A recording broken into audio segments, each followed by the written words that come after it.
ESL StarCraft 2 Masters is brought to you in part by Monster Energy and the United States Air Force. Welcome back to another day of the ESL StarCraft 2 Masters. I'm Wardy, still here, yes, believe it or not, and today I'm joined by Fear Dragon, who's been traveling the globe, but traveling and globe just became one word. Traveling the world, and has not been here until now, but you're here, Ravi, for some playoff action in the ESL Masters. Yeah, man, I'm excited. For the record, I got off an airplane less than 24 hours ago, so I'm in a weird place, but I think in a positive way.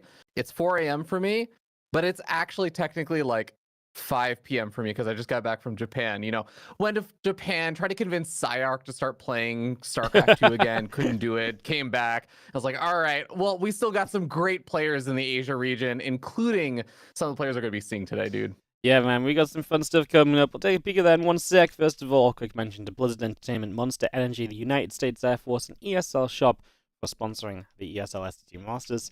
And of course, one quick reminder that you can get to Atlanta with your tickets at dreamhack.com/Atlanta/tickets, 20% off with the code StarCraft. But as Fear Dragon was alluding to, we are going to have some very fun games across Asia and then also Europe and Americas. The world champion is in action today. He comes up second against Miiik after Coffee versus Firefly. Europe, I think, is highlighted by Hero Marine and Showtime, but also some other great matches. And then we have some fun stuff in America's. Keller's Airstrea starts that off a few hours down the line from now. It looks like a very fun day. As mentioned, starting with Asia, this is what the Asia bracket looks like, Fear Dragon. It's, it's fun. This is double elimination because it just feels like we've got so many close matches here. We should consistently have some very good games coming up.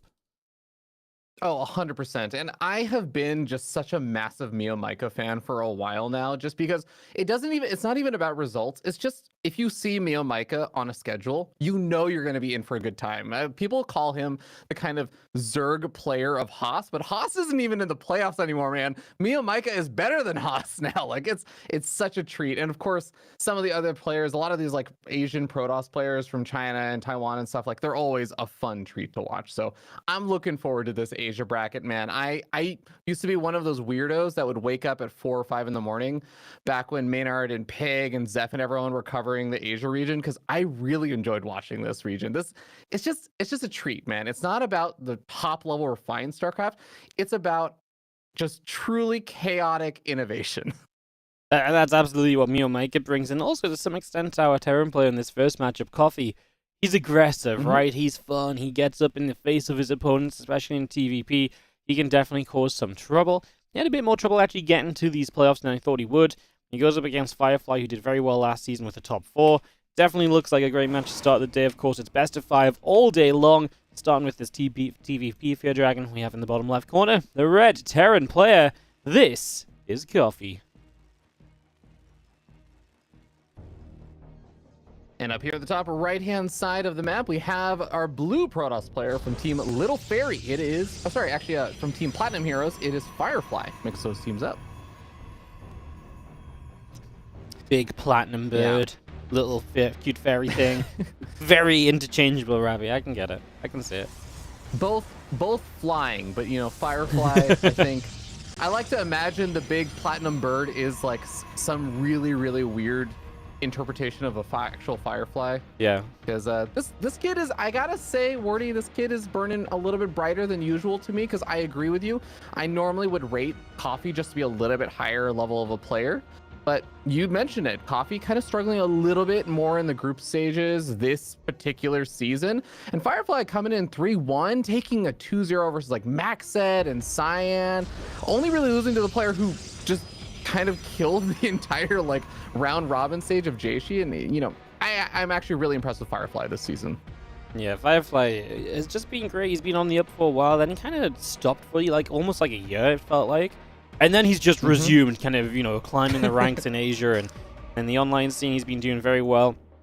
The kind of player that when you see him in a period. Yeah, no, I mean really, but like you see him in a bracket and you're like, oh my god, like, you know, I don't see him in the bracket. I'm like, oh yeah, he's the underdog. Like he's probably gonna go down. Like I see him in a bracket. I'm like, oh yeah, he could beat anyone in his path today. You know, and that's just exciting to see. 100%. And Coffee, of course, runner-up last season of Asia. We expect big things from him. He struggled a little bit this season. He seemed to get together in the last couple of matches. See how he does against Firefly, which, like I say, tough opponent, and he's going to start off with a proxied second gateway out on the map. Yeah, this is going to be a fun little start here on Hecate.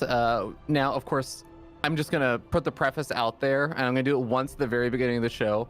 And for anyone that doesn't hear it, I apologize. I have heard every single... I've been listening to a lot of the EPT VODs and everything. I had a long flight back. I'm so sorry. Every single person is pronouncing the map names differently. Everyone's doing them differently, so I apologize in advance if you think I'm doing it wrong.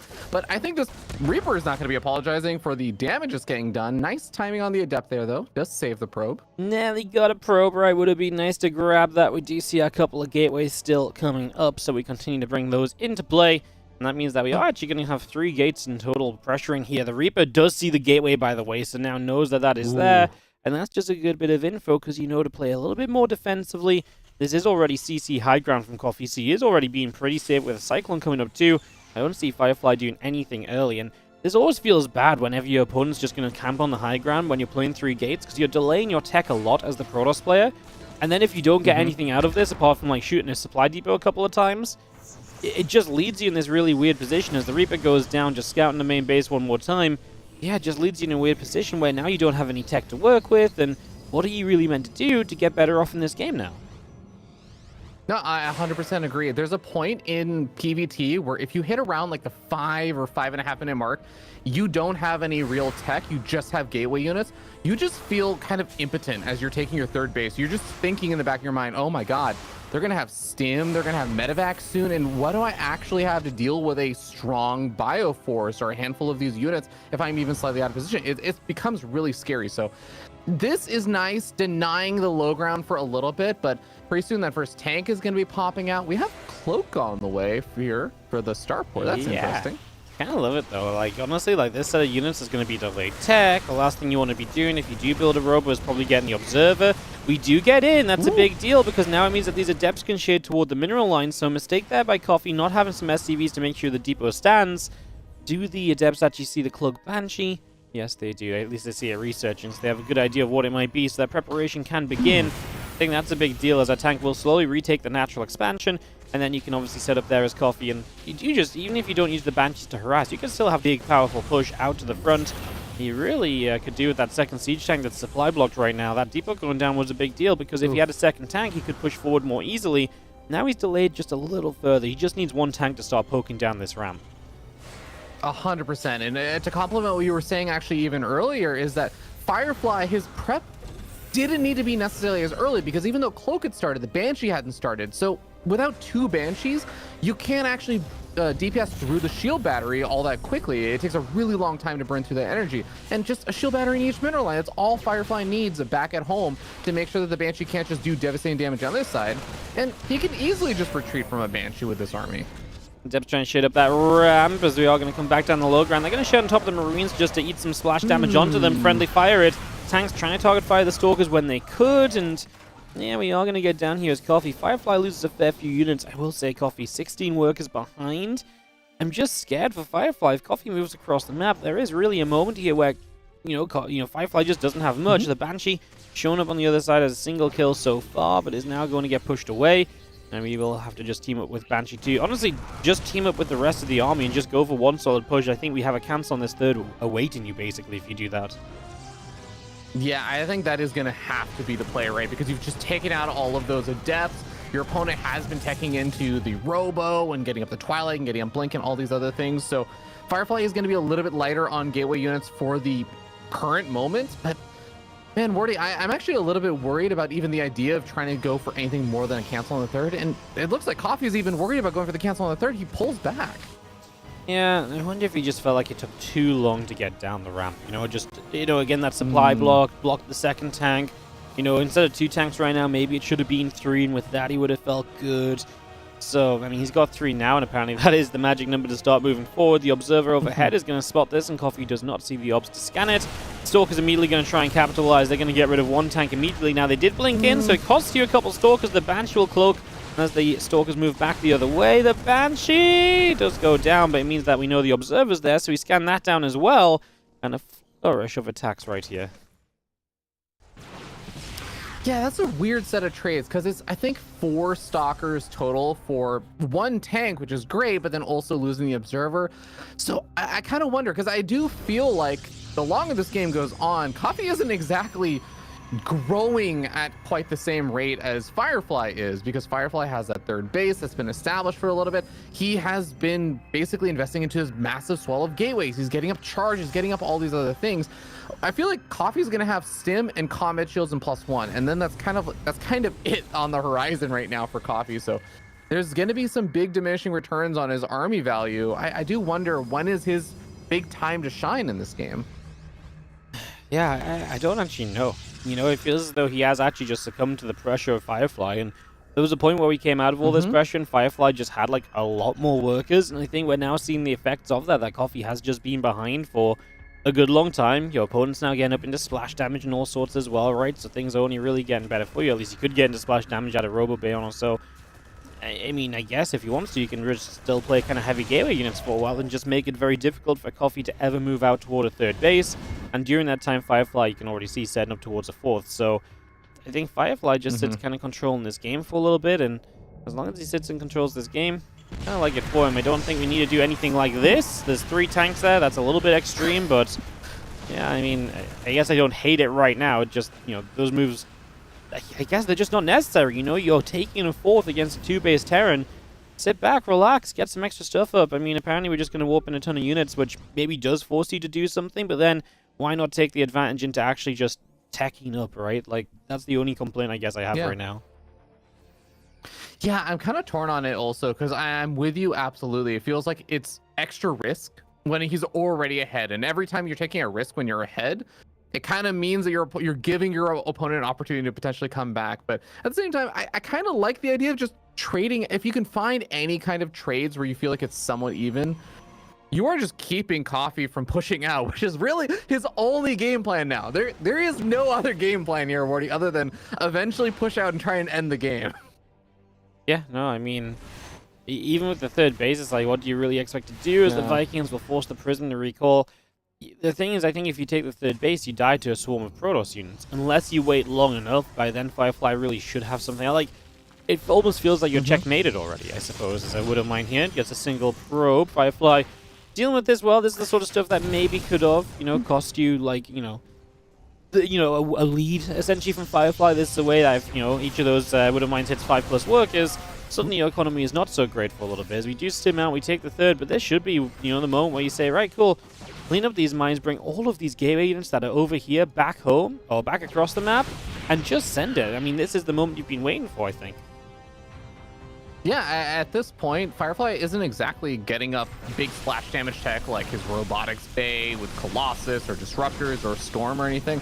Yeah, he has Double Forge, churning out some double upgrades for a little bit. He's going to have a small upgrade lead in a little bit, but besides that, yeah, he's just going to be getting closer to max out. This is kind of Firefly's time to shine and get something done at this point. It's up to Coffee to try and defend this and try and hold out. Can he actually make it work as his elves come charging on forward into the mineral line? Stalker is going to be engaging from the north side. There's a lot of the army for Firefly on the right-hand side that just isn't doing anything right now, but I don't even know if it matters. Yeah, it's kind of weird because it doesn't feel like the right fight, but then the force fields are so good, and now we engage on the right side as well. That's going to be absolutely crushing. These tanks will not last long. Coffee will not last long. That is going to be GG.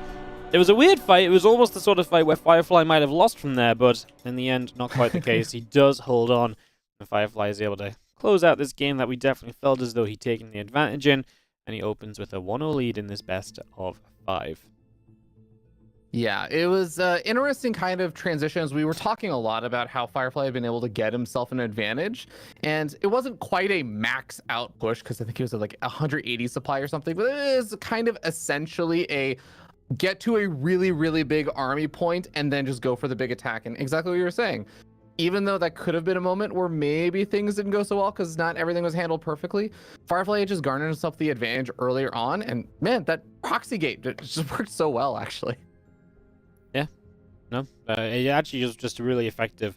And I think it was also the fact that then Coffee doubled down, right? Like, it wasn't like Coffee was like, okay, I'm going to like build a bio army and get ready to kind of play like the macro game. It's like, he built tanks, he built Banshees, and what did he really ever see from tanks? Well, tanks defensive are great, right? But the Banshees never really did anything. He never had that one big push where maybe you do spike in power a little bit. None of it really happened. I actually think it all comes down to that one supply depot that died, because if that doesn't die, he doesn't get supply blocked. He has a second tank sooner to push down the ramp earlier. He gets 3 tanks sooner to get across the map earlier. I actually think that's a massive cascading effect, but that one depot going down, it just had such an impact. And it wouldn't have mattered if he had an extra depot, but clearly he didn't think it was going to happen. And like I said, I think that was one of those cases where that supply block was a huge deal.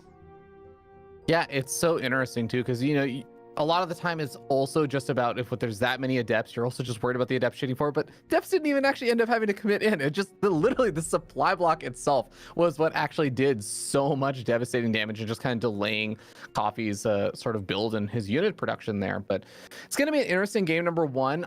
I am really, really interested to see how Firefly specifically decides to open up game number 2, because normally I would look at that kind of opening and I would say, it's a proxy gate. Yeah, you throw those in every so often, but you don't do that super often.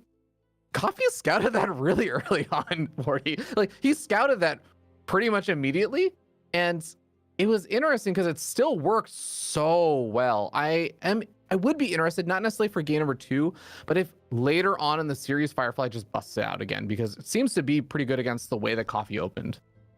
Yeah, no, I mean, it definitely had power to it, right? So yeah, I think Coffee would definitely have to adjust slightly when it comes to kind of what he does about it if he sees it a second time. So you're going to see what our second map is here in just a second. Hardlat is going to be the one. So in game number 2, lining us up. I mean, Coffee is the kind of guy as well, though, who I'd love to see get a clean opening, because he is such a fun player when it gets to being aggressive and fighting and trading, like these are the things which actually generally just Coffee does very well. Like being 2-base aggro is just really good for him. So, yeah, I would love to see him go unharassed early and just to see how he does and how Firefly fares at kind of having to be the defender. So, an interesting possibility there as well, as we are in the lobby. Firefly saying go, go. Coffee is going to say ready as well. We'll just confirm we're ready, because sometimes our Asia admins don't believe we're ready. So we will just make sure that they can start this game ASAP, because we got a lot of games to get through today, man. 8 best of 5s coming up. It's a fun day. Yeah. A lot of Protoss today too, which is I was happy to see what I got called in to do today. I want to also echo the sentiment of what you were talking about with Coffee being very fun when he's able to get into his groove, and I think you hit the nail on the head, right? Coffee is really fun, as I think a lot of Terran players are, when they get to be the aggressor, and I think his series versus Max had really kind of showed that also in the round robin stage, where he is a player that can sometimes even fall like maybe a little bit behind in the early stages, but if he gets into that mid game, is able to put on that multi-pronged pressure and everything, that is where he seems to hit his stride. He, seems caffeinated at that point in the game. Caffeinated. I love that. That's a great one. As in the top left, our red Terran player. This is indeed Coffee. And I love what you say, because that's exactly how he beat Zaun in IEM this year as well at Katowice. Like that was one of the biggest upsets of the group stages, right? Or the open bracket, whichever it was. And I think it was the open bracket. He made it in the groups. Either way, that was a hell of an upset, and that's the sort of thing that Coffee can do when he gets to hit his stride in these PVTs.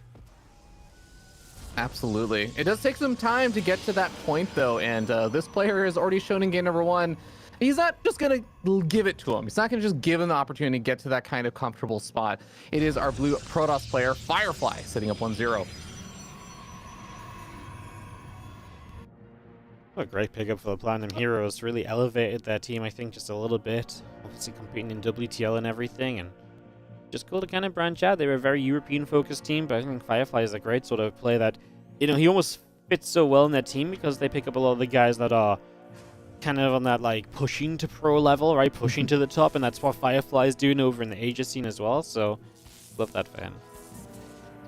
Yeah, I do think that a lot of the European and North American fans do kind of sleep on many of the Chinese or Taiwanese players at times, where just because I think where their region is, how they have a lot of their own competitions that go on, not only just these kind of regionals, but there've been a lot of different Chinese and Taiwanese events. If you don't keep up with those, it's pretty easy to dismiss how good a lot of these players have been getting over the past couple of years. And I think, yeah, Coffee, Firefly, they're good examples of players who have been on the up and up and are actually showing some pretty cool and competitive games, even on those kind of international stages. Like you said, Katowice, big performance there for Coffee.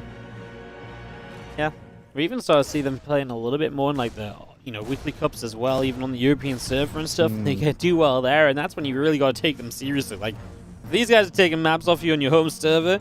It's time to, respect their names a little more, right?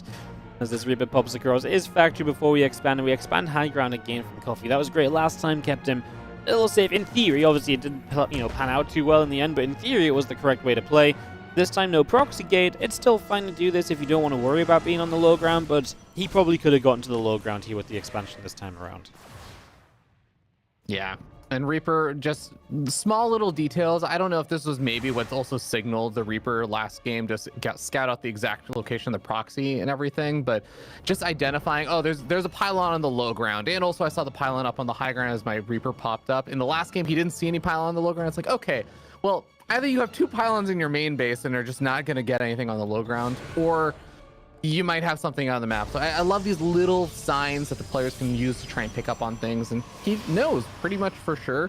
It's very unlikely Firefly is going for another one of his proxy gates, and he can just get up his normal little Cyclone opening, and he did a great job with this in some of his round robin PvT matches, just going for these kind of early little Cyclone pushes early on. Second and third racks as well, right? So you're really going to power into that bio quickly. Beyond this, it's not going to be like a techie Widowmine drop or a Liberator, nothing like that. This is going to be straight up into the bio and into that kind of power point of the Terran. With those bio upgrades hitting nice and early, the Hellion commits in, gets the Adept. Feels like he can get number 2. Adept is running. Oh, Nelly had high ground there. It's become slightly awkward as the Probe gets rid of the Hellion. The Reaper will still be an issue, but with the Stalker warped in, we should be okay. Yeah, it's sort of funny. I normally would have said, yeah, of course you shade your Adepts back in case you take too much damage. I almost feel like the Adept shade hurt Firefly a little bit there, because that allowed the Reaper and the Hellion to kind of survive, and then they chased down the Adepts and killed a lot of them. That's still just not the kind of trade that you normally want to be taking that early on, where you lose pretty much all of your early Adepts. You don't really have great scouting anymore until Blink Stalkers are out on the map, and that's not that long from now, but still, it kind of sucks there for Firefly. Yep, 100% with you. As that Nexus goes down, we got our Nexus coming. That Nexus coming up, and just getting that Stim and Combat Shield coming through. This is the sort of damage and sort of like off-putting start from Firefly that maybe leads into that second and third racks really gaining the momentum and really kind of like firing through to the other side and actually seeing a lot of success. So, watch for those upgrades, because the timing that comes with those upgrades and when Coffee moves out could be fairly scary. And especially you see Firefly just taking a third, He went 3 gates, but he doesn't have a lot of stalkers to pressure with, and that just means he doesn't have a lot of stalkers to hold map control with, so it's even easier for Coffee to, in theory, just get across the map. So the easier that is, the more effective that push can be, and we're going soon, man. That tank is going to finish, and I think we're just going to send it across the map because that will line up with the upgrades. If we don't go then I'm kind of confused why we don't have a starboard on the way, basically. Oh, I fully agree with you on that. Now, I am curious, Wordy, you have, I will say, you're a master of watching lots and lots of StarCraft, especially since you've been covering some of these days. Where do you see like the attack probably coming on a map like Hard Lead? Because I mean, we know the attack is going to be coming at this point, right? Yeah, I think the cool part about this map for Terrans, you can just walk, you can get high ground like in the middle of the map almost, and then you just push without having to go up a ramp again, you know? Oh, SCVs are pulling with this too. Obviously, if you want to like push on the left, you have to go up the ramp, which is a little bit more awkward. The benefit of pushing up the ramp is you can probably get your tanks in a safer position initially. It really depends where your opponent lets you set up. Like this position here on the minerals could then fire across over here quite nicely, but then maybe your opponent can stop you getting there more easily. Maybe setting up on the low ground is easy, and maybe you don't care so much about having to push to the high ground. Doing that, obviously is what Coffee's take is right now, as those tanks will begin to siege. They're not really using the corners I'm talking about, but I guess we're playing Blink Stalkers, so it's not really about corners and like making Zealots run further or anything, so just getting those tanks up in the center may just be the best call. There's a couple bunkers. We'll start to put a timer on this from Firefly. You don't want to let this get too set up, but if you go too soon, it's obviously disastrous as well, so pick your moment very wisely right here, young Protoss. Ooh. Reinforcements actually being intercepted or trying to be intercepted, but it's a tank and a marauder. So after a couple of Marines die, the Stalkers do have to back on out of there. The bunkers are getting closer and closer to finishing up, like you were saying. 4 shield batteries, and some of them still have energy, but all of the units have actually gone around, so they're not really going to be taking advantage of the shield battery besides a couple of these Zealots and the Immortal. It looks like go time is going to happen soon. Shield battery overcharge on the closest shield battery.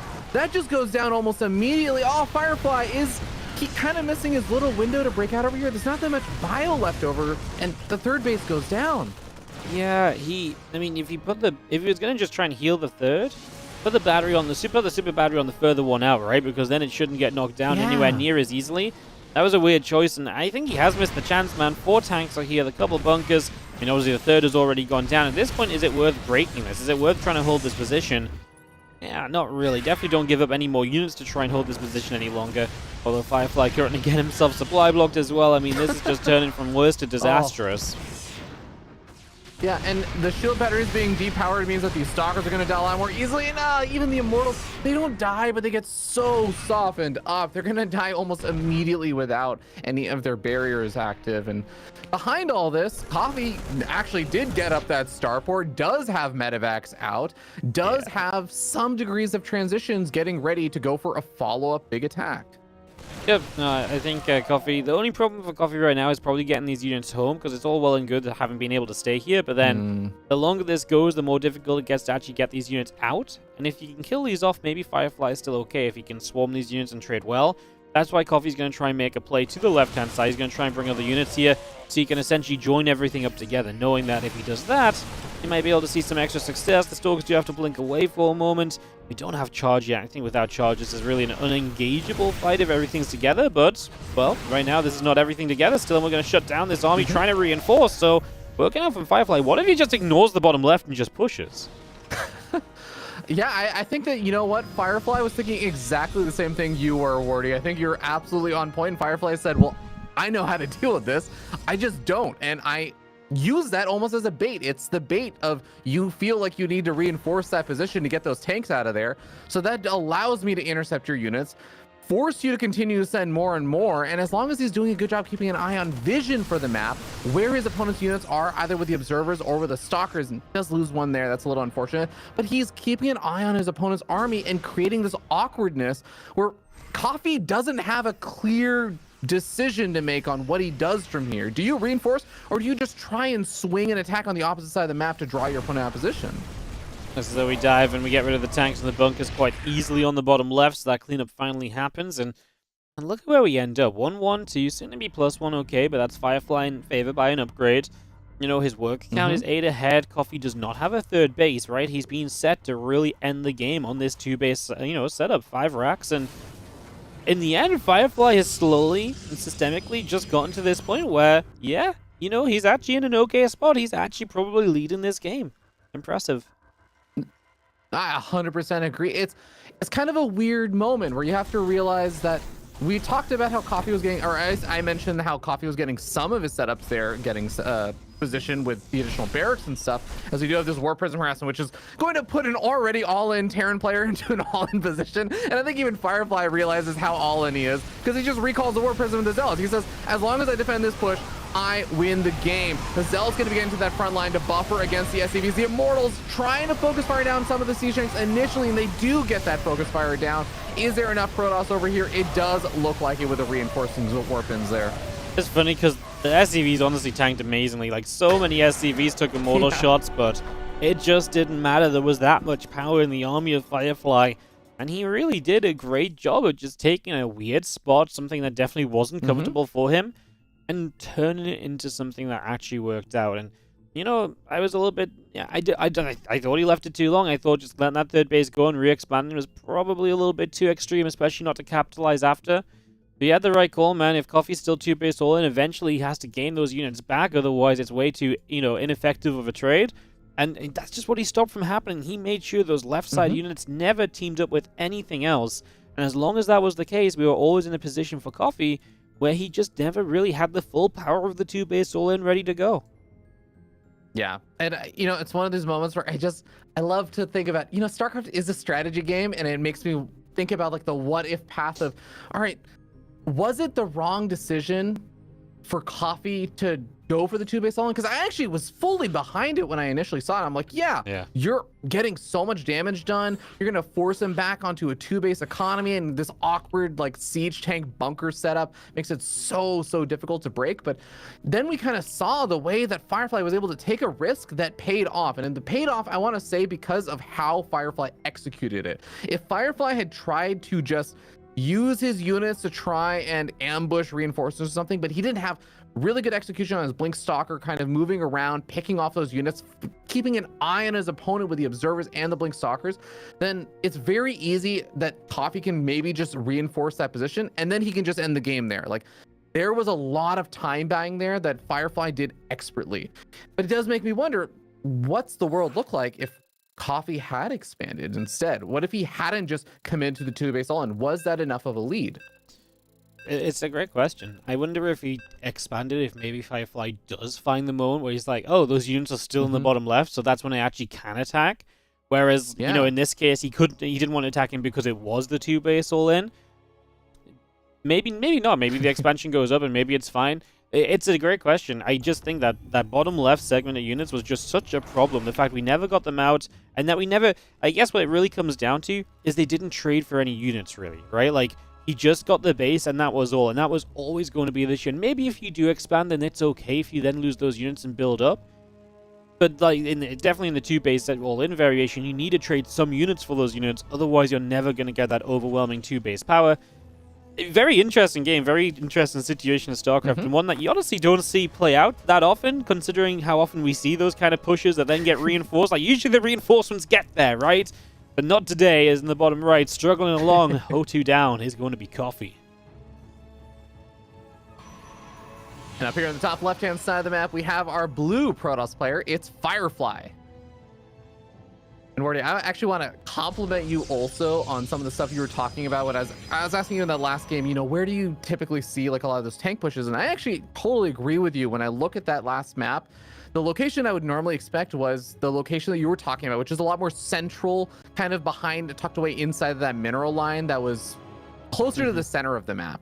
And that situation was only allowed because Coffee didn't go for that position. He went for the more out of the way position on the left-hand side of the third that just brought things into a more awkward location. If it was in the center, it's a lot easier to reinforce. It's a lot easier to get out of there. So it's interesting trade-offs, right? Because it's a less expected area that's maybe a little bit weaker, but it also has the trouble of being reinforced. So that particular decision caused all of the cascade of weird strategy that was formulated by both those players. Dude, I know it's like 4:30 in the morning for me, so I'm saying this out of like a little bit of delirious jet lag and everything. But Wardy, sometimes I just love StarCraft. I love StarCraft too, man. There's a reason we're here all the time. Casting games. Yeah, man. But it is, to that effect, the reason we love StarCraft is for, all this time that we spent casting it, like, it's so rare to have seen that situation arise. I'm trying to think back, and, like, it is rare for, like, a group of units to just get stranded like that for so long. And like you say, that's kind of the beauty of the game, right? That, we're this deep into it, and, like, things like this can still be interesting and new and different, and, the meta can shift just without anything really changing, apart from what, each and every player is doing. We're still figuring things out. Yeah, I guess we're just writing a love song to StarCraft right now. Yeah, you know what? I'm okay with it. I'm going to ride that way for a little bit longer. But I'm totally with you. And, there's also still a lot of beauty that we get to see in this particular series, because we've already seen a couple of interesting openings, specifically on, I feel like, mostly Firefly's side. He's been making kind of like variations in the way he was approaching things and forcing Coffee to react a little bit. But this game, we are going to see a Stargate opening, which is a bit of a mix-up there for our good Protoss player, Firefly. Yeah, it's definitely going to change the pace. Obviously, we've gone proxy gates into Twilight. Now we're going to be seeing Twilight. Just seen Twilight and Blink. Now we're going to see that Stargate setup. So different every game. Always love the Stargate when your opponent's going to do any amount of 1-1-1 pressure, which is seemingly the little bit of the plan right now, because the Stargate is just typically very good defensively. Wow, this Adept just gets in. This is huge because you can delay their starport ever so slightly, get an SCV, but there's the Scout. Tech Lab on the factory, so there's no Widowmine production. You just get so much information off of this, and we're going to try and get a little bit extra at the end. The Adept finally goes down. I love what we see here. This Reaper's going to get a full Scout as well as it goes down to the natural. Double confirms it's a Phoenix on the way out the Stargate also. So both players get to play with full information. I just think that's a little bit better for Firefly, because he knows, okay, now I know what I want to build off my Stargate. I think Coffee was very set with what he was going to build anyway. Yeah. Now, it is going to be interesting to see how Coffee is going to handle all this. I know that a lot of... Actually, I want to hear your thoughts on this. How do you feel about how the Terran openings have been sometimes more commonly these days, like incorporating 2-ish Cyclones in the very early stages? How do you feel like that has done versus these Phoenix openings? Because I know a lot of the time the Phoenix openings can actually do quite well against these kind of tank openings, especially if there's a big 2-base push that Coffee seems to be favoring in the series. Yeah, the Cyclones just pack a punch, right? Like, they don't pack a punch on the ground like the tanks do if they get sieged up in position. But the Cyclones are going to be great against Phoenix always, because the Phoenix have to fly overhead to get effective, and then the Cyclones are almost always going to be able to get in range and lock on. Obviously, in the past, the Cyclone could lock on and maybe chase the Phoenix off. Now they have to get up close and personal, but it just stops the Phoenix from sitting there and keeping something lifted for a long time. So yeah, a couple of Cyclones early really does power you up. It's interesting because, like, I look at this right now from Coffee and I'm like, yeah, I actually think this is a little bit weak, because a couple of Phoenix, if they get around the back, they lift the tanks, then what's on the ground? A group of Marines? Well, Coffee doesn't exactly Firefly doesn't exactly have a lot to deal with a group of Marines right now, but you can kind of see where the hope is for dealing with this. As, oh, we're going to lose a Phoenix, though. Honestly, that was the Phoenix with energy as well. Honestly, I just don't think Firefly is going to have other tech up in time. Because he only built 2 Phoenix, he switched into Twilight quickly. He is going Charge, which is a faster upgrade, but it's going to take a little while to kick in. So I think this time in a Coffee has a ton of potential. Yeah, absolutely. Just not even bothering with the time that it takes to build the Cyclones allows them to hit this quickly. Repair on that siege tank as well, keeping it nice and healthy. The Marine count is getting whittled away at, though, and that shield battery overcharge seriously put in some work. A handful of Stalkers have fallen during this fight. Actually, only 1 Stalker has fallen during all of this. These are Stalkers that don't even have Blink Warrior. It's just the shield battery overcharge putting in work. Man, if Firefly holds on another, I want to say 20 seconds, he needs the gateways to morph into Warp Gates, and he needs a big round of Zealots. If he can get to that, I could actually be a believer. It's such a shame we only have 1 Phoenix right now, maybe about to get 2. I kind of feel like he needs to get a big round of Zealots, lift the tanks, the bunkers are going to finish. That's probably a problem as well. The Zealots are so good tank-wise, but yeah, we're going to lose the Nexus. Now you're not in as much of a rush, because you don't really need to defend this position anymore. Probably should have canceled the battery. Now we're actually going to pull the trigger. A couple Zealots from the south side as well. The Phoenix will lift up one of those tanks. The Zealots just don't have enough of a jump, really. All the tanks are going to get dropped back down. The bunkers are filled. And this is going to be absolutely a hold-on from Coffee. Yeah, this is pretty brutal because Firefly pretty much threw everything he had to try and get this defense up. I cannot believe he's throwing out the Nexus. But you know what? If I feel like this game was already pretty close to ending, you might as well just try and throw up the Nexus in your opponent's face, because if somehow you got away with it, maybe that little bit of an edge is what brings you back in. But no, that Nexus is going to get canceled yet again. And Firefly, well, he is still sitting in a very good position in this series. He's not sitting in a good position this game. It's always sad when you go to, like, you know, jump on a tank to kill it with the Zealots, and then the SCVs out-repair it, and that's happened twice now. 2 times over, these SCVs have just kept tanks alive, and it makes a difference, because this could be 0 tanks right here. Instead, we're talking about 2 tanks that can still push forward, siege up further. And you see Firefly going to try and head out to the middle of the map, but I think this one is just too far gone. I think this one really was just allowed to slip away that little bit too much.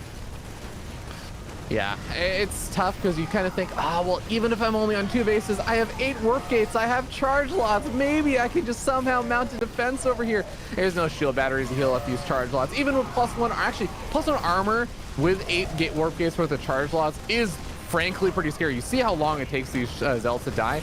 Imagine if they did actually have a shield battery, keeping them alive even a little bit longer at the natural. I almost think he could have pushed this back, but even that Ordi, I think, would not have been enough.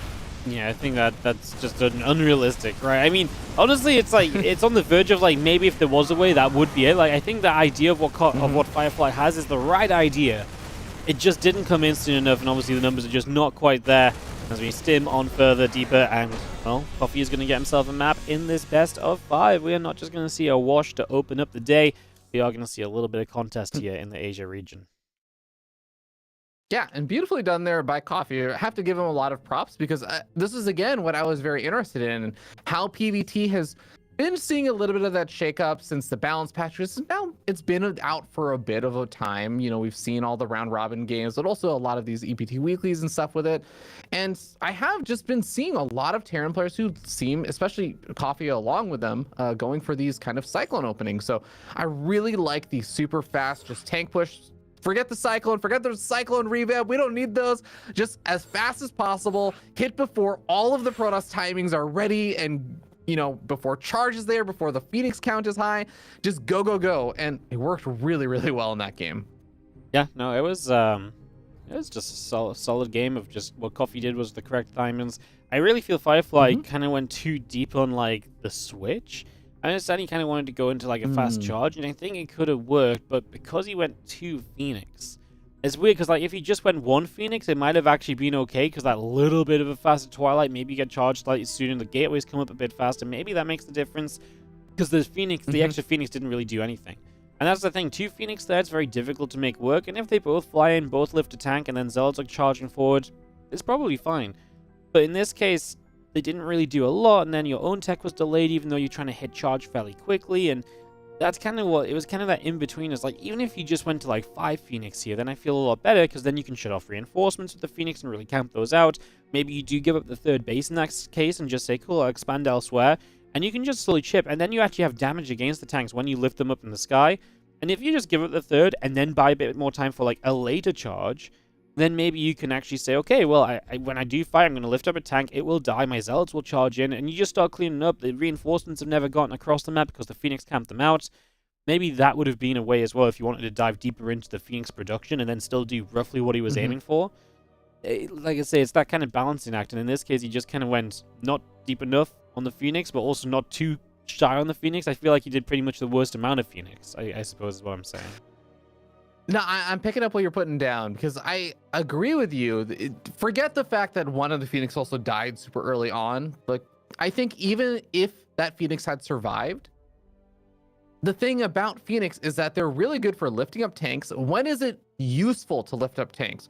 When you're going for the big break.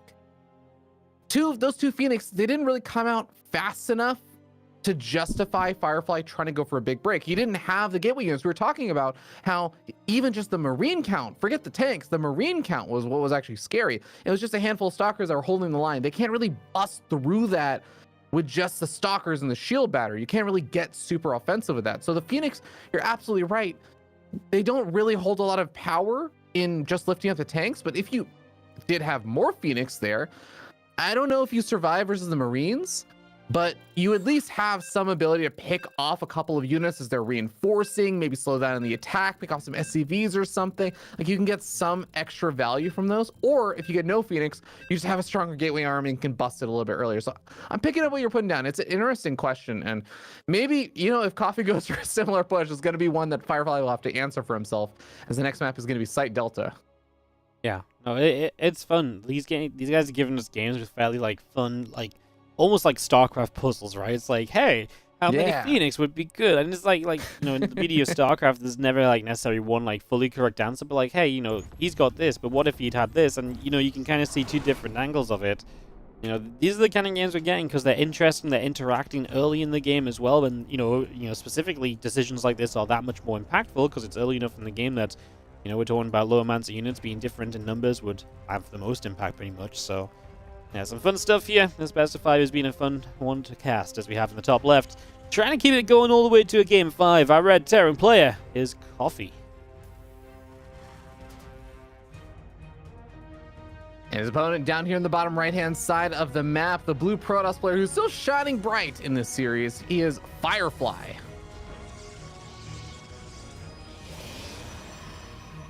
Still just needs one more game to close out this series. And while it won't knock out Coffee, I believe, because there is the beauty of this season of EPT, Wardy, we got a lower bracket. We got a losers bracket, so you're not out if you win in the upper bracket. But man, I don't think I need to tell you, but for anyone that has not followed the difference between like the single elimination, or sorry, the double elimination like winners bracket routes versus the lower bracket routes, you literally just have to play double the number of matches if you go through the lower bracket. So you want to stay in that upper bracket as long as possible. Oh yeah, no, you absolutely do. The upper bracket's easier, man. It's you know, you got a little bit less pressure on you. There's less matches to go all the way, right? So absolutely, the upper bracket is the place to be. That lower bracket's not looking fun. I mean, let's be realistic. If you go to lower bracket, high chances your first opponent there's Miiik if Oliveira does get the expected victory in the next series. No one wants to play against Miiik, and nobody wants to play against. Not even Maru wants to play versus Miiik. Nope, absolutely not. Yeah. That's Oh man, that's yeah. Well, you know, maybe whoever loses will be blessed because Miiik still does have to play versus Oliveira in the next match, so we don't even know if Miiik is going to be down there. Oh, man. Great! Yeah, Miiik wins, and you have to play against the world champion. You know, that lower bracket's looking so fun for the loser of this series. Yeah, man, what a tough break actually, because both these players are also really good. It's just there's just no winning unless you win. That's the only way that there's winning. It turns out, as I guess that's the nature. I'm like stating the most obvious thing. Well, Wardy, you only really win if you win. That's the nature of a tournament. Yeah. Yeah. No, it's a funny one as our gateway and our Twilight Council coming through. We haven't talked much about this one, but it's pretty slow going. The command center came down early this time for Coffee. Low ground as well, puts a bunker up, so a bit of a different kind of pacing from him to what we've seen so far. And then Firefly just going to go back into that Twilight. He's like, man, Stargate build suck. He's like, I had like 2 Phoenix and one of them died so bad. So he's just going to go back to Twilight and get some Stalkers up, I imagine, play some Blink in these early stages of game number 4. He does have a little sneaking around probe on the top, which could maybe set up a proxy pylon if he wants to go for a proxy gateway and really ramp up the pressure. He's already heading towards 3 gates. That would be a 4th gate, if he does what I'm insinuating. He's thinking about where he wants to put the pylon. Maybe he just goes pylon without a gateway. He could also just use that as a slow warping point to pressure off of 3 gates. Oh, yeah. I think that could be pretty solid. We do have a sentry being added on as well. Going to give a little bit of scouting information, and can also be useful if these, Hellions or other units start getting a little bit annoying early on. Doesn't quite finish it off, but does eventually get that Hellion. There's not that much more to scout really in the main base, so I think he basically got the scouting needed with the Twilight Council at the natural and gateway up in the top side of the map. Yeah, no, that gateway is going to come on through, and as our Marine is just going to go fight against a probe. And yeah, this Marine is going to see the probe. Here? Yeah, exactly. He's not going to go the right way to scout it, though, so he's not quite going to get the heads up like, hey, look, there's a gateway here. Banshee on the way up, extra barracks on the way up. We've got 1 tank. I just kind of hope, we keep on building tanks. Because the worst thing you can do is to have 1 tank and then produce other things. You want to keep tank production at a consistent rate right now. Yep, that warp gate is finishing up. Blink is finishing up. We even have a robo on the way, which is going to be useful for either Prism or just even high ground vision. But for now, high ground vision can actually be provided by that sentry if Firefly decides to get really, really bold. Banshee's going to make its way across the map in a very interesting path because, well, I guess if it didn't scout it out, the SCV does scout out the location of their proxy gate. And I wonder if Firefly just, doesn't decide to actually utilize that for now then because it just got scouted. Yeah, he is just gonna. He's bringing the sentry and the adepts forward as well. Obviously, this Banshee going around the right side has an opportunity. Natural is completely barren of defense, so there's opportunity for sure for this Banshee to maybe get in, do a little bit of something. Looks as though the Stalkers are pulling back though. The scan ahead, the Stalkers move in. The Banshee should just stop. Obviously, seeing the Stalkers moving back is enough information. And yeah, we're just going to turn on to the third instead. Shoot the battery a couple times. There's nothing really good for this Banshee to do other than just sit here, I guess.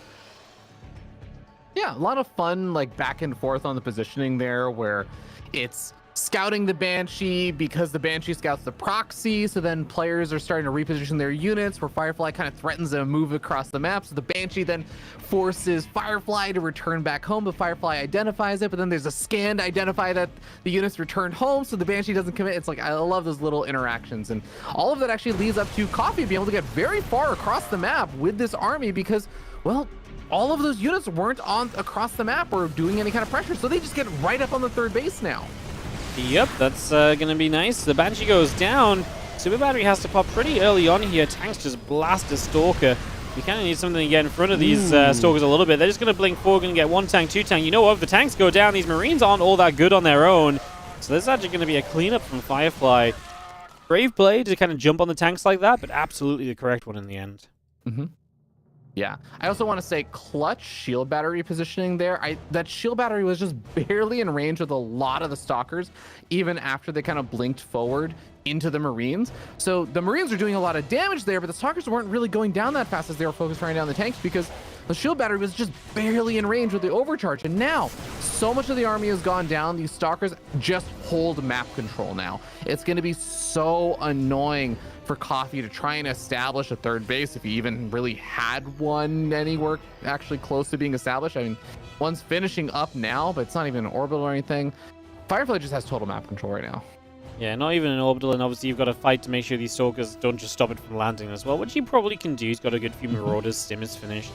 There's the Wood Mine drop that's going to take some attention back to Firefly's side of the map as well, so that's going to be important to note.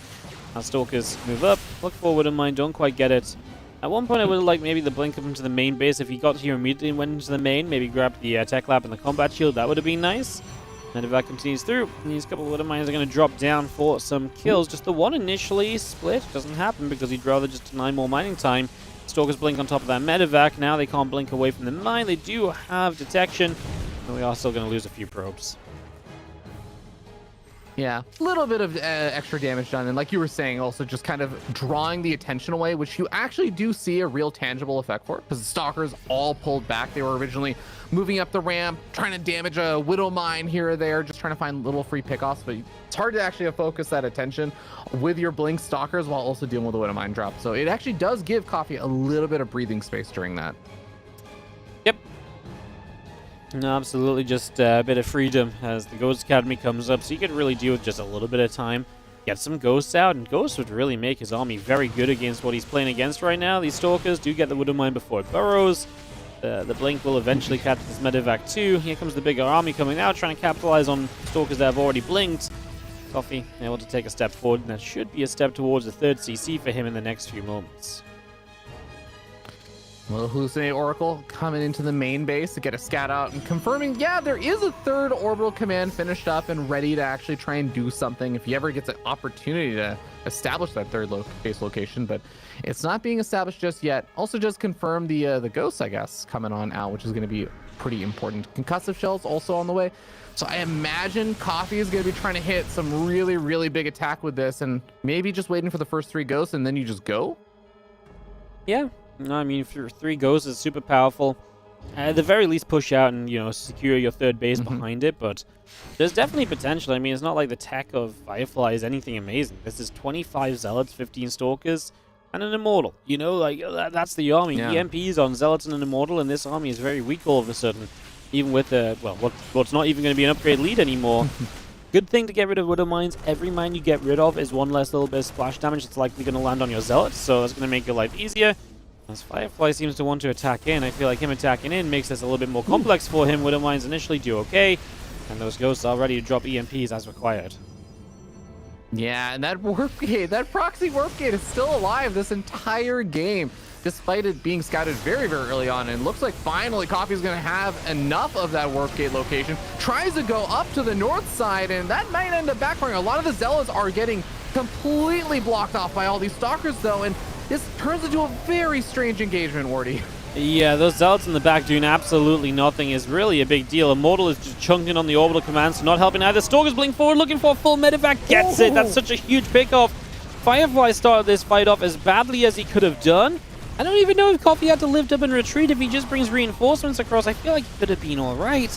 But losing a full medevac, that's 10 extra supply that just went down for no reason. And Coffee's going to GG. Well, I actually think, honestly, I honestly think he's kind of still okay in the game. Yeah. Am I crazy? I don't think so. No, okay. At the moment the GG happened, Coffee was still ahead a little bit in supply because he still, even despite losing 13 workers, still had a fairly healthy worker count there. Still was sitting around 50s, like 55-ish workers. And Firefly only, even though he had 4 bases, only had like 57. You mentioned before he didn't have any additional tech and stuff. I'm with you that I understand why you tap out there. Like, I understand the feeling of I lost my third and I just lost almost all of my army there. Yeah. It makes sense. But yeah, I'm with you. The moment he GGs, I just feel like he's about to kill so much. Like, don't get me wrong, he just lost the third CC. So whatever he does, he's going to have to run across the map. But I feel like, you know, it's the last game in the series, at least give it a go. Because I feel like what's about to happen is he's about to kill the last few Zealots. He's going to jump on the Immortal, and his opponent's going to have only a few Stalkers left that will retreat. I guess the problem is his opponent has 9 gateways, and if you just warp in Zealot after Zealot after Zealot, it's probably a little bit too tanky, so it probably doesn't work. Like, I think Coffee has like a good little spurt, he gets across the map, and then he probably just stops right there and he gets cleaned up. Just would have liked to actually have seen him test that out instead of just leaving the moment that he did. You know, just because sometimes you don't know. What if your opponent messed up and somehow got supply block? I know he's probably not supply blocked when he just had a massive fight, but you know what I mean? Like, what if he somehow makes that mistake? What if he did miss a warp-in cycle during the fight, and so he doesn't have that wave of Zealots that's going to overrun? What if you just have enough to push through the other side? I feel like in a game like this, it's worth staying for the extra 30 seconds that it might take you to run across the map, try it out, you know, instead of GGing right there. But I do think he probably had the game. Firefly kind of had the game run probably anyways. Just like I say, sometimes it's good to, you know, see the last few moments of those games essentially. So that is gonna I'm with you. round us out. Our first series of the day, Firefly takes it 3-1 over Coffee.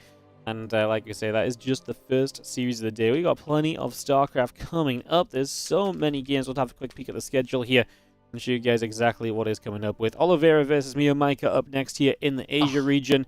Yeah, I know, we're excited for that. And then Europe kickstarts with Reynor versus Harstem, which I know a lot of people have been excited for as well. So then the next couple of series coming up should be exciting. We'll be back with those in just a few moments. We'll take a quick break and return for Miiik versus Oliveira.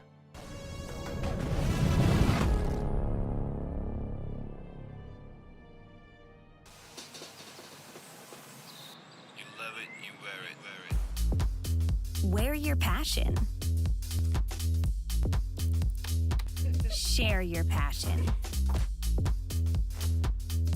Wherever, whenever. Gaming is a lifestyle. Get your merch at shop.eslgaming.com.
ESL StarCraft 2 Masters is brought to you in part by Monster Energy and the United States Air Force. Welcome back, everybody. More StarCraft 2 awaits us in Miiik versus Oliveira. We are ready to go into this TVZ. We're kind of excited because we know Miiik can play absolute madness. We had a very fun opening TVP for the day as well. And now it's time for this ZVT to show us what fun can be as well, and just what kind of, it's crazy because actually we have two ridiculous Zergs today. First we have Miiik, then later on we have Bly.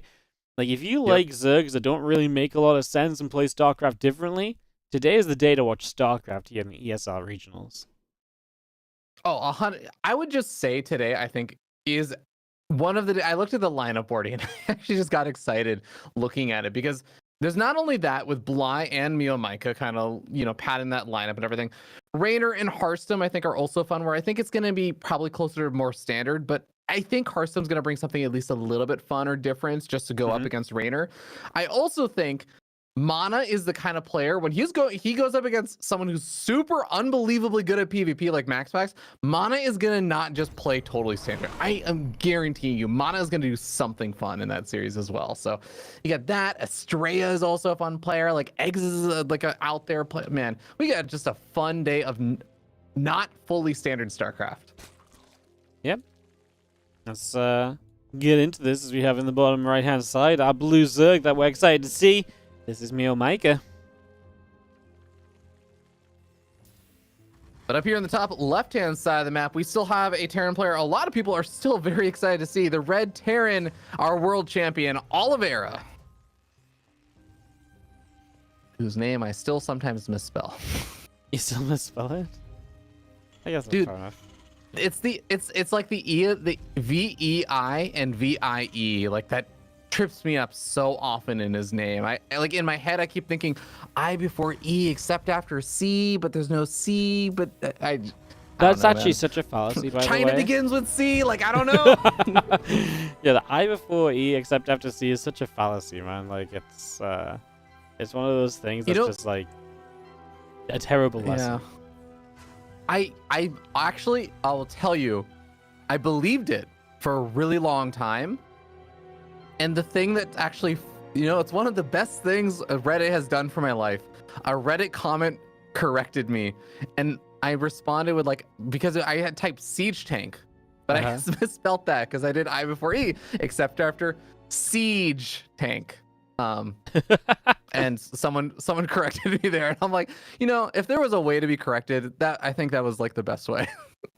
Yeah, that's actually kind of funny. Yeah, I'm kind of sorry about it because I think one time I said it with absolute confidence. They were like, here's 10 examples where it's not true, and I was just like, oh, okay.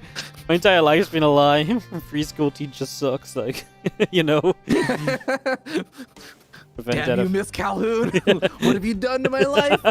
You've ruined me. We do actually have finished up spawning pool, by the way, with some lings heading across the map. This is going to be a opening with the gas actually being taken, though. So I do want to quickly note that this is going to be just the 4 lings for now, but the follow-up is going to be the more interesting part after these lings try and find a little bit of extra damage early on. Ooh, finding a Marine. Yeah. Well, very manages to save it as now the SCV gets saved as well. Somehow this goes so well for Oliveira. Like, he should have probably lost a Marine, maybe an SCV, and he didn't lose either. He's going to hit some of the Overlord a little bit. I mean, the Lings come back around, but 2 more Marines already, so you're kind of getting to the point where this is going to be dead Zerglings and a dead Overlord. Like, this is actually turning into a real mess for Miiik. He doesn't get the SCV. That's not fair. Delays the command center, but a delay ain't good enough, surely, when you're losing that many Lings and the Overlord, and you went pool first. Dude, I feel like I just watched, there's like the really famous Street Fighter clip from ages ago of Justin Wong versus Daigo. And it's Daigo just perfect parrying the Chun-Li's super or ultimate attack. I feel like that's what we just watched. It's just like, that's not fair. You're not allowed to do that. No one's supposed to be able to do that this consistently. Like, what the heck? Oliveira didn't lose anything. And now Miiik is sitting there on a 2-base layer not having gotten anything done with his early game opening. Yep, absolutely nothing. And you move into Lara as well, but you generally want to take a bit of an edge moving into, so you can maybe catch your opponent off guard. I kind of like Oliveira's opening, against Miiik, and I feel like, I'm just going to say this kind of more broadly, but obviously we've seen a lot less reacted Hellion openings from Terrans lately. I feel like that's almost a direct nerf to how players like Miiik like to play, because they like to play fast layers and fast aggression and stuff, and a lot of the time, those fast kind of builds really rely on the idea of, like, Hellions are only really good against Lings, so if you do other things, maybe you can do well. So it's always interesting to me how Miiik then will evolve and do things differently, and you can see it right now. Drop a Lord and Overlord speed. He's going to be Ling Queen aggressive, but the problem is if you don't build Hellions, You might not be good against other things, but I still think you're okay against Lings, and Marines and a Cyclone here should be fine with some SCVs to fight with them. I do not think this is going for how Miiik wanted to, plain and simple. Yeah, also losing all those Lings as early on when your plan is to go for the Ling drop and to ideally probably flood additional Lings at the natural behind it. You just lost so many of those Lings, and now they're also going to be on the other side of the map while you're getting dropped in your natural, and you just have very little to actually deal with this. Yeah, this is Oliveira going to put on a bit of a clinic, even microing back individual Marines on low HP, because you know what? He's the world champion and he can micro. He's just going to make sure we all remember that. Morty, when people say they're putting on a clinic, it usually just means that, you know, you're beating someone up. But I think he is doing a much more appropriate version of the word putting on a clinic because he's saving all of his units. Yeah. He's only lost one Marine. This just does not look fun, right? The Queens are going to drop in the main. The only good thing here from Oliveira is he doesn't have vision right on the edge, but actually he's going to see the drop load anyway, so there's a siege tank here, man. The Cyclone's locked onto the Overlord. It's going to die. The Queens can't transfuse because there's no creep. I mean, the Lings will break in on the low ground, so that is something. Okay. Is that enough? SCVs could repair the siege tank if we need to. The Cyclone still provides decent damage. Oh, Yeah, I honestly think this is just a complete shutdown. We can repair the tank. We do not repair the tank, which I think is a minor mistake, but honestly, it's okay. Oliveira's going to hold, and Miiik will not break through, not in game one. you know what frightens me about that game, Morty? Imagine if that attack had happened and Oliveira had not gotten the absurdly good start he had gotten. That's true. Like, that actually, imagine that and like one extra thing goes well with that little run by. Like, let's say the Zerglings get in on top of the tank before the SCVs get a ton of surface area to block them off or to repair that tank initially. Because I know he stopped repairing at the end, but he was repairing it initially. Like, that's all actually Miiik needed for that game to look very different. So it's small. I say it's small things, but then you also look at how much just devastation there was in the first 3 minutes in our voices as we were watching Miiik just absolutely get shut down. And man, I don't know how to feel about that first game. Yeah, it's funny though, because like sometimes it can work and it looks brilliant, and then that's always the thing with Miiik. When it works, it looks brilliant. When it doesn't work, you're like, what was it meant to do?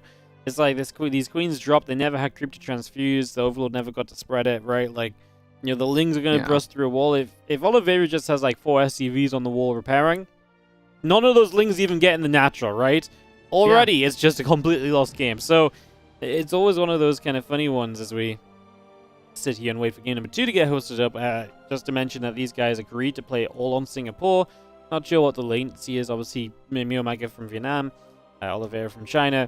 I think initially they were going to rotate Singapore, Korea or something, but I think they both agreed that just playing on Singapore is fine. Oliveira didn't mind. I think he will be disadvantaged, but it probably means it's like a very minor difference for him. Yeah, totally understandable. What's your ping to Singapore, Wordy? What's your European ping to Singapore? I'm curious. I will tell you when I get in game, I guess. Yeah. Oh, you don't. Oh, yeah. Well, I mean, I can can tell you, check it in the options, but lobby, but like, well, yeah, I can go in the options if you want, but sometimes that bugs as well. I feel like that bugs more than it doesn't. Oh, it does. Okay. Yeah. Fair enough. Yeah, it says my ping to Singapore is 39. I can tell you right now, my ping to Singapore is not 39. That's better. Oh my god! Did you move to Singapore? That is better than my ping to Europe, and I know we Brexited and stuff, but like, I think that's a little extreme. That's incredible, man. Maybe you should tag him. I think you might have better players than these, or sorry, better ping than these players. That's incredible. No wonder the Oceanic players are complaining about playing risky on Singapore. UK ping is so good there. Who knew? All right, go goes the gold. Apparently. We're gonna kick this off. I'll let you know when we get in game, because now I'm kind of curious. I would guess it's probably like I would probably guess like 260, 270. So yeah, that's kind of what I figured. Yeah. I will say, I do feel like the blessed location to be for just average good ping is West Coast America. That's been my belief, because I get good connection to Europe. I have, I have okay-ish connection to Europe. I think it's like maybe 150 or something. I have good connection to Korea. I have good connection to all of like America and stuff. And even to Singapore, I think it's like 160 or something, 150 right now. You just have access anywhere. Dude, I can actually just play anywhere. You know what the best part is? It doesn't matter because I can't rush. The latency hardly matters. It's great. Yeah. Don't take advantage of it at all. Yep. Anyways, Sorry. Golden Aura is going to be out number 2. Sorry, guys. We were waiting for the lobby to finally get going, and we finally do have game number 2 loaded on up with our world champion currently sitting up at 1-0.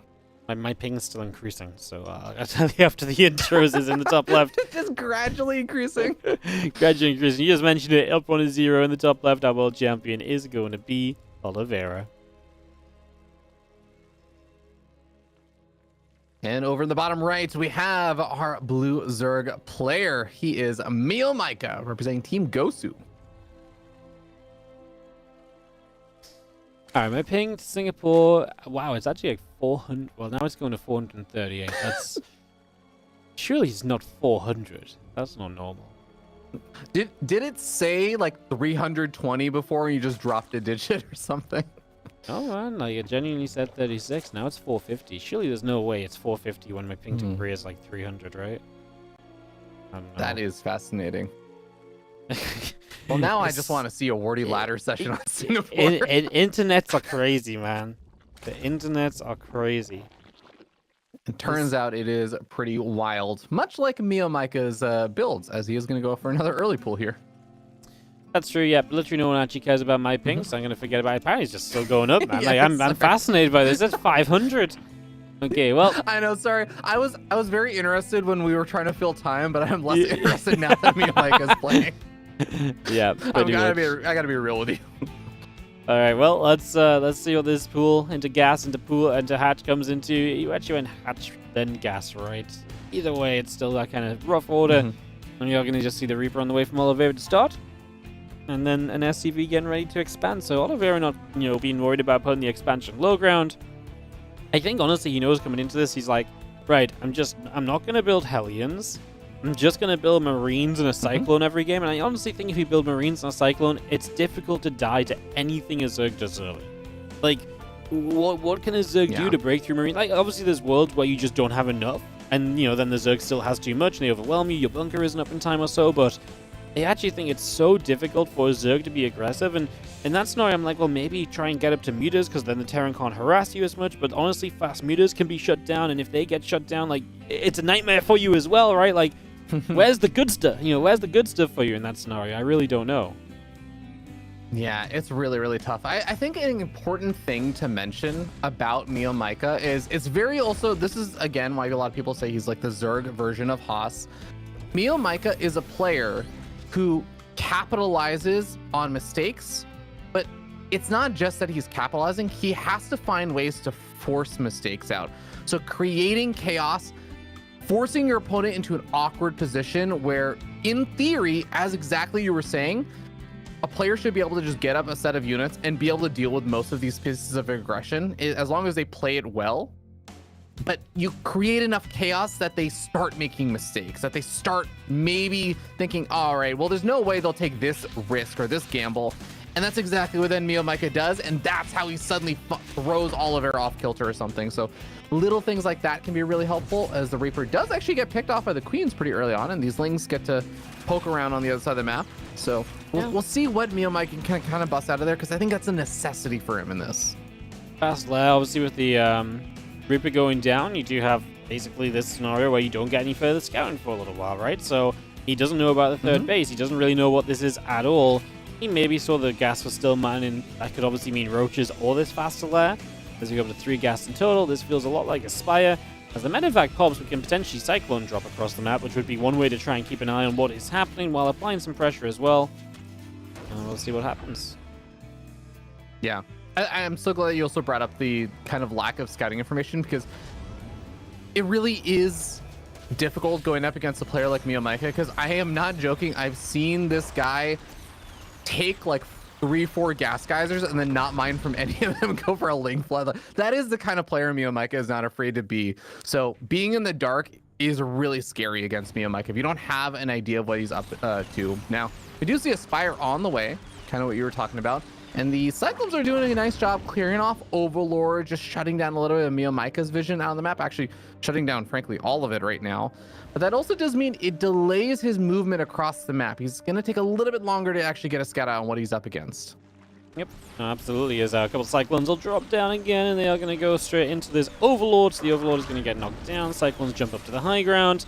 A few Lings are going to go after them Cyclones. The Overlord number 2 is going to go down as well in a second. That's just a guarantee, I think, at this point. It should be able to target it. Okay, Oliveira, don't then. Prove me wrong. I think he could have had that if he wanted it. He just didn't want it enough, man. I think he could still get it because he gets the Queen, and now there's no anti-air, so you just drop on top of the Overlord? Yeah, let's go, Oliveira. And a drone on top. And a drone on top. Why not? That's actually brutal. And the Scarlet Spire? No, not quite. But he sees the lair, he sees there's no roaches. Like, I feel like it's a fair assumption that Muta's up, a pretty good possibility here. Would love to see if he actually knew that. Is he going to scout now? I wonder if he immediately puts down an Engineering Bay and starts turrets. Because a turret per mineral line makes this a lot simpler. He's going to lose the medevac. I don't know how much I hate that. I don't know how much Cyclones are going to change things here. Yeah, I don't think they were going to make a big difference. And I'm also curious. I would love to have picked Oliveira's brain apart and see a world where he didn't actually scout the Spires. He is going to be actually losing a couple of these Hellions to the Lings that get not too bad of an initial engagement there, but at the end of the day, is still going to be able to clean those up or push those back for now. Yeah, we're going to be seeing that Mutas starting to come across the map. Miiik, only 35 drones, right? So this is where, as he's just lost a more, Banshee is actually going to go down. But this is where you really need to do something. His army supply is good. Oliveira only has 14 army supply. SCVs repairing that depot are so important right now. This depot, that upcoming bunker, like, these things are so important. These Marines need to step back. They need to get into as best a choke point as they possibly can. As this could be very dangerous, but I think the defense is probably just about going to hold out. It's crazy how little you can hold with sometimes with a couple of defensive structures and, a defensive setup. Yeah, great positioning there. The supply depot just held out for a little bit too long, and if those Lings had been able to get in a lot faster because the repair was even just a little bit late, things could have definitely turned out a bit differently there. But nice, solid defense there from Oliveira, and Miiik, cleaning up the Banshees, cleaning up a lot of the harassment and stuff has been good. I feel like if he's still able to find some damage here, maybe, just maybe, he has like one more big surprise left in him. But I feel like as the game stands right now, if he doesn't get that kind of big W on the board somewhere in this game, I just don't know how he's going to be able to handle Oliveira's economy and his situation right now. Yeah, no, I mean, the longer this game goes, the better Oliveira is. You already saw he was like 14 to 45 army supply. Now it's 37 to 30. Workers even, the Terran has triple orbitals, so they have a lot of mules once that third moves into position. He scans the third of Miiik, which just gives him a bit of info as to how many drones his opponent is working with. He's like, okay, so you have a decent amount. But actually, what's funny is that Miiik is not fully saturated in the main, so Oliveira might even think Miiik has more economy than he, actually does with that scan. I guess what's important is he sees at least some drones on the third, so he knows this is not completely like 2 base all in, and he should play it in a more kind of macro sense because of that. Yeah, doubling down a bit more on the Mutas. We have 5 more Mutas being added on alongside the +1 flyer attack also finishing on up. Now those 5 Mutas popping out back at home might actually be quite useful because, well, dealing with his Banshee is going to be a little bit easier with the Mutas already here on the defensive, while his other Mutas are actually on the offensive. Nice actually control there from Miiik. I just want to point that out. Controlling 2 flocks of Mutas, harder than it looks. Yep, as the medevac is going to go diving back into the main base here. A couple of Widow Mines will get unloaded. Things are going to come around. Actually going to shut this down completely. Good catch from Miiik. Will kill the medevac too. I mean, this is great. If he would just stop and drone. And I only say this because I know fine well he doesn't like to drone from this point. Like, he loves to just sit at 50 workers, and for me, that's forever an issue. Like, to me, this is a habit he has. It's something that he clearly likes, which is, it's fine if that's how you like to play, but it's hard for me to get behind it because I always just see him doing this, and then he just can never trade well enough to justify the lower economy he's playing off of. Yeah, I want everyone in the audience to remember right now that while this in some way, like in a lot of games, you may look at this and think, Zerg's not doing so hot, but maybe they can make something happen. There are no Banelings in this army. There's no Baneling nest. There is no Baneling on the future horizons. There's no way Miiik can win a direct fight with this army. Nope. I mean, that's what it's starting to come down to, right? As long as Oliveira doesn't get too split up, as long as he keeps everything together, in theory, there should be no good fight you can take as Miiik. And again, you say these things, I'm always a little scared to say as the caster, because I'm like, well, you know, I've seen Miiik win crazy situations before, right? But, like, there really shouldn't be. With, like, pure Ling Muta, if the Terran stays clumped together, there should just be no way to fight it, especially if the Terran's already up 1-1 to 0-0, and that's improving to 2-2 over 0-0 in the next couple minutes, unless Miiik suddenly, you know, warp some evolution chambers into play, and, you know, maybe a Baneling Nest and Baneling Speed while we're at it, you know? Yeah, no, I'm with you, and I think there is a world where maybe Miiik takes some really surprisingly good trades, but I think the key bit is that he can't win a direct fight, and that is, I think, the key aspect of what Miiik wants to do here, is he's using all of his gas that he would have spent on Banelings, on Mutas.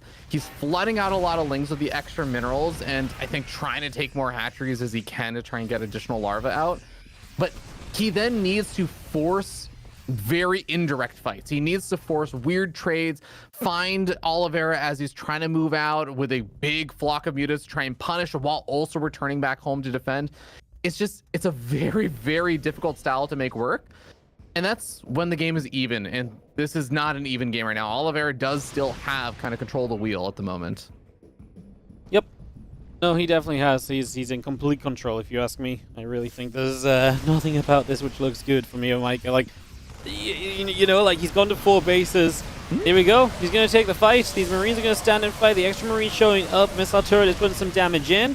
Miiik's supply just caused a drop, and honestly, so many of these mutas are so low. I was about to say, a bit of splash is going to be the end of them, and Widowmine actually got there before the Thors did. Middle is smelt, and Oliveira gets himself into a 2-0 lead in this best of 5.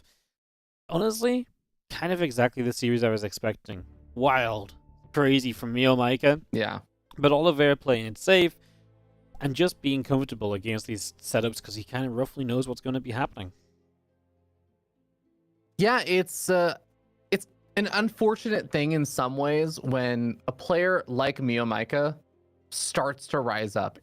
Miiik has absolutely broken out onto the global scene at this point. Everyone, or most people I would say, at least all the players, know who Miiik is. They've heard the legends of Miiik, this absolutely wild player. And Oliveira, also just coming from this region, already knows a lot about Miiik. And the more success you find, the more people just kind of get a better sense of not only what you like to do, but also what to do to just deal with you as a player. They play more games against you. They start to learn, well, yeah, you do not like to drone after this certain point. Like you were saying, Wardy, I can just play a lot more defensive and safe and make less risky maneuvers because I know at this point in the game, I'm just going to start getting further ahead because you basically are hard committing to trying to end the game or doing some big damage earlier on. And it makes it a lot more difficult for a player like Miiik, who I think did find success sometimes off of being a bit of an unknown quantity. The longer he's out there, the harder it is, the harder it becomes for him.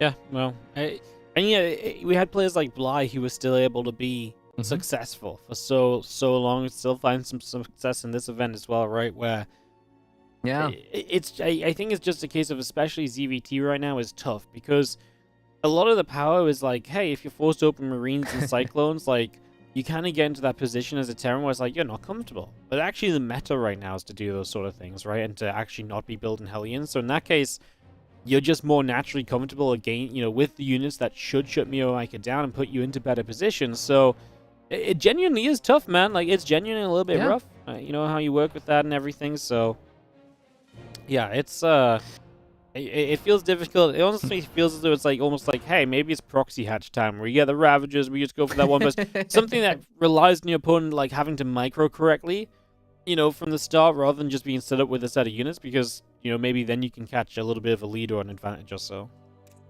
That's an interesting thought. And I have 2 questions for you. One is, do you feel like you've seen a lot of success from just in general, I mean, proxy hatch, but even just Ravager openings in general, if your opponent, or if the Terran player, I should say, not the opponent, but if the Terran player is going for those early Cyclones? And I guess also my second question for you, which is almost a more rhetorical question, do you feel like Oliveira's early game micro has not been on point? Because I feel like it's been probably the most on point part of this entire series so far. I mean, I don't necessarily think it's, forced him to Micro is going to be great for Mike. I just, the other kind of wild things just aren't working, right? Like, that's kind of the issue, so. It's true. Yeah, I don't know. I just think it's tough. Like, you're the underdog, but doing crazy things is not working. Maybe something where you open more standard, and then you like, bam, Nidus Network. Or maybe just like, I don't know, but it just feels as though being as weird as Micro is being right now is not doing him any favors at all. Yeah. I think you're onto something, and I think that's where probably my preference is, where it's you do something weird, but it's something that's weird later on.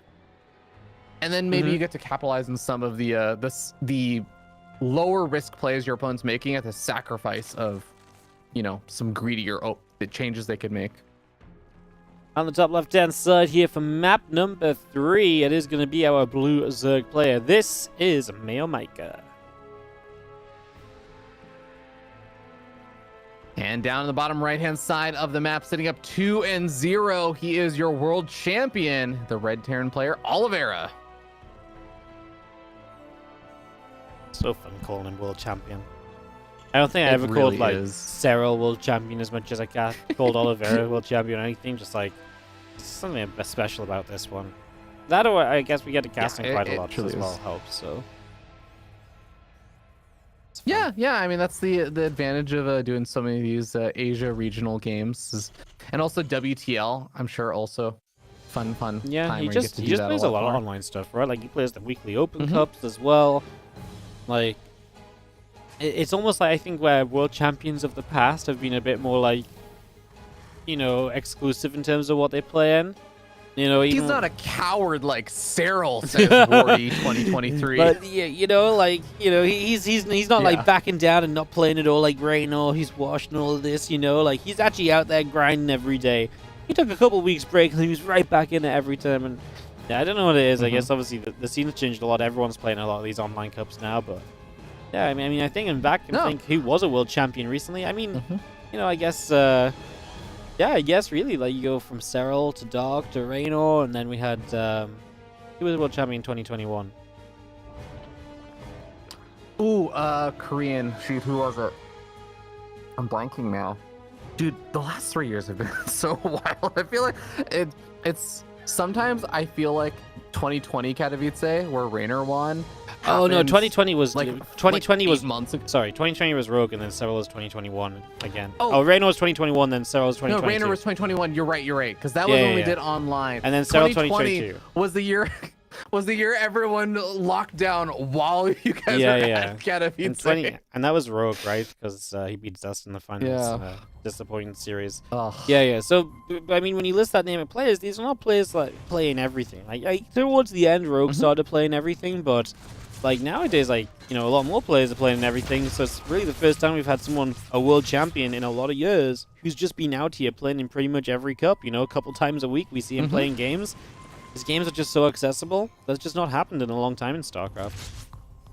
No, I totally agree. And, I feel like a good finishing note there is to say that, Wardy, I think you're entitled to the opinion that Serral doesn't work hard and he doesn't really grind the way that Oliveira does. And, I look forward to seeing your inbox message from Slowly Falling on Discord later on. But with that being said, as the final note on that conversation, there was a 2 racks opening on the low ground from Oliveira. Did some really nice micro actually with the Reapers to try and split them up in 2 different directions as he's miking against the Lings.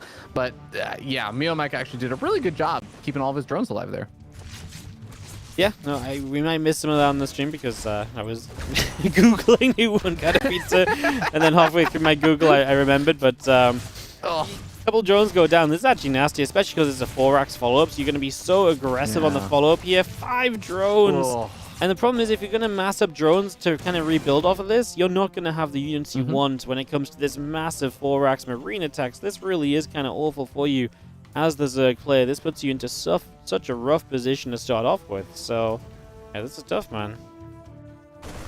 Yeah, I really, really do want to say Miiik was doing an excellent job at the very, very beginning, controlling against the Reaper harassment and everything. But a little bit later on, we see how poorly that went. And Miiik in a tough spot. Infestation Pit at 420. 40.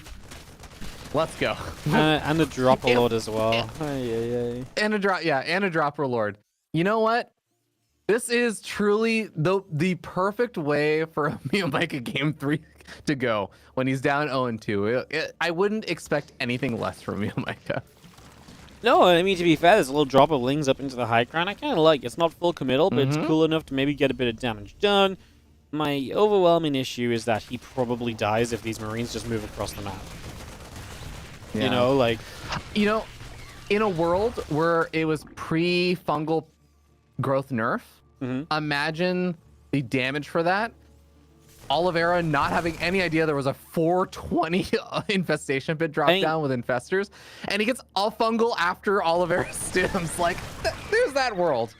I just don't know what it looks like in this world. There's a world where these infestors still catch him off guard, and a couple fungals do lock him down, and maybe do just shut down this attack, but they really need to. Like these fungals actually need to be magnificent, because quite frankly, there's not the lings to deal with this. So the fungals have to be great. Oliveira is going to get hit by the fungal. Now he's going to start splitting up. He can't really afford to stim. And he's out of units. Okay. Wow. That's actually exciting, though. I mean, yeah, no. I'm totally with you. Like, he actually does hold in the sense that, yeah, you're right. The Marines can't really stim anymore. So many of them are weakened. Was that a solid enough trade? I'm actually really not sure. I don't say this as a rhetorical, I actually have a opinion on this. I really just don't know, because he lost a lot of lings there, but he also just completely kills the push. Yeah, I think the problem is it's 4 racks to begin with, so you just rebuild so quickly. It's like, if you shut this down convincingly and you have a great drone count and you can rebuild units, you're great. But again, Miiik's drone count is never good enough. And like, again, I say this with all the love in my heart, because I know this is just how he likes playing, but if he was on like 60 workers now, I'd feel great for him. Because he's on 48, I'm just like, man, how are you ever going to deal with the next round of Marines? You know, he's building some Hydras as well, which is interesting. I tell you what, this game he's also chose to creep spread. Last game, he was just like, nah, creep spread doesn't exist. This game, he is going to creep, which means that I think he wants to get the Hydras across the map fairly quickly. And he must really want to, because for me, Miiik at a creep spread, it really is not an everyday occurrence. Yeah. Well, I don't know if he's going to get the opportunity. The double Marine drop into the main base is going to be pretty brutal. There is enough energy for some fungal growths. Oh, one fungal growth whiffs, actually.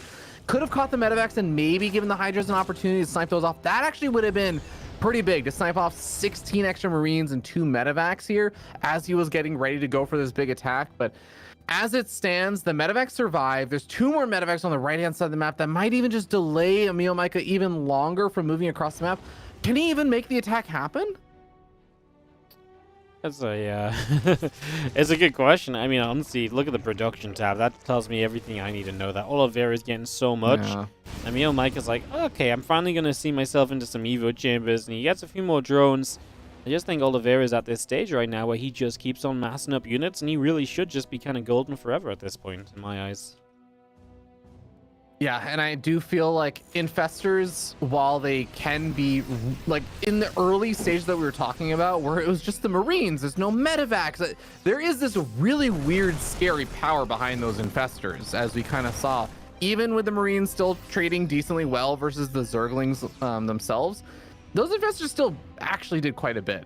But as this game goes on, those 2 infestors, I'm with you. The production capabilities of Oliveira just gradually make them a little bit less and less relevant as every minute passes.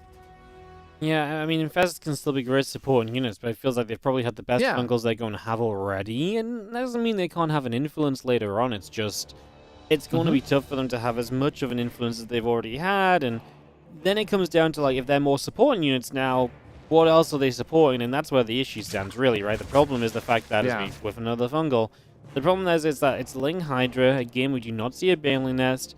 And in theory, the more Oliveira builds, as the medevac does go down to the Hydras, the more Oliveira builds, the better it is for him. And naturally, you're just going to keep building things as a Terran player, right? So I just don't see where the PowerPoint is, or the moments, or the timing for Miiik. I mean, he gets Hive, he's going to go to Ultra Cavern, but I just don't see how he ever gets a good enough amount of Ultras out to matter.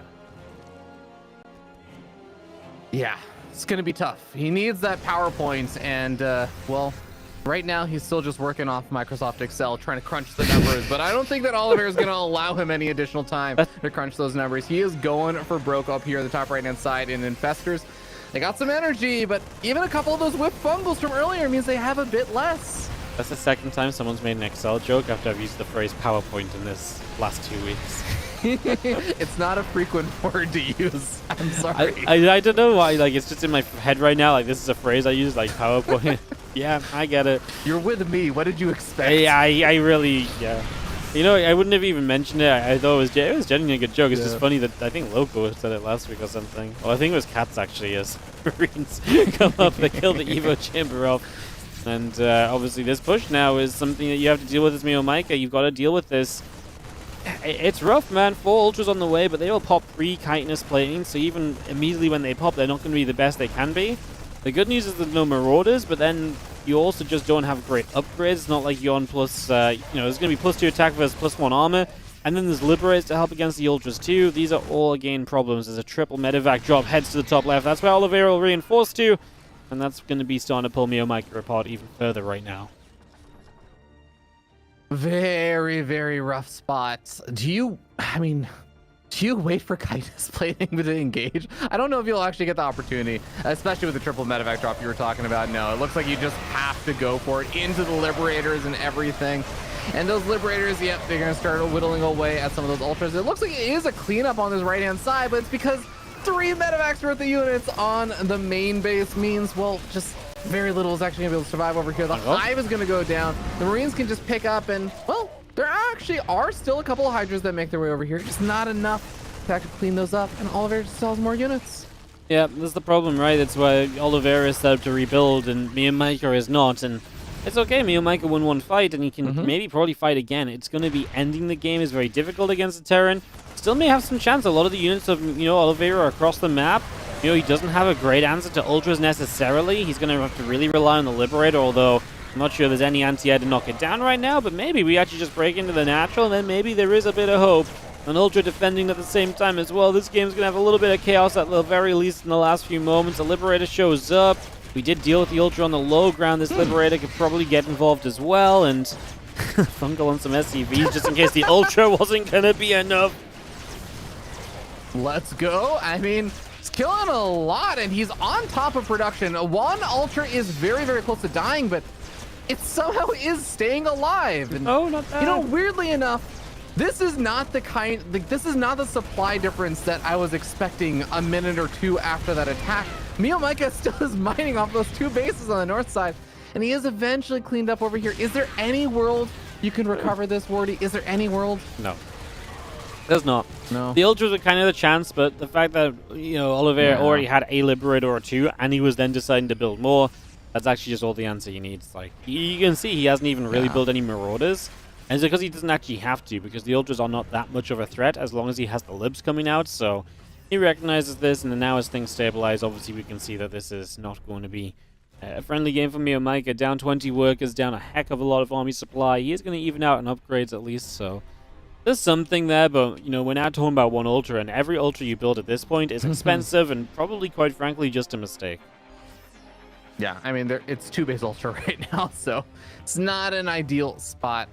I'm with you. Oliveira keeping all of those bases alive is definitely going to be paying off, because even if you lose all of those SCVs earlier on, not only has he had 4 workers producing this whole time, so he's already back up to 55, but even just the mules from all 4 of those bases can really be putting in some serious work. +3 weapons finishing up here for Oliveira as well. He is so close to that 3-0 he was looking for versus Miiik. Miiik actually only has a Hydrogen as well, so, it's like, if he builds an Ultra, it's a mistake. He actually couldn't even get close to building an Ultra, as GG will be called. Yeah. Like, he couldn't build anything but Hydras, which, obviously, on their own, are never really going to do it either, and I think we listed off a lot of reasons why things are going to get troubling there, and in the end, Oliveira does pick up the 3-0, so he gets it done, and does put himself into that next round of the competition, of course, so congrats to Oliveira. Of course, we kind of expected him to get there, just getting done what we expect of him. So again, congrats to that. And we'll have a quick peek at the bracket here in just one moment, just to show you guys where we're at after the entire first round of Yeah, the entire first round of Asia has played out. Nope, that's the wrong button. I don't know why I clicked that one. That was just the completely wrong button. Let's try this button. There we go. So this is the bracket and how it stands. Yashi and Cyan meet for some PvP in the upper bracket round of 4. The third Protoss and Firefly is going to play world champion Oliveira. In the lower bracket, Nanami versus Nice. Nanami's been surprisingly good so far. And Coffee Meal Maker is just going to promise to be an absolute wild one. Those 4 matches will take place over the next couple of days on the stream, of course. Obviously not today. Today Asia is done. But they'll be the opening matches over the next 2 days of the ESL Masters for your Dragon. Yeah, absolutely. And I do want to make a quick mention that I think Oliveira was coming into the series pretty heavily favored versus Miiik. Just Miiik, exactly as you were saying, and as we kind of saw in the series, he can look a little bit silly when things don't work out well because his opponent maybe just plays really perfectly with the early game micro and Miiik falls behind and stuff. I think that series versus Coffee is going to be a banger, though. I think that's going to be a very, very fun series because Coffee is a good player, but I think he can absolutely fall prey to a lot more of Miiik's stuff than we saw Oliveira did. So I'm looking forward to that. Absolutely agree. It's going to be really fun the next couple of days. Of course, today we still have 6 best-of-5s coming your way. Reynor battles against Harstem. Hero Marine takes on Showtime. Mana fights Max Packs. And Skillers tries to hold off the madness of Bly. That's our European matches. Then to round us out later on, Colors battles Estrella, and Eggs will ZVZ Scarlet to have us a full 8 best-of-5. So that's where we are at here. Day number 2 of the playoffs here in the ESL SC2 Masters Winter. We're going to take a couple of moments. When we come back, we will be back live with Europe. We're a little bit ahead of schedule. I mean, we're not talking crazy amounts, but this is going to be, instead of like a 7-minute break, probably more like a 13-minute break, guys. Just because Europe has a set starting time to make sure all the players know when they need to be there, etc. So that's due to start in probably about 10 minutes for you guys once the the stream delay kicks in and everything. So we really are just a little bit out from that. So slightly extended break, but otherwise we'll be right back with those European matches. And a lot of you are excited for some Reynor Harstem action, and that will be up when we return.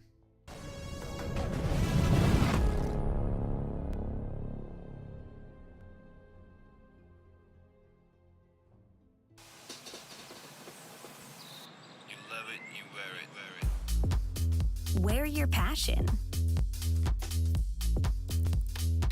Share your passion.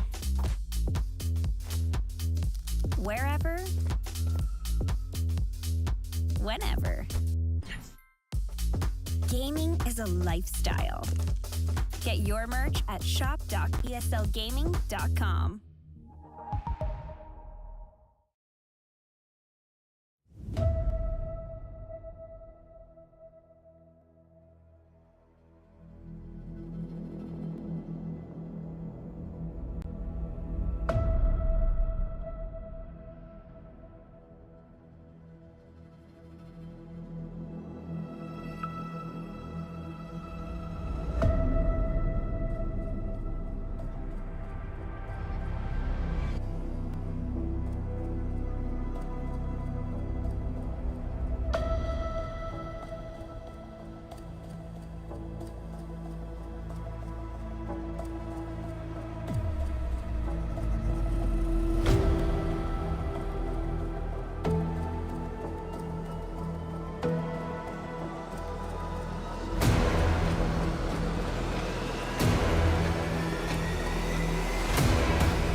ESL StarCraft 2 Masters is brought to you in part by Monster Energy and the United States Air Force. Welcome back, everybody, as we have gone from Asia and we're going to go into Europe as we are ready for some more StarCraft action. It is going to be a fun set of matches here in Europe, Ravi. I think we have already talked a little bit about this one coming up already, but Reynor Harstem, already just kind of a fun headlining match to start up this European day. Yeah, absolutely. I don't think anyone is approaching this and being like, wow, you know, I think Harstem is really favored versus Reynor. Nobody is really coming into this saying that, but I think the really astute observers out there will know that Harstem is not a player who just kind of takes a beating lightly. He doesn't just kind of walk into something and be like, yeah, I'm going to lose this. He always comes with a bit of a game plan. He always comes with a bit of preparation. I think it's something I always admire and really enjoy about watching Harstem specifically play. So I know that Harstem is going to not necessarily go super off the beaten path, but he is going to bring something a little bit different or a little bit special coming up against Reynor. Sorry, I'm having a fight with Harstem. You just caught up on the chat where they were just flaming you for 3 minutes. Yeah, they just been flaming me for like being slow. Like, it's not my fault we have to run a certain amount of breaks and stuff, guys. Like, you know, back in the old days, you know, it'd be like 6 minutes after the hour we'd start the matchup, and now it's like 1 minute after. Everyone's like, well, we need to go right now. No one has any chill anymore, man. They just want to get these games of StarCraft out of the way, apparently. Unbelievable. No, these players are not getting any younger, despite the fact that this young man down here in the bottom right-hand side of the map, the red Zerg player, it was known for a long time as being a very, very young player with a lot of time ahead of him. Seems like he's in a bit more of a rush these days. He is Reynor from Basilisk. And in the top left-hand side, our blue Protoss player from the Shopify Rebellion is Harstem. And I just have to take a moment to say, map makers, can we stop making bases at the edge of the map so I can't do a rotating intro? The amount of times I've hit the edge of Oceanborn the last couple of days specifically, it's like, it's really getting in my head. Like, I go to be like, stop, and we just like whack against the wall. Oh, dude. Such a that is actually causing... As very appropriately, I was about to say, we have a forge coming down. I've been trying to write scripts that automatically cannon rush someone, and the fact that I can't use backspace to automatically center the nexus directly on where I want to be, because some of the maps are just so close to the edge, has been an actual problem. Oh, hell yeah! Harstem! Okay, so he's going Gate Forge. This is actually, all right, this is my groove, man. So he's going Gate Forge. This is going to be the 3 pylon wall. The idea here is you get that first pylon on up. That's going to be able to provide power for this location. After that first pylon finishes, you get your cannon and your gateway down. You can cancel the other 2 pylons because you fully wall in that cannon. All right, well, this is going to be kind of wild. I'm glad you can explain it. I don't have to. Nice and easy. What's that pylon for? What is that extra pylon? What is that 3rd pylon up north? Is he worried about the pylon being surrounded too much and then the cannon's accessed? I don't know. So that second, the pylon directly above the cannon did have a lot of surface area on it. Mm-hmm. So I think that maybe he's done some calculations about how if you do enough drone pulls, that would cause problems. I will admit that I have been in Japan and I haven't been able to fully test this as much as I would like to. But I think that this should be very difficult to actually clean up now, unless he does... No, yeah, Reynor's just going to abandon ship on this, and this is really awkward because he's not mining with any of these drones. That's the big issue, right? These drones just sat there not doing anything. We're going to go after the pylon. There's no additional pylon here, so actually if we do lose the pylon, the cannons, all of these cannons coming up will be depowered. We're going to get a lot of the lings, but not enough as the single zealot shows up. Man, if there was 1 extra pylon, that would probably be great, right? If there was 1 extra pylon, I think he wins the game. I don't want to say 100% guarantee, but I think he probably just wins the game there because the cannons are in range of the hatchery. That's like one of the big check marks there to ensure that he can get really big damage. But also, Reynor just pulled workers the entire time for that. So he really didn't have any mining going on. He doesn't have any transitions. It's not like he has a gas geyser or something behind us. It's not like he had a ton of extra resources and was droning up. That really was an all-in defense from Reynor. He had to clean that up. He had to shut this whole thing down. Now he's in a spectacular spot. Yep, it's funny how quickly the script flips right in a game of StarCraft, because now you got a few lings in the main base. They're hitting a pylon over here. Probes have to pull. More lings actually get into the main. Only just now can we build an adept as the cybercore is recently completed as well. Obviously no warp gate on the way. You can kind of name your problem for Harstem. It's probably going to exist right now is Serral tries to fight, we lose a couple of probes, we're likely going to lose more probes than what we've already lost as well. There's a third probe going down, Reynor continues to do very well. And man, it's a game of the slightest amounts, and it just wasn't quite enough for Harstem across the map, and now Reynor really can just power up from here. Yeah, it's really tough. I'm thinking more about the cannon rush and the way that Harstem did it. So typically what I feel like I've usually seen from a lot of the cannon rushers, like a Grimmy or a Printef or, you know, Boanon and stuff, is I think usually you're going for just like 2 cannons there, and then maybe try and wall those in, and you'll usually wall in with like a gateway or something if you're really worried about stuff getting killed off, or like the buildings actually going down because the gateway just has so much more health.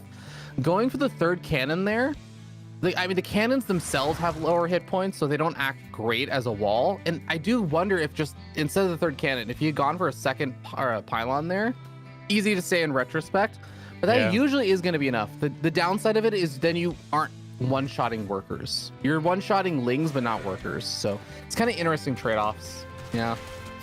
Last cannon remnants go down. A couple of adepts will threaten, but I think they'd be crazy to jump in. Lots of lings to surround. The queen's nearby to add DPS. And Reynor will just make sure those adepts do not go anywhere. Harstem with his Oracle, and now the Warp Gate coming up as well, so he's going to try and transition this into something a little bit more normal as we continue through. Yep. Now, of course, all the little cannon rush shenanigans aside, and you were already talking about all these transitions and stuff getting set on up. The transition points in this game now, even though it kind of looks a little bit more normalish with the Stargate and Oracles and stuff coming out, you have to remember that some things have changed the timings, or like the openings basically changed the timings of things. So the period where I feel like Harstem is going to be able to have, say, things like Warp Gate and be able to put on a depth pressure and be able to hit big 2 or 3 base kind of little timing attacks and stuff, a lot of that's going to be a lot harder to make work just because of the weird openings and the fact that Reynor had to make a lot of these early lings, so he doesn't have to necessarily make these lings later on because they'll be enough to deal with an early adept or a couple of early units. It just, I feel like there's a lot of things that give Reynor control in this game now. You know, Fear Dragon, you weren't here last week, but we did officially nickname Harstem, new nickname, because, you know, he likes to nickname himself things every now and again. We did nickname him the Carpenter, and I just really feel like he didn't live up to the Carpenter there, because he should have known he needed a more solid foundation for those cannons. I don't know, man. I feel like he's not embracing the nickname I've given him, and it's just a little bit disappointed, you know. I'm on board with that, though. I'm on board with the nickname, and you know what? Sometimes the Carpenter, he might blame the tools and say that Protoss doesn't have the appropriate tools and stuff. I know he's made some videos on that, but we all know it's the poor Carpenter that blames the tools. Yeah. Well, the Oracles dive into the third base as you get rid of a few of these drones, and at least is getting a little bit of something out of this. Meanwhile, Reynor, though, he's just got no reason not to drone like crazy because he knows there's no pressure his opponent can realistically apply because of the delays he's had to his tech. So it just gives Reynor such a massive window to drone in. That obviously goes a long way to helping out, puts him into a great spot. And they're still coming up, Hatcher and the Lair all coming through. And yeah, a few more lings, couple drones, the ultimately upgrade all coming out as well. Yep. Very comfortable spot in a lot of ways there for Reynor. One thing I will say that is still nice for Harstem is having these Oracles up and alive. Please keep them that way, Harstem. Is he can continue to keep a very close eye out on what Reynor is up to. There should be nothing really pushing those Oracles back besides just queens for quite a bit of time in this game. And also there is a bit of safety just because he knows really the only thing Reynor has had for a while and is going to have for a bit are just those lings, and those Oracles really should be able to mount a solid defense there. So I like that Harstem is getting up all this tech behind this off of just, you know, the 2 warp gates, not overproducing gateway units or anything. He's just going Robo, Twilight Council, getting up Charge, getting up Temple Archives, avoiding the supply block with 3 pylons all at once, and just really making sure that he can try to power up as fast as possible to make up for the early game. Yep. No, just trying to take those steps forward. Those lings keeping on moving around the map. The Oracle's getting quite divey, but honestly still working. 3 more drones. One of them low HP, but not dead, which is the most important part. There's a couple more high template build up. The Archon count is growing. Harstem just kind of, you know, getting there for 3 bases. Storm even going to start as well, which against Lingbane Hydra, there isn't a unit in this composition of Reynor that Storm doesn't do well against. Yeah, and as we all know very, very well, that centrifugal hooks upgrade, Wardy, no longer provides the extra hit points for those banelings, and that's something a lot of people have been, I feel like, hotly debating in the community about, is Storm significantly better? Because the Storm doesn't technically just like one-shot the banelings when if they take every single tick of damage, but again, very, very close to dying, and they are really just one little tiny whack away from dying there, much like that Oracle that just died. Oracle goes down as the couple zealots, everything else moving out to the front. The Lings coming around as well. The extra Banes come out. The drop load coming in. Storm is moments away from being completed. And that is going to give Harstem a much better chance against this Ling Bane Hydra than he would have otherwise. The problem for me is just that Reynor sits at 4 base, 84 drones. Probably take a 5th base behind any attack he first sets up into here. Harstem has to find a way to keep a 4th base alive during these upcoming fights. Otherwise, he is going to start running out of resources extremely quickly. Well, that was actually a surprisingly nice snag of killing off all those Lings, because frankly, there are really only 4 Banelings out on the map right now. There is a Drop Overlord as well, so I think that the Banelings, yep, they're all loaded up inside the Drop Overlord, ready to go for some harassment, rather than actually joining up with a big fight of the army, because he's making more Banelings for that one. I'm kind of with you as well. This has been such a weird, kind of strange opening that I feel like if you were looking for an example game to see how well Storm does versus the kind of current version of the Banelings and stuff, this may not be a great example of what a standard situation would look like. Good splits. Oh my goodness, we narrowly lose the couple extra High Templar. Just great play so far from Reynor, moving his Banes around in such a way that it's very difficult to Storm. Baits another one there. And now we are going to commit through a little harder. These Banes, I was going to say, at least would probably get the super battery. It actually didn't quite go down for a moment extra. That was the last Storm, though, so no more splash damage really available. Archons don't really count, because by the time they get in range to splash, they're probably dead to these Hydras. And Harstem seemingly knows that as well. GG is called. Reynor more or less wins it on the first real commitment of an attack following that earlier game cannon rush. Yeah, was even able to get those 4 Banelings from the Drop Overlord into the natural expansion, get a bit of extra economic damage during that. So Reynor was just looking like he was in firm control over everything. But yeah, I think you really can do the StarCraft pro player thing and just rewind the game back to the first big thing that went wrong. And it was the cannon rush. It was just not having the second pylon there. And it's kind of unfortunate. I do think it's one of those reasons why cannon rushes are very similar to knuckleballs and baseball. People are familiar with that, where it is a very specialized thing, because it takes a lot of practice and a lot of games to develop that intuition of, oh, as the drones were pulling in, maybe it actually would have made sense for Harstem to use that probe that was pulling over to the cannon to just build 1 extra pylon there. That would have both walled in the cannon and made it very, very annoying to break, and would have provided an extra pylon there that would have potentially powered those cannons and everything else for a little bit longer. It's like those little things that really, really help out, because it's so split second in terms of the decisions you have to make in order to make those kind of builds work. So I don't know, Wardy. I'm happy he went for it, but, you know, always a little sad when the cannon rusher doesn't win. You know, before the game, he was like, "Watch this strategy." Like, he PM'd me, and I was like, okay. Well, then after the game, I also want it on record that you immediately, the last message before the game went to the loading screen was, "I want you to lose." Well, that's because he's being really mean to me. But aside from that, we then came out of game. And Harstem, he's like, "I can't believe I messed this up, Ruffle." So at least he's in fairly good spirits. But definitely kind of on the same side as we are, of like, he kind of had it, and he kind of messed it up himself, because I actually think, especially just the fact that Reynor's drones didn't mind that entire time. Like, he had no choice but to burst. This wasn't like, there's only 1 pylon, so he will burst. It's he had to burst because he didn't build, he didn't mine enough during this to just let this go up or anything, so... Yeah. Before we even do player intros, I actually want to add one more thing. It's not just that. Reynor pulled his workers and pulled it past the cannons as he was like trying to intercept probes and stuff. Yeah. I actually think Reynor looked like that is just purely just spending time where the cannons and stuff were going up, and he wasn't mining. He wasn't getting any real value out of it outside of, I guess, if an extra probe or something had come. I really think like Harstem was in a very good spot there at that moment. As in the top right-hand side, our red Zerg player who does get a little lucky that his opponent messed it up. The red Zerg from Basilisk, of course, expect him to do great today. It is Reynor. And down here in the bottom left-hand side of the map, does he need a sharper hammer? Our blue Protoss player, the Carpenter, Harstem from Shopify Rebellion. That was a really great name.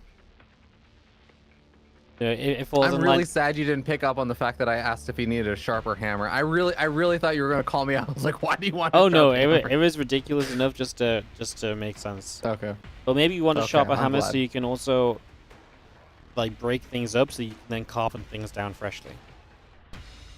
A sharper hammer is just a pickaxe. You know that, right? Yeah, sure, why not? Never really thought of it like that. So. Oh my God, he's breaking down rocks. He needs to break down the rocks this game. Okay. You do get hammers where the other side of the hammer is like sharp, right? So that used to pull out nails and stuff. It's like the hook part. Maybe he needs that part to be sharper. Otherwise, he can't get fine enough nails out of. I don't know, man. Protoss units are weird. You need sharp hammers to put them together. Okay. Yeah, man. You know what? Harstem just needs to find his hammer time, and on that note, I think Harstem would look great in parachute pants. But what also looks great was his Oracle control a lot of that last game. He did end up losing one of the Oracles, but you were kind of mentioning it. He was finding a lot of tiny bits of damage in that game with extra drones here and there. Those things really do add up. Those things really do start to pull you back from a game where he wasn't looking so great after the start. Absolutely, as we do have a few moments of just setting up kind of nicely. Natural got on location. Third hatchery goes down. Obviously, the timers are going to be much more normal this time around. Stargate's way earlier. The warp gate's actually on the way through. As our single adept shades up in toward the natural, and is going to go see what's going on in the next couple of moments. Yep. Sees the drones are there and knows that he's not getting all in, which I guess is never actually fully a given with Reynor, as he is not afraid to throw out some wild strategies here and there. But yeah, Oracle does just provide so much safety that I think he doesn't have to be too worried. But I'm curious, Wardy, what do you want to see from Harstem coming into like the rest of the series? Because I think we're both in agreement, right, that it's probably not just 100% the most standard things that you want to do, right? You want to do a little bit of a twist or a little bit of a shake up here and there. Yeah, no, it's I mean, this already, I think he's already kind of taken my words away, like stuff like a single Oracle into like fast glaives, for example. Really fun kind of build that can catch your opponent off guard if they just miss scout slightly. I think Harstem's good enough to challenge Reynor. Like, I think overall Reynor should win, especially in a best of 5. I don't think Harstem's the player that can't like kind of put a fight to Reynor in their most recent meeting. It was just an ESL Open Cup a few weeks back in number 197, so 3 weeks ago, but he did win there. And to me, that's sort of a sign like, yeah, Harstem's the kind of player who I think can come out and actually do well. I think, honestly, he just needs to do what he's comfortable with. I don't think he actually needs to be too sneaky or crazy or cheeky. I think he just needs to do what he's comfortable with and stick to his game plan, because I actually believe his game plan is probably good enough to, like I say, put up a challenge. This is the kind of event where Reynor will perform. It's where Reynor's going to be his absolute peak. It's going to be the most difficult to beat him. And I honestly think for that, you actually just need to play what you feel you can play the absolute best in. Stuff like this, is not unknown to Harstem. Like single Oracle into glaives. He was playing glaives for a long time after a lot of people were anyways, a little while back. So I like stuff like this, and I feel like if this was his plan going in, and this is what he's kind of thought about and practiced, absolutely stick by it. Just kind of see what it gives you. No, I'm 100% with you on that kind of general sentiment. Just doing what your practice is usually going to be, in most cases, better than doing something that you're less familiar with. So these these adepts are going to be shading on forward, are finding quite a few of these drones a bit of a ways away from the queens. I was going to say, that's a cancel shade, right? Because these drones are just kind of abandoned out here. They are absolutely shipwrecked on the top left of this hatchery. Now, we're going to be seeing a few lings that came in kind of go down. The first roach is starting to spawn. This time we might shade the adepts, and they do shade actually just kind of away from the fight more than anything. I guess that may be because there was a wall being built, so that was not access to the natural there. Now we will get into the natural if you want it. Of course, remember that attacks like this don't reinforce quickly because there's no kind of access to the prism or so. So reinforcing adepts are not going to join up quickly. As they do have, by the way, in general, just great handling from Reynor, dealing with stasis wards really well throughout this. And that's actually making this quite nice. The next few adepts actually not going to do too much either, so I think Reynor has handled this pretty darn well. It started off kind of bad. Those adepts to this, those drones to the side were a little bit stuck, but outside of that, yeah, he's been pretty great. Yeah, I really want to compliment both these players because Harstem is doing despite not having the fast reinforcements from a War Prism, like you were saying, he was shading the Adepts into the main base while he was shading additional reinforcements over to the third base while also putting in 2 stasis traps. And then it's just the additional level of compliments for Reynor because he handled all of it. As we already know, Reynor is an unbelievably fast player, and once again, we get to see why that's so rewarding to have that skill set in StarCraft. That's very true, as this one little cheeky Adept, by the way, is still going. A few extra drones went down last few moments, so that's a nice catch, right? Like, anytime you can just get like a little bit of extra done, I think you're generally going to be very happy, and that seemingly is going to be the case now, as that last Adept finally goes down. So that is nice. Yeah, but I think at the end of the day, I look at that, Wardy, and tell me if you disagree. It's 16 Adepts dying, and he did kill 14 workers, kill 15 Lings. That's still not something Harstem's going to be thrilled about, right? No. I mean, at the end of the day, right, like, well, this is nice. I mean, 5 drones on top of everything else. I mean, when you look at it overall, right, like, you know, he has slowed down a lot of mining as well. There's a lot of time where that third base wasn't mining and so on. So there's moments. The fourth base is definitely late too. I mean, if nothing else, it's going to give him time to get into the next stage of his game, which is now going to be Blink Stalkers and +1s. Continue to bring that through. Yeah. The follow-ups are definitely going to be there. And I think that you're totally right. There's going to be some opportunities. I don't think Harstem is, you know, dead in the water by any stretch of the imagination. But it'll be interesting to see how things shake up in the kind of next stages of the game with Spire, Baneling Nest, 1/1, and 1/1 not being armor upgrades, actually just being +1 melee, +1 missile attack upgrades coming all on out. And Reynor is really just getting a nice little spread of tech to actually deal with this next stage of the game. Yep, as thing's going to get force fielded in. Yeah, Harstem is going to get into those double Colossi production, and Reynor being forced up into that Spire. And all said and done, I kind of like where Harstem's at. I wonder if he would find a timing here, like when he hits like 4 Colossi, so like just hit one big push. If there's maybe something for him there. I mean, he's already set up with the Prism moving up the top. Of course, Colossi are not joining this just yet, but they're starting to wander over. I actually don't mind Harstem getting adventurous here. Army supplies are dead similar, and you know, currently Reynor's army supply is made up of very low-tech units that don't quite have all of their speed upgrades, so they're not as powerful as they would want to be. Yeah, he's only actually had time to morph in a couple of Ravagers just now. Doesn't actually have any Banelings out on the map, despite Centrifugal Hooks actually finishing up soon. So if Harstem did find an angle that he could commit into, it seemed like maybe he was going to be able to get something done. Reynor going for his patented Ling run by on the other side of the map and sees a single Stalker and says, well, yeah, I can still bust through that. Attacks the wall, and thankfully for Harstem, Colossus popping on out is going to easily be able to bat that away. Yep. I'm just going to be seeing how Ling's going to run in again. A couple Stalks in the Adept going to fight through. The army pulls back over the left-hand side. 12 meters, 30 Zerglings all on the way out. The meters are a fun choice right now. Definitely can kind of run this game into a little bit of a chaotic spot, right? Where you can suddenly just be all over and maybe try and pull Harstem apart. It's going to be a good test to see how Harstem can kind of just, you know, kind of curl up and defend a little bit, because he really is going to have to make sure that these meters do not get too much done, else we might be in a bit of trouble. Yeah, I think that is going to be the big question. Reynor did buy himself a lot of time, even a little Ling run by, but now, as you were saying, the mutas are not there to do a direct fight and find a ton of tough power there. Is looking to try and find some additional damage. And we do have another little Ling run by with the mutas also on the other side of the map. At the same time, Harstem is going for this big attack. The force fields locking out a lot of the army, but is he just losing too much back at home? Can he find the counter damage he needs to actually complement the fact that he's losing his third? Yeah, Reynor doesn't have a massive bank. That's the one saving grace, right? So you can't necessarily afford a lot of stuff just rebuilding immediately. But he is still trailing in some extra Lings, some extra Roaches. Harstem runs up here, is going to get this base, gets the few drones. He already lost a base himself, and the few Stalkers and the Phoenix showing up to fight those mutas and not immediately convinced they're going to be enough. We'll get rid of one muta. We lost the Phoenix pretty quickly. I kind of feel like Harstem almost needed to keep chasing the army to some extent, right? Like, keep the Colossi shots going on these low-tech units and get that splash damage out as much as possible.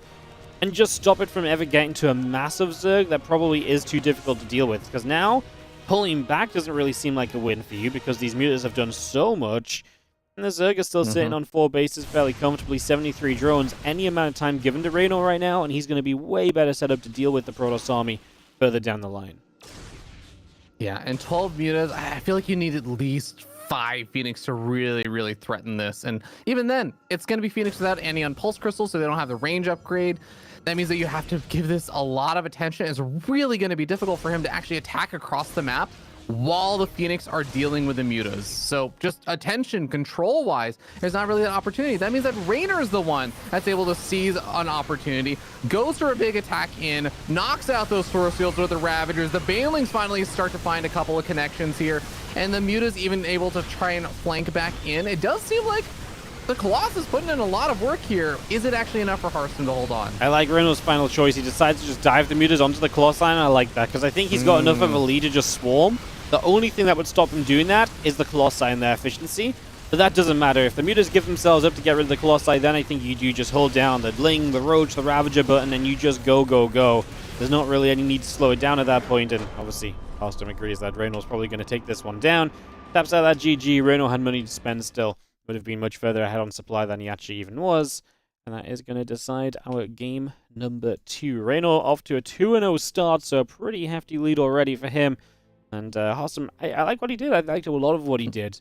Just needed to do, when it comes down to like the base trade-esque scenario, I think he has to keep pushing for the army rather than backing away for a base, because he's losing way more than a base himself, right? Yeah, it's also, man, I feel for Harstem a bit, because I feel like the way he was playing and the way that he's set up that 4-gate adept aggression with the oracles also joining in and making stasis traps, and I know that it can seem easy sometimes where you think, oh, we just shade the adepts in and then they just kind of do the work. But there's a lot of target firing involved. There's a lot of timing also with how do you set up the shades so that they're all going to arrive around different bases at the same time while also controlling your oracles to plant the stasis traps and have, basically you want everything to be happening almost all at once or back to back. And Harstem, I felt like, did a really incredible job at that. I feel like he would have actually taken out a lot of lesser Zerg players, but Reynor is just so skilled, not only as a general good player, but specifically with multi-prong aggression and defense. He's just so fast. Man, I feel for Harstem. I feel like this is just such a tough opponent, specifically with how well he executed that. And I'm like, man, it doesn't look nearly as cool when you're up against someone like Reynor. Like, this is almost like a wasted amount of beauty of how well Harstem was executing that. This is the kind of matchup where you're like, man, I'm so glad there's a lower bracket this time around, because I think Harstem can do well in a lower bracket, right? I think there's a lot of players you can put in a fight to, but, you know, if you draw one of the top 4 guys, you know, we're talking about, you know, your Serral, your Clem, your Reynor, your Max Packs probably, they're just really difficult opponents. Like, they're difficult opponents for anybody in this bracket, and, you know, to draw one of them first round last season, you would just, that's just your run probably most of the time, unless you really pull off a crazy upset. Like I say, it'll be fun to see. I'm not saying that Harstem's in the lower bracket yet. I know I'm talking a bit preemptively. Just if he does not manage to bring it back here, at least he does have that second chance this season. Because you do expect Reynor to come through. You do expect Reynor to advance. You expect Reynor to probably be one of the guys absolutely competing for the championship here in Europe. So there's no shame in that. And obviously with the way he's playing right now, it definitely looks like Reynor can be the contender up at the very top that we expect him to be. True. It's going to be very fun to see what Harstem busts out in game number 3, though, because like you said, I think when we were talking about that game number 2, it's not that Harstem has to do something unbelievably tricky, but I think he can throw out some kind of more aggressive or kind of cool little openings. And it's not that it's really wildly different from what is standard, but he has his own little ways of doing things, his own tiny twists, maybe in the way that he executes or maybe in the way that he rearranges small things in the build order. And I feel like that last game was a good example of just the way he kind of lined up all of the 4-gate adept movements and with the oracles and everything. So I'm looking forward to seeing what he is going to throw out in game number 3, because game number 1 was pretty wild. Game number 2 had its own kind of unique twists.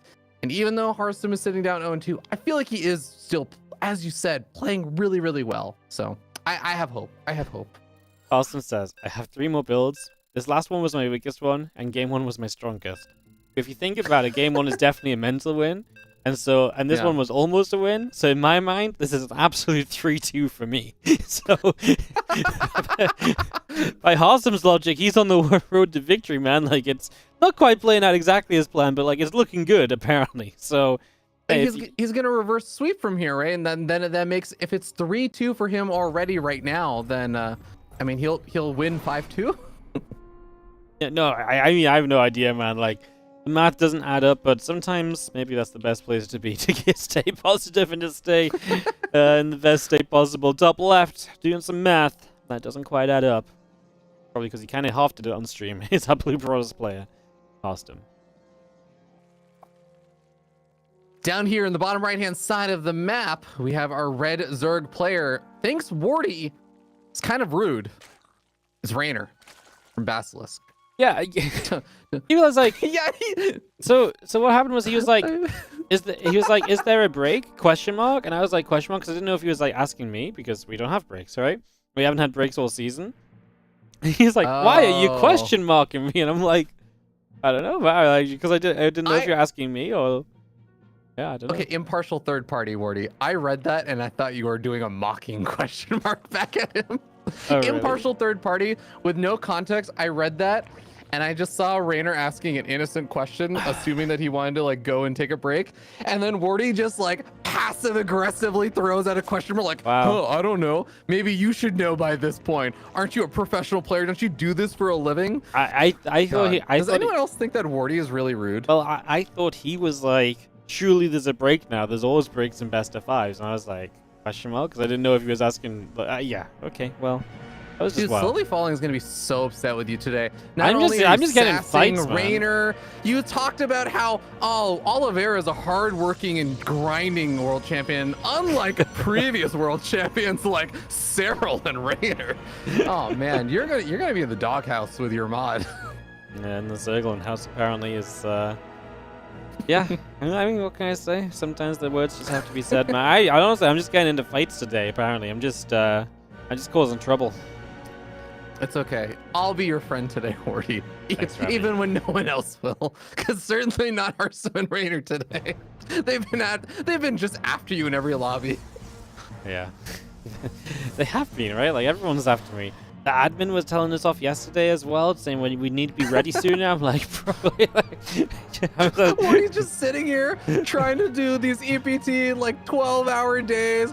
Even like the 3-player or 3-caster rotators. It's like, I know that I'm not going to be on for the end of the day. Katz is going to be joining us later, but he didn't have to show up earlier. Wardy's stuck here the entire day. He's working hard. He's working long hours. He's doing his own tournaments when, he's not doing EPT. He's just like trying to do his best, and everyone's just ganging up on him. I know, like, I already have enough going on. I can't handle like fighting 2 different players at the same time, Like, can we just chill out a little? Zombie just gonna like cancel you again with another smoothie game. It's like, I'm not even near you right now. I'm just gonna cast on a barcode next time, man. stay out of eyesight.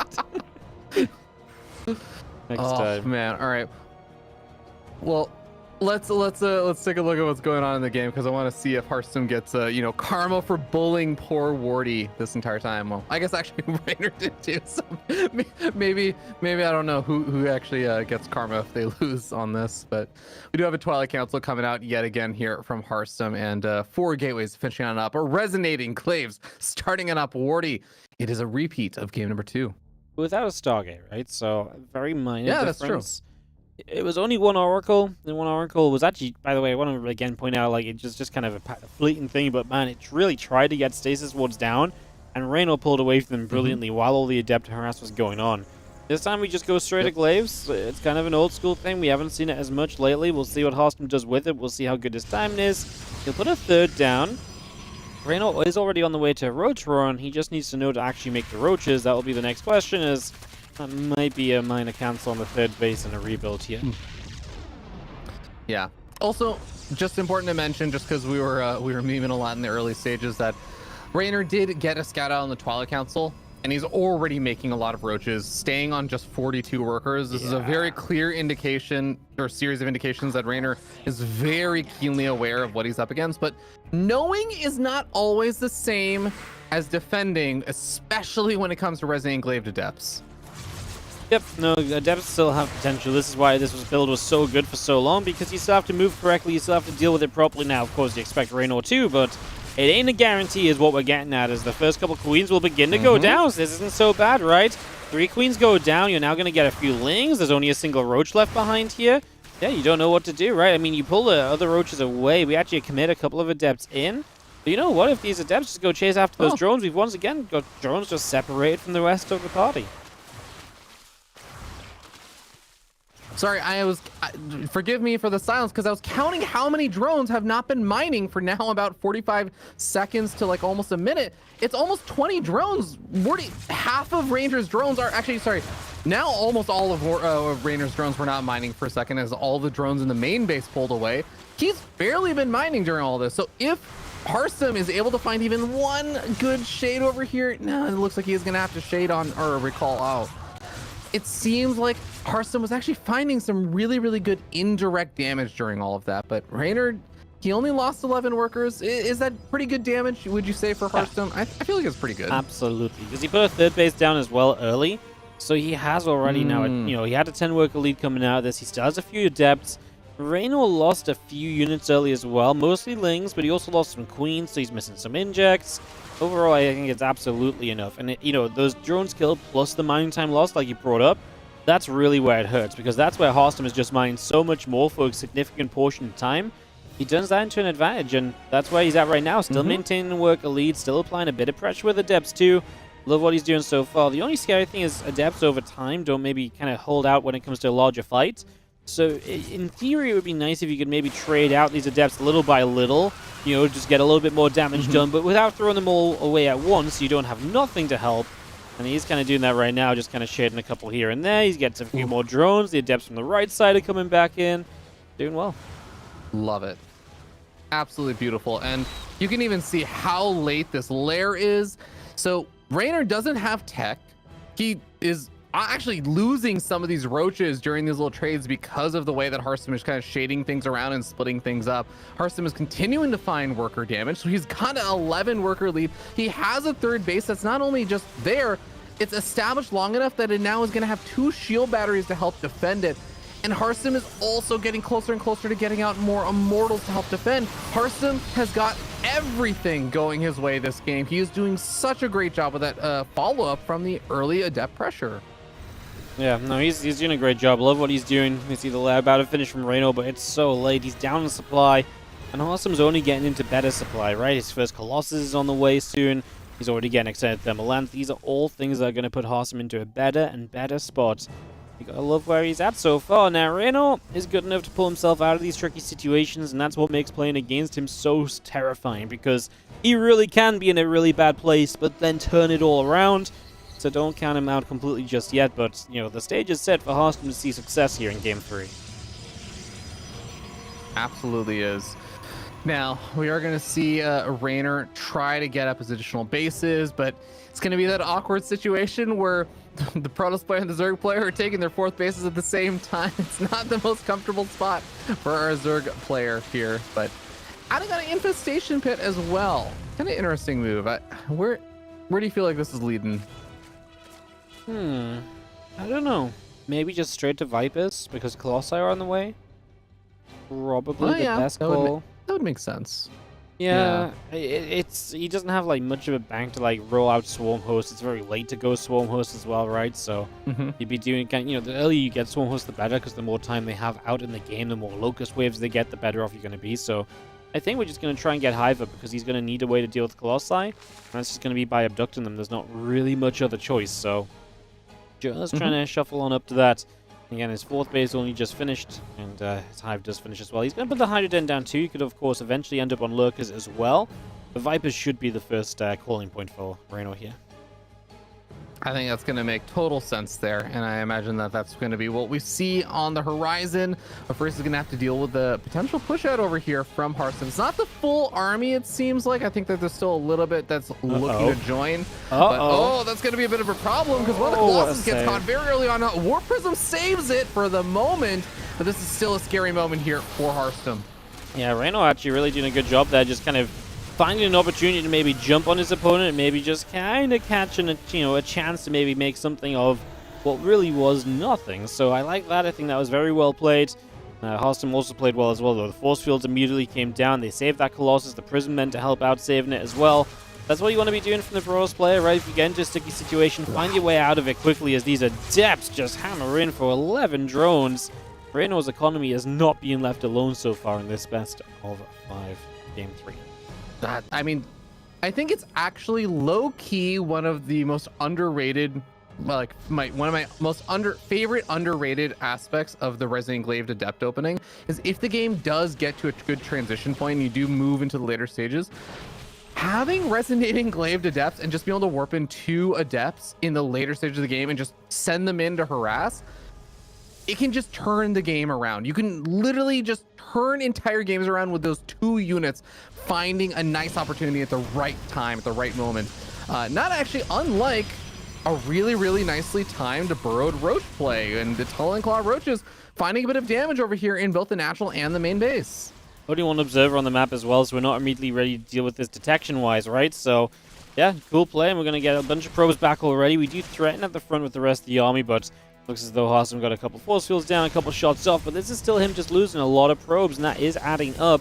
That's definitely a cool play from Reynor. Those tunneling claws absolutely dealing damage, and I think he'll be coming out of this very happily.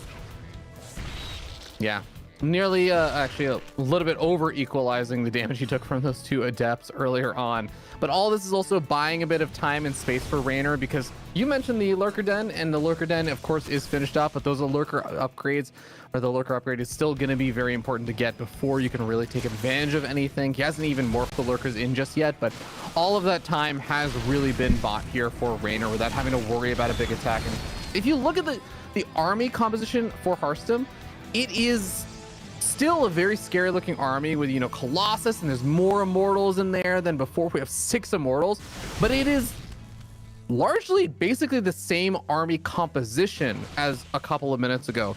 In the meanwhile, Reynor has the Vipers added on. He's morphed in 10 Lurkers that have the upgrade. He's getting up Adrenal Glands.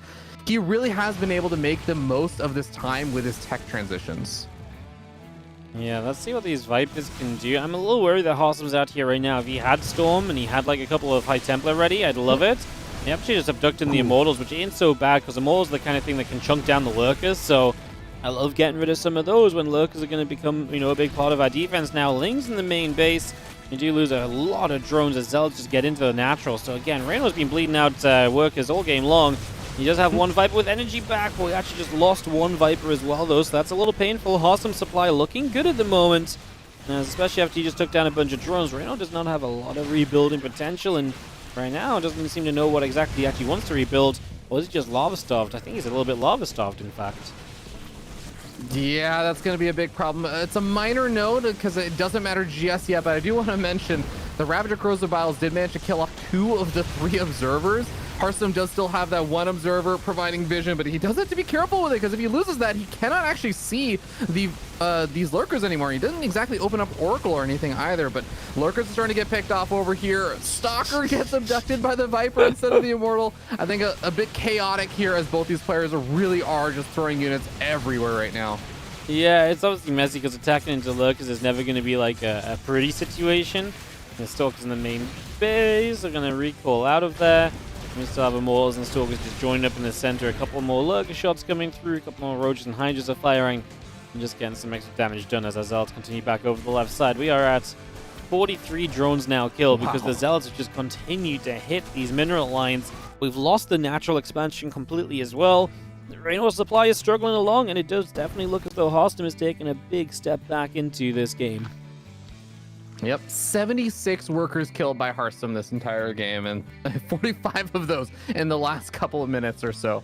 Maybe not even last couple of minutes, maybe just last minute or two. But here we have Reynor still with a scary-ish army, still has an opportunity to get something done, but this may very well be the kind of final hurrah, and not quite finding the angle he was looking for at that time. Harstem is just too prepared, and Harstem is already kind of looping around this army of Reynor, sharking around for it, and may even be able to find the hatchery as he's doing another Zealot run by. This is beautifully done by Harstem just to kind of keep his lead so far in this game. Yep, no, he's doing things well. Harstem, I always felt like one of the greatest players at just that, you know, always having a Zealot run by ready. It's one thing that I feel like he's always been extremely good at, and right now, just doing this brilliantly, right? Moving the main army one side, Zealots on the other side. We've seen it throughout the game. The Zealots have been great for him. Great double feedback on those Vipers to set up for this incoming fight. And yeah, you should just be able to clean out that bottom left base and eventually just slowly push in towards the base to your opponent. The only thing that's going to hold you off there is the threat of the Vipers. And obviously as well, the threat of the Lurkers as well, which is just a little scary to kind of push straight into without taking a moment to consider how good they could be.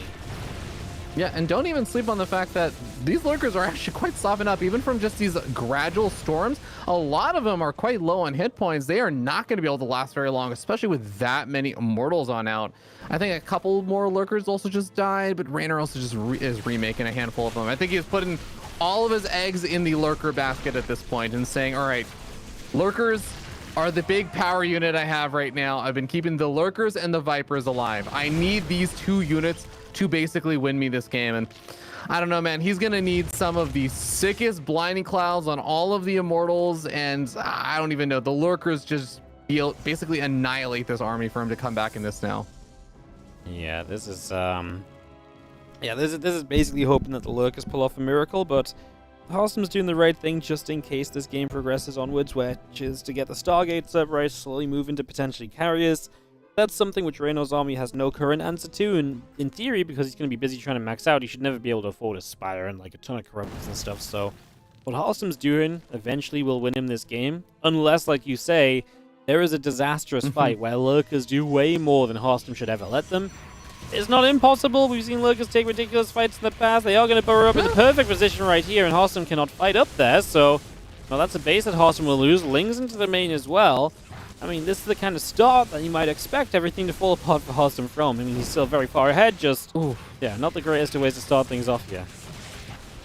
Other side of the map that we do see a handful of these Zealots, Stalkers, and a couple of Immortals doing the counterattack, so I like the decision there from Harstem. It is going to secure him the victory, as even that little counter swing is not going to be enough. Yeah, I like it. Just, you know, basically, like you say, it's just, you know, you can't really fight those Lurkers easily. Why bother? Why not just go across and basically checkmate him? Makes perfect sense, and Harstem does find himself a victory. So we're going to go 2-1 in favor of Reynor.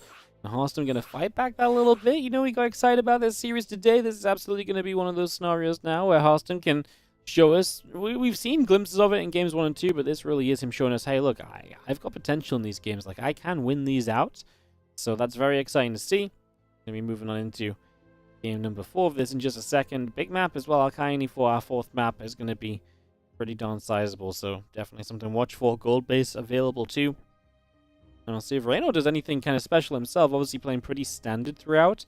Just kind of dealing with whatever Harstem kind of, you know, gives him to deal with. But, you know, it's not unlike Reynor to sometimes sneak in a build where it's like, okay, you deal with what I'm going to do to you. You deal with an attack. You deal with some aggression. And maybe something along those lines. So we'll see if Reynor mixes it up at all.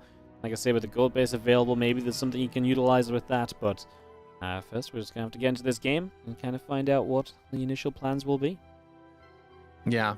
I feel like this is also, it's now been long enough since game number 1 that I feel like this would maybe be the time that I think, maybe you go for the cannon rush again, because it seemed like Reynor, it seemed like you kind of had him at a checkmate. Maybe he mishandles it again, because not that many people are cannon rushing these days. But I will say, in my little notes, I have Alcyone not really great for there's nothing really you can do at the ramp. It feels like this is kind of a weird map for the cannon rushes, so I'm not expecting anything like that. But I'm also really curious, Wardy, how would you feel about another Resonant Glaive Adept opening? Because gosh darn it, Wardy, he won me over those last 2 games of how well that can go sometimes. I'm into it, honestly. Like, I think he's doing well enough to make it work. I think he's doing well enough to justify it, so I'd be down, man. Like, I'd be kind of down. It's obviously decent for him so far.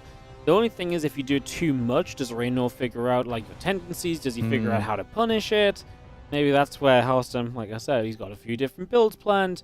Maybe that's where kind of each build kind of lets him maybe do something similar in a different way, or just does something completely different just to try and take advantage of what he's been doing earlier in the series as well. As in the top right, the man who is making his 3-2 prediction a little bit closer to a reality, it is going to be Harstem.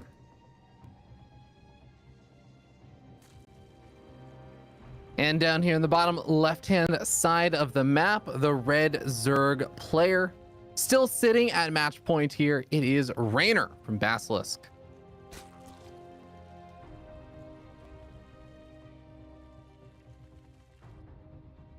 I will say, Wardy, the one time Harstem has won a game in the series, it's when he and Reynor both did not flame you in the lobby. And once again, nobody flamed you in the lobby. So maybe that's the secret, man. Maybe that hostility is creating like bad juju mentality for Harstem, and as soon as he clears that all out, he's golden. Maybe the hostility fuels Reynor, but the calmness soothes Harstem. I don't know, something like that. I agree, Wardy. I think that Reynor is a hostile and bad person, much like your other claims about how Serral is not hardworking like Oliveira. That's a great point, Wardy. I'm being put on blast. Sorry, I'm really enjoying this. You It's got me like- for one day, Wardy. This is just gonna be how I spend it. It's like this one home story cup. We had one game where lurkers sucked, and I was like, man, lurkers are not good. Because in this specific game, the lurkers were not good. And for the entire rest of the weekend, anytime there was a lurker, everyone just looked at me. It was like, hey, Wardy. Even when I wasn't casting, I was like sat downstairs, just chilling. They were like, hey, Wardy, the lurker just killed a probe. I'm like, oh my god, leave me alone. I know. It's just so you're so fun to bully. I'm not gonna lie. As someone who has been bullied, you are very fun to bully. It's really one of my redeeming factors in life, I think. Like that's one way to take Well, you did call this, by the way. Yeah, not on this you side called though. it. This is wild. Like that's just The best part is this is so easy to scout. You just accidentally scouted. You don't even get all the minerals off this base, right? Like you can't reach the far ones, so it's like a form. No, you can't. So there's got to be something aggressive Hold on. planned from Reynor. Wardy, I have prepared my entire life for this moment. I made a useless fact video to determine when you are one hex too far away from, the mineral patches, how many more workers does it take to saturate? Hold on, I need to look up my spreadsheet of useless facts, and I can tell you how much less efficient the mining on the opposite side is. You know what? Then it's almost like it's not useless because now we're going to make it useful. Now we're going to use this It's information. 99% useless.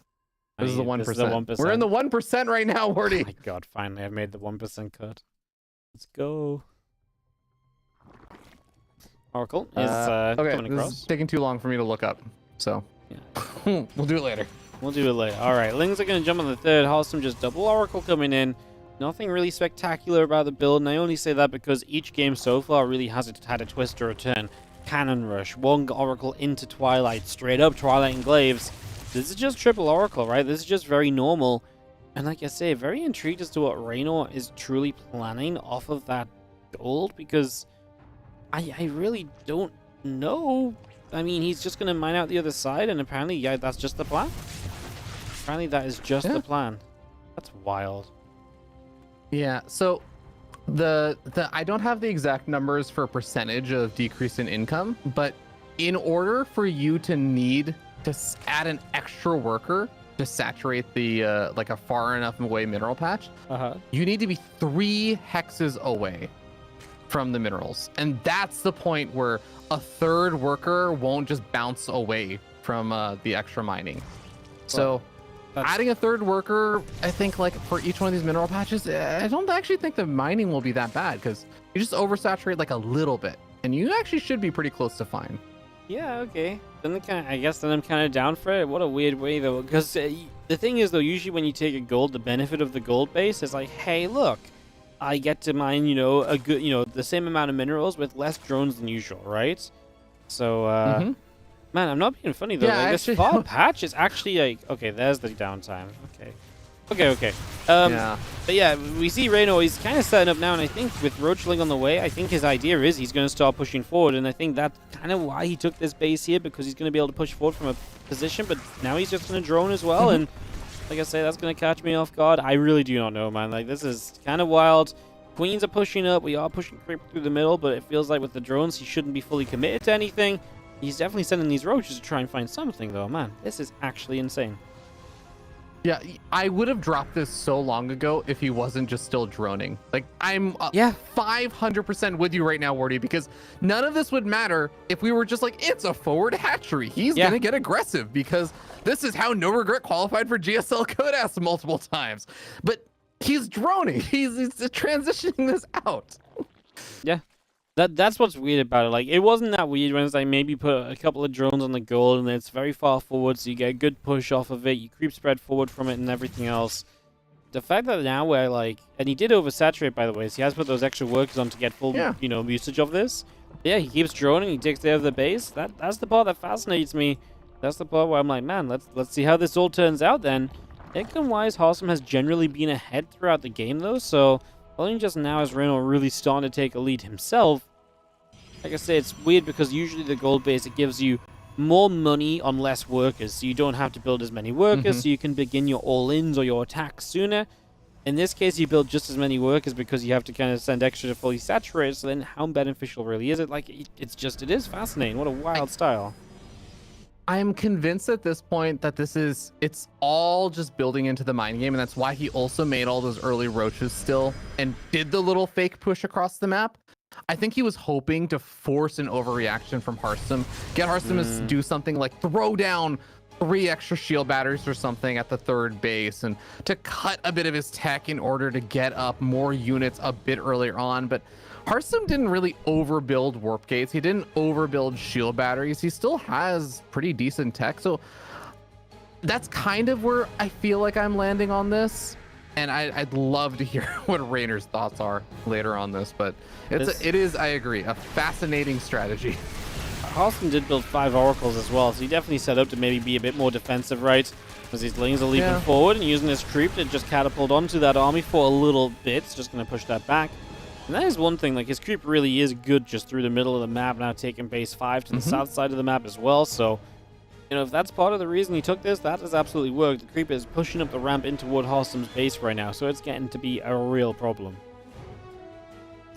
It most certainly is. And unfortunately for Harstem, he does only have the 1 observer out on the map right now, but it's difficult to actually push out because all of those Ravagers and Roaches are basically pouncing on his army every single time he even pokes a little bit further out. He picks off 1 Creep Tumor, has to back off. 34 Banelings also are about to finish up, and they are going to have Baneling speed as well. So I think this is going to finally, at long last, be a bit of go time here for Reynor as he's hit the maxed out point. He's going to have a lot of units, and waiting for +2 weapons, is it actually still, do you think, worth it to wait for +2 weapons? Or do you just go since he's maxed out now?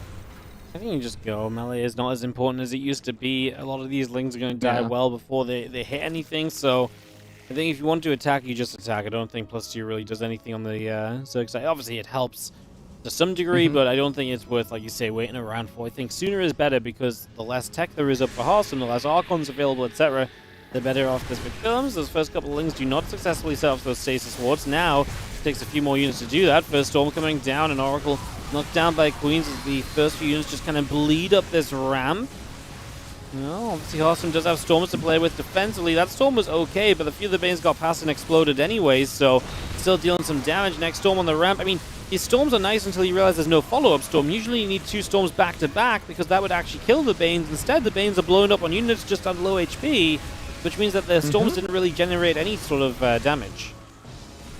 I'm with you on that. I think the saving grace there was the stasis trap trapping those lings and those couple of those banelings at an angle where it basically made it almost impossible for Reynor to really push forward on that left-hand side, which meant that the Oracle could continue to work away at that army on the left-hand side without the fear of the Queens doing any kind of damage. Harstem tries to go for a little bit of warpism harassment during that as well, just to quickly note. But then the shield battery was actually, while overcharged, healing up the Archons really, really well on the south side of the engagement. So I feel like I'm with you. There are definitely some things that were not really seeming to go well for Harstem, but then the couple of things that were going well went really, really well. And that's the reason why he's able to hold on actually so strongly there. But he did push this back. He did force Reynor away. Reynor, who's on 10 less workers than Harstem is. Obviously, the Prism showed up on the other side as well, and that's been really taking the attention of Reynor a little bit now too. So that benefits Harstem. This Prism play, those Zealot counterattacks, once again delivering for him at the moment. Ooh, no! Not if you lose it, but somehow we get out alive. One shield still remaining. That's, 0 damage taken to the hull. Perfect play there from Harstem. Absolutely calculated. The Carpenter always measures before he makes his strikes. He is so precise. As we do have our Ling Bane Ravager continue to gather up. We do have the extra carries on the way, plus 1 air weapons is coming through. We continue to get this up and running as you just see our army continue to get around. And the gold is still mining because the mining is so bad. Yeah, usually the gold would be long gone by now. Maybe that's the strategy, man. He makes the gold last longer than anybody else. There you go, man. You have to be a world champion of Reynor's caliber to know how to keep getting golds this late in. He's not just a one-off gold. He's a long-term gold winner. Yep. Very true as Ravager Bane continues to just chip away, doing a little bit more damage up towards this base. He's going to be able to knock those rocks down, so the rocks will indeed fall. Let me just open up the map, as Harstem's been building carriers, by the way, but he doesn't have many of them yet. That's a great storm on the right side to start. He does get the second storm, so you see the Banes actually down before they reach units this time. That helps a little bit more. Does Harstem have enough? Absolutely. Horrible fight from Reynor, just melts. And Harstem is going to bring it to 2 and 2. Yeah, wow. I mean, what a game and what a way for that to kind of end, because I feel like things were going really well for Harstem at the end for sure. I thought Reynor was maybe still more in it, but like you were saying, that final fight did not go well at all for Reynor. I was looking at the end of that game, Morty, and I'm really curious what your thoughts are. I felt like I was looking more at Alcyone and just how things are laid out, and the carriers were going to be the big next stage of that game for sure. But I was looking at how Harstem would try and take a 5th base, because I think that Reynor was showcasing how great the angle could be potentially to try and put pressure on, but that Harstem's shield battery placement and just his army placement in one position could defend all 4 bases almost. But as soon as he tries to extend to a 5th base, I felt like it was going to be a lot more limited, and I actually was surprised Reynor went in for that last attack. I really thought he was just going to try and hold out, take the rest of the map as maybe the carriers are trying to do some big push out and then go for an attack. Yeah. And just try and deny a 5th base. I was a bit surprised by that. What do you think? Yeah, I mean, maybe Reynor felt pressure to go before too many carriers were there. I mean, I felt like that was not a bad time to attack in theory, right? Because your opponent is switching to carriers, although not super quickly. It's not like he had like 4 carriers in production. He only had the 1. So, he had 1 carrier up, and then he had... he had 1 carrier up, and then he had 1 more on the way. So it wasn't like a huge investment that wasn't then available just yet. So I think that helped Harstem out in terms of making it okay for him. Yeah, I mean, I think Reynor maybe was just realizing as well, like his drone count wasn't what he wanted it to be, right? Like he was behind on drones, and he had been for a little bit, and maybe just felt as though he did kind of get this going. Okay, Ravi, you said you were gonna be my friend, but like now you're not. So yeah, I know. Harstem just DM me also, right, like 2 seconds before the countdown timer finished, and he's like, "Wardy is an absolute idiot. Be sure to tell him as well." I'm just like, this is the vibe of a man going to a game 5 who's just enjoying himself. Yeah, I love it. Top right hand side. I don't even know which of these guys I prefer anymore. Top right is going to be our red circle Reynor.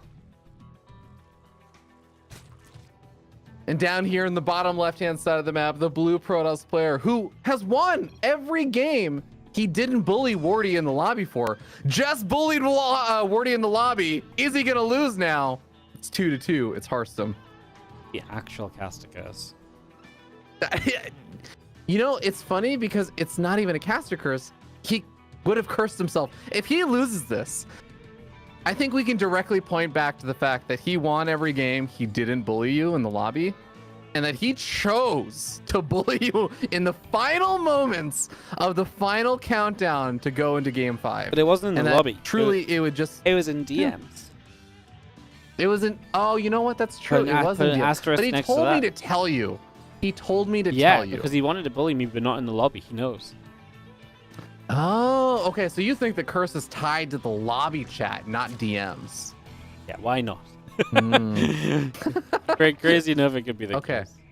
I'm on board with this meta. I'm on board with this theory. We'll find out how true it is if how on point our analysis of curses are. I have to say, I'm impressed by Harstem. You know, he said he came in with a bunch of different builds, and each game has been very different, right? Like, he's not done the same thing twice. He really has been mixing up game after game. You know, even when he did Glaives back-to-back, it was one with a Stargate, one was without. So the timings are very different. The amount of pressure is very different. The follow-ups are very different.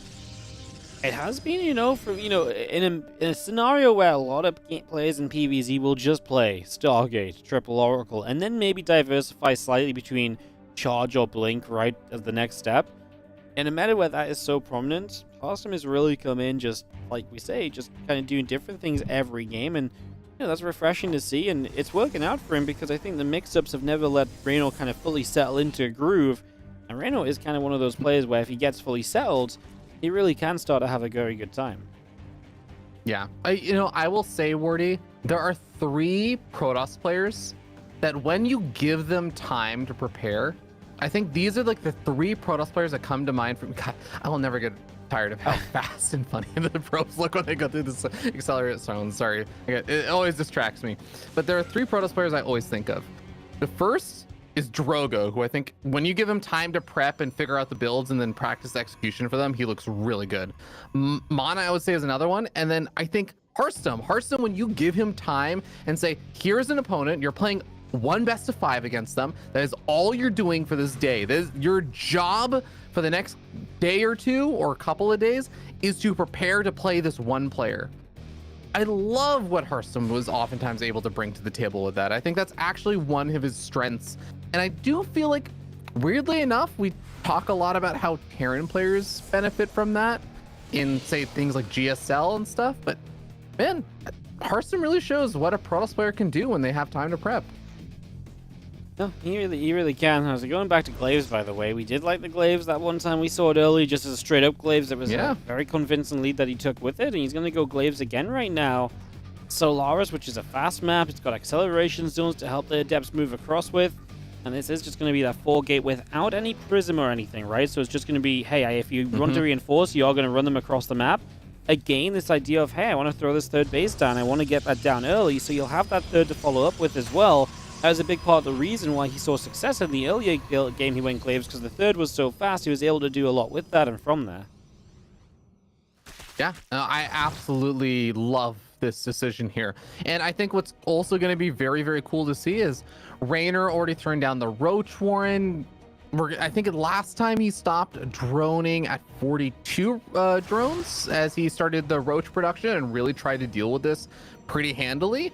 But again, scouting it is different than actually executing the defense. But I think once again, he's going to know exactly what's coming. He's stopping at 42 drones. He's making the Roaches. In a lot of ways, it's a repeat of the previous game.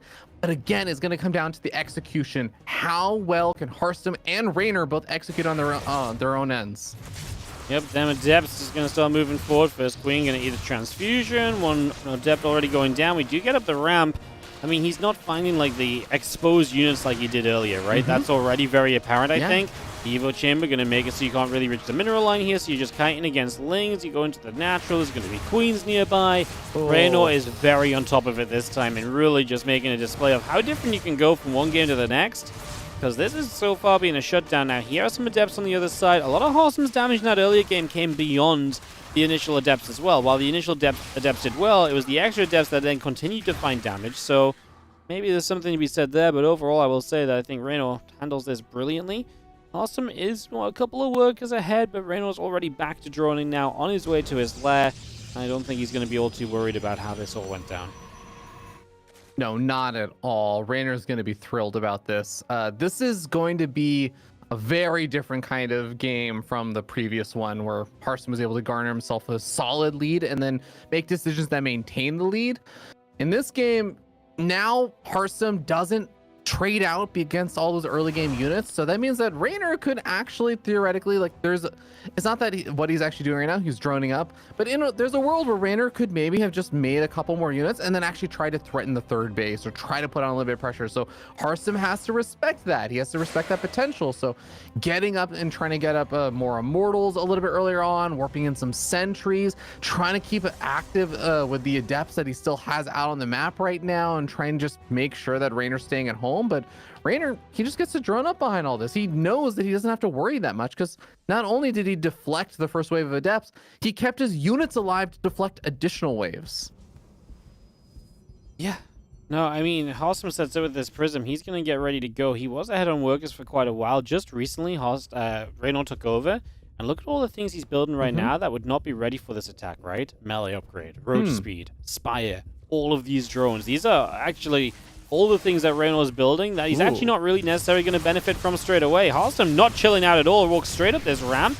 Very close to killing an Overlord there. That would actually supply block Reynor just a tiny amount. A couple of adepts showing up, some more drones going down. I mean, Harstem, I do feel like, is going to have to send this. He's obviously not set up to play a longer game. He's going to warp in some more adepts, and this is going to be the question mark of can Reynor get enough units out in time after the recent wave of tech that he's just invested into. Force fields coming down. Queens will transfuse each other. Force fields keep on replacing the couple that get knocked down. We do see extra adepts on the way in. Some supply is really not bad. Equal army supplies is generally a good place to be.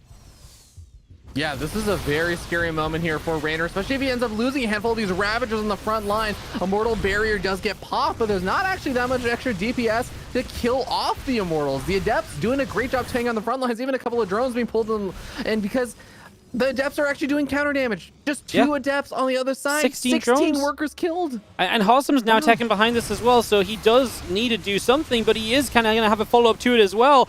His army's just not taking any damage. Now Adepts on the left side base, and Reynor has no way to get there at all as Harstem keeps pushing forward. Corrosive Biles will keep on coming down. Finally, a couple of them begin to connect on Harstem's units.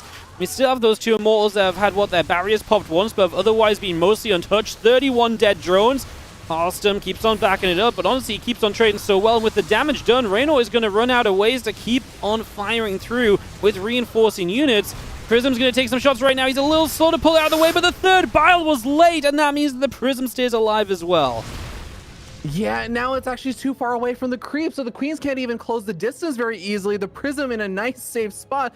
Harstem builds himself a lead. The Carpenter looking for opportunities, sends two more Adept Shades over to that top base. There aren't actually any drones really mining over here, so not too much damage can be done, but it actually draws more of the army out of the way, so he can send two Adepts to the right-hand side. This is exactly what you were praising him earlier about with the Zealot run-bys, Wardy, but with two Adepts instead.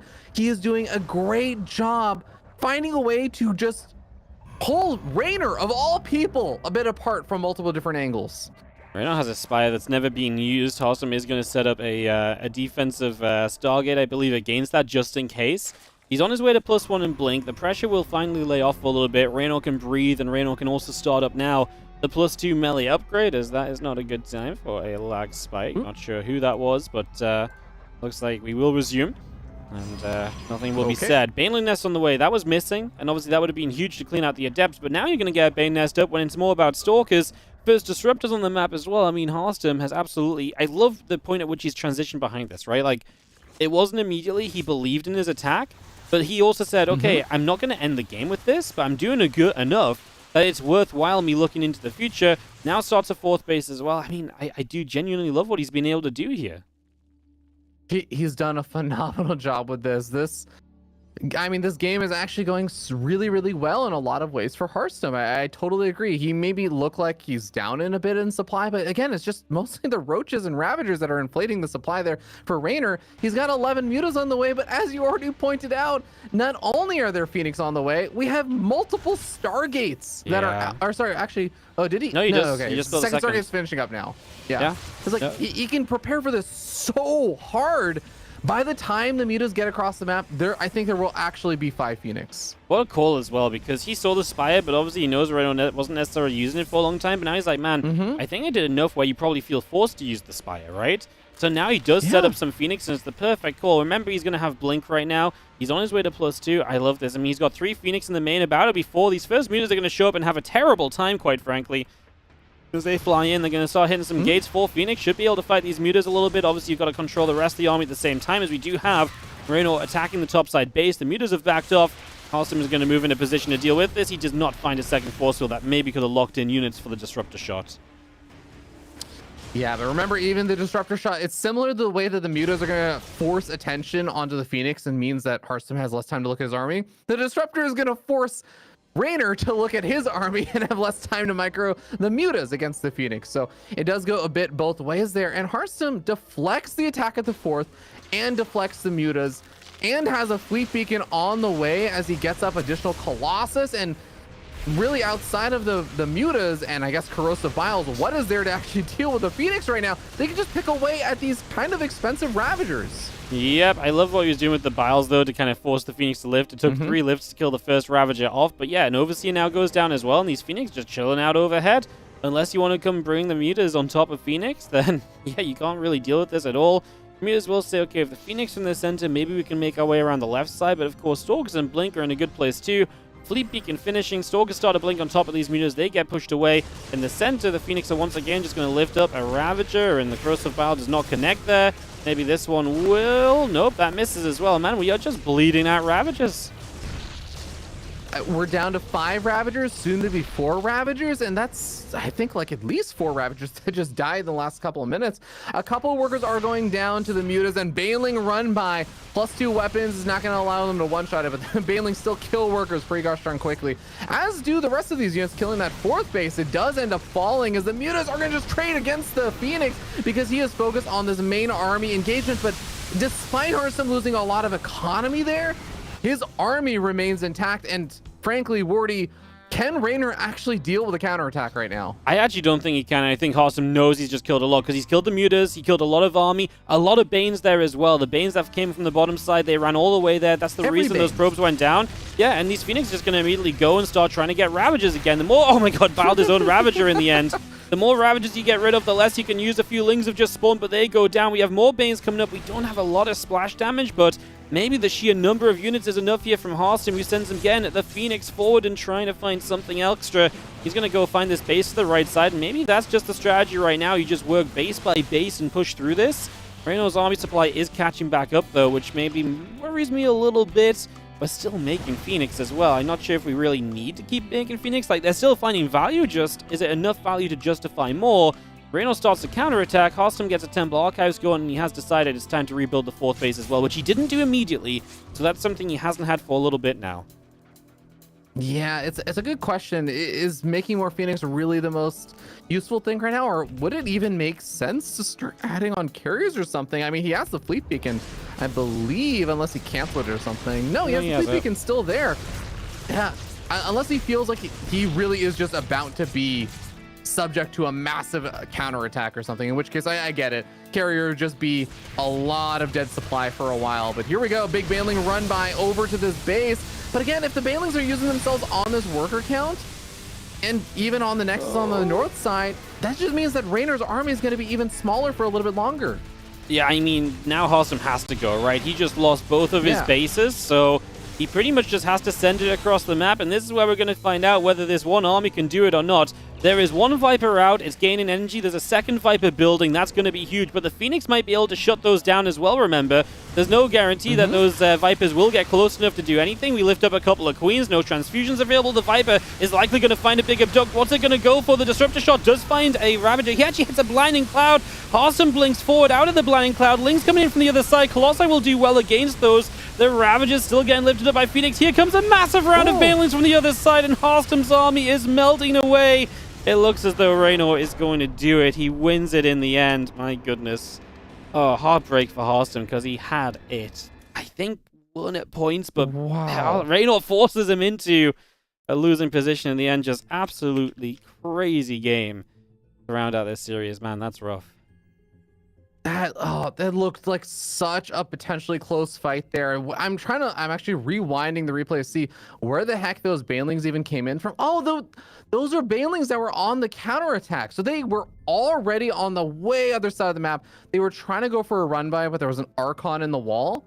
And that's where those Lings and Banelings came in after the Blinding Cloud. And man, what a Blinding Cloud that was as well, because that was again what forced a lot of those Stalkers to blink forward, which meant that they weren't there to buffer for the Immortal and for the Colossus. So when the Lings and the Banelings came forward, otherwise those would have just been choked up and the Colossus could have gotten big shots off. Man, that was so many small things deciding that game there.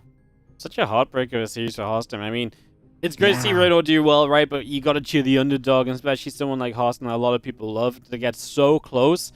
I wonder if he could have done it if he just pushed against the army previously, right? Before Reynor comes back across the map, kills his base, and then he goes. I wonder if he went the first time, if it would have maybe been enough. I can understand his hesitation not to, because obviously he only really had like a second Colossus joining up, one disrupted. It's not a lot of splash, but I just don't think Reynor had that much anyways. I mean, that's a game you can really dissect multiple times over. We are going to be a little behind schedule after a big first series of Europe right here. We're going to take a few moments when we return. Hero Marine takes on Showtime in what I thought was going to be the highlight of Europe, but it's going to have some living up to do if it wants to match that Reynor Harstem matchup. So don't go far. We'll be back very shortly with more StarCraft from the ESL SC2 Masters.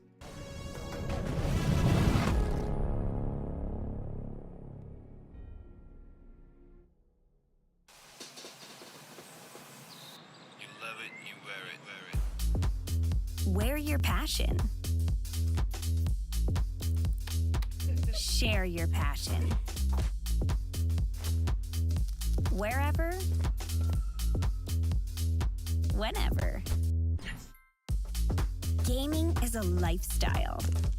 Get your merch at shop.eslgaming.com.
ESL StarCraft 2 Masters is brought to you in part by Monster Energy and the United States Air Force.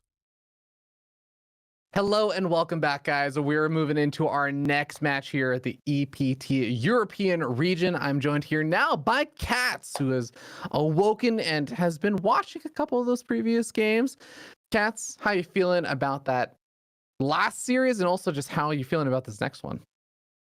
I mean, that last series was wild. I really enjoyed it. The Alcyon game was whack from Reynor. I don't know what he was thinking with the goal, to be honest. Like, very unusual. Yeah. Like you can see that like he maybe wanted to go for the queen walk for sure, right? Like, and wants to set up that creep spread a little bit earlier, like you were mentioning. But yeah, I can't see how that is ever worth it personally. Like, I feel like you could just, you know, delay the creep tumor a little bit and, you know, get a lot more money in exchange. So that was weird. And then that last game, it really felt all the way through that Harstem had it. I was listening to you guys' cast, and I was like, wow, like, yeah, Harstem's actually going to do it. That's wild. But then he didn't. That was unfortunate to see. But, you know, we are getting ready to move into our next series. Despite that, Reynor coming out 3-2 in the series. But now we have two Germans who are going to be facing off against each other. One a Protoss, one a Terran, but both of them also players who came out 3-1 in their groups. Marine versus Showtime, Cats. You excited for this one? Oh, very much so. Yeah, it's a classic. Yeah. Looking forward to it. We're already loaded in fact. That we are. I was trying to find Wardy on the observer list. Poor Wardy has to work the whole day, despite us, you know, getting to work some partial bits of the day. Wardy has to. Been bullying him as well. Yeah, man, he has to run the production and everything. We can also be the annoying commentators that basically just gradually talk longer and longer and don't actually introduce the players, thereby forcing Wardy to spend more time just staring at the Nexus.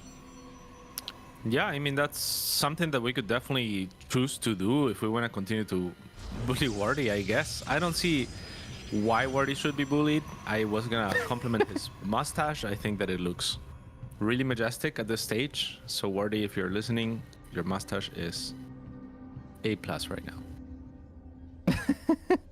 True. Yeah, actually, you know what? I'll stop bullying Wardy because apparently we just confirmed in the last series that if you bully Wardy, you end up losing your next game of StarCraft. So unfortunate. But down here on the bottom right-hand side of the map, a man who would never, okay, up here on the top left-hand side, right. Down here in the bottom, on the map, Site Delta, we have a German player who's quite good and went out of the round robin stage 3-1. It is Mouse Sports' Marine. There we go. And his opponent for Berlin International Gaming, it's Showtime. I'm really proud of myself for figuring out a very ambiguous thing that was true for both players. That was very good. Very well done on the spot too. Yeah, but you were talking about how this is a classic match, and you're absolutely right. This is a match that has happened many a time between these two players. But do you know what the match record is between these two guys? Oh, no, what is it? It is kind of ridiculous. It's 129 to 146 in favor of Showtime, just slightly in favor of Showtime. Yeah, that is absurd. I mean, yeah, Showtime definitely had like Marine has been around from the beginning pretty much. Like they've been around for similar amounts of time, but Showtime hit his peak a little bit earlier than Marine did, whereas Marine, I would say for the last 4 or 5 years has really stepped up his game. It sounds so weird to say like 4 or 5 years. But yeah, since StarCraft is, you know, we old. 13, it's only a portion.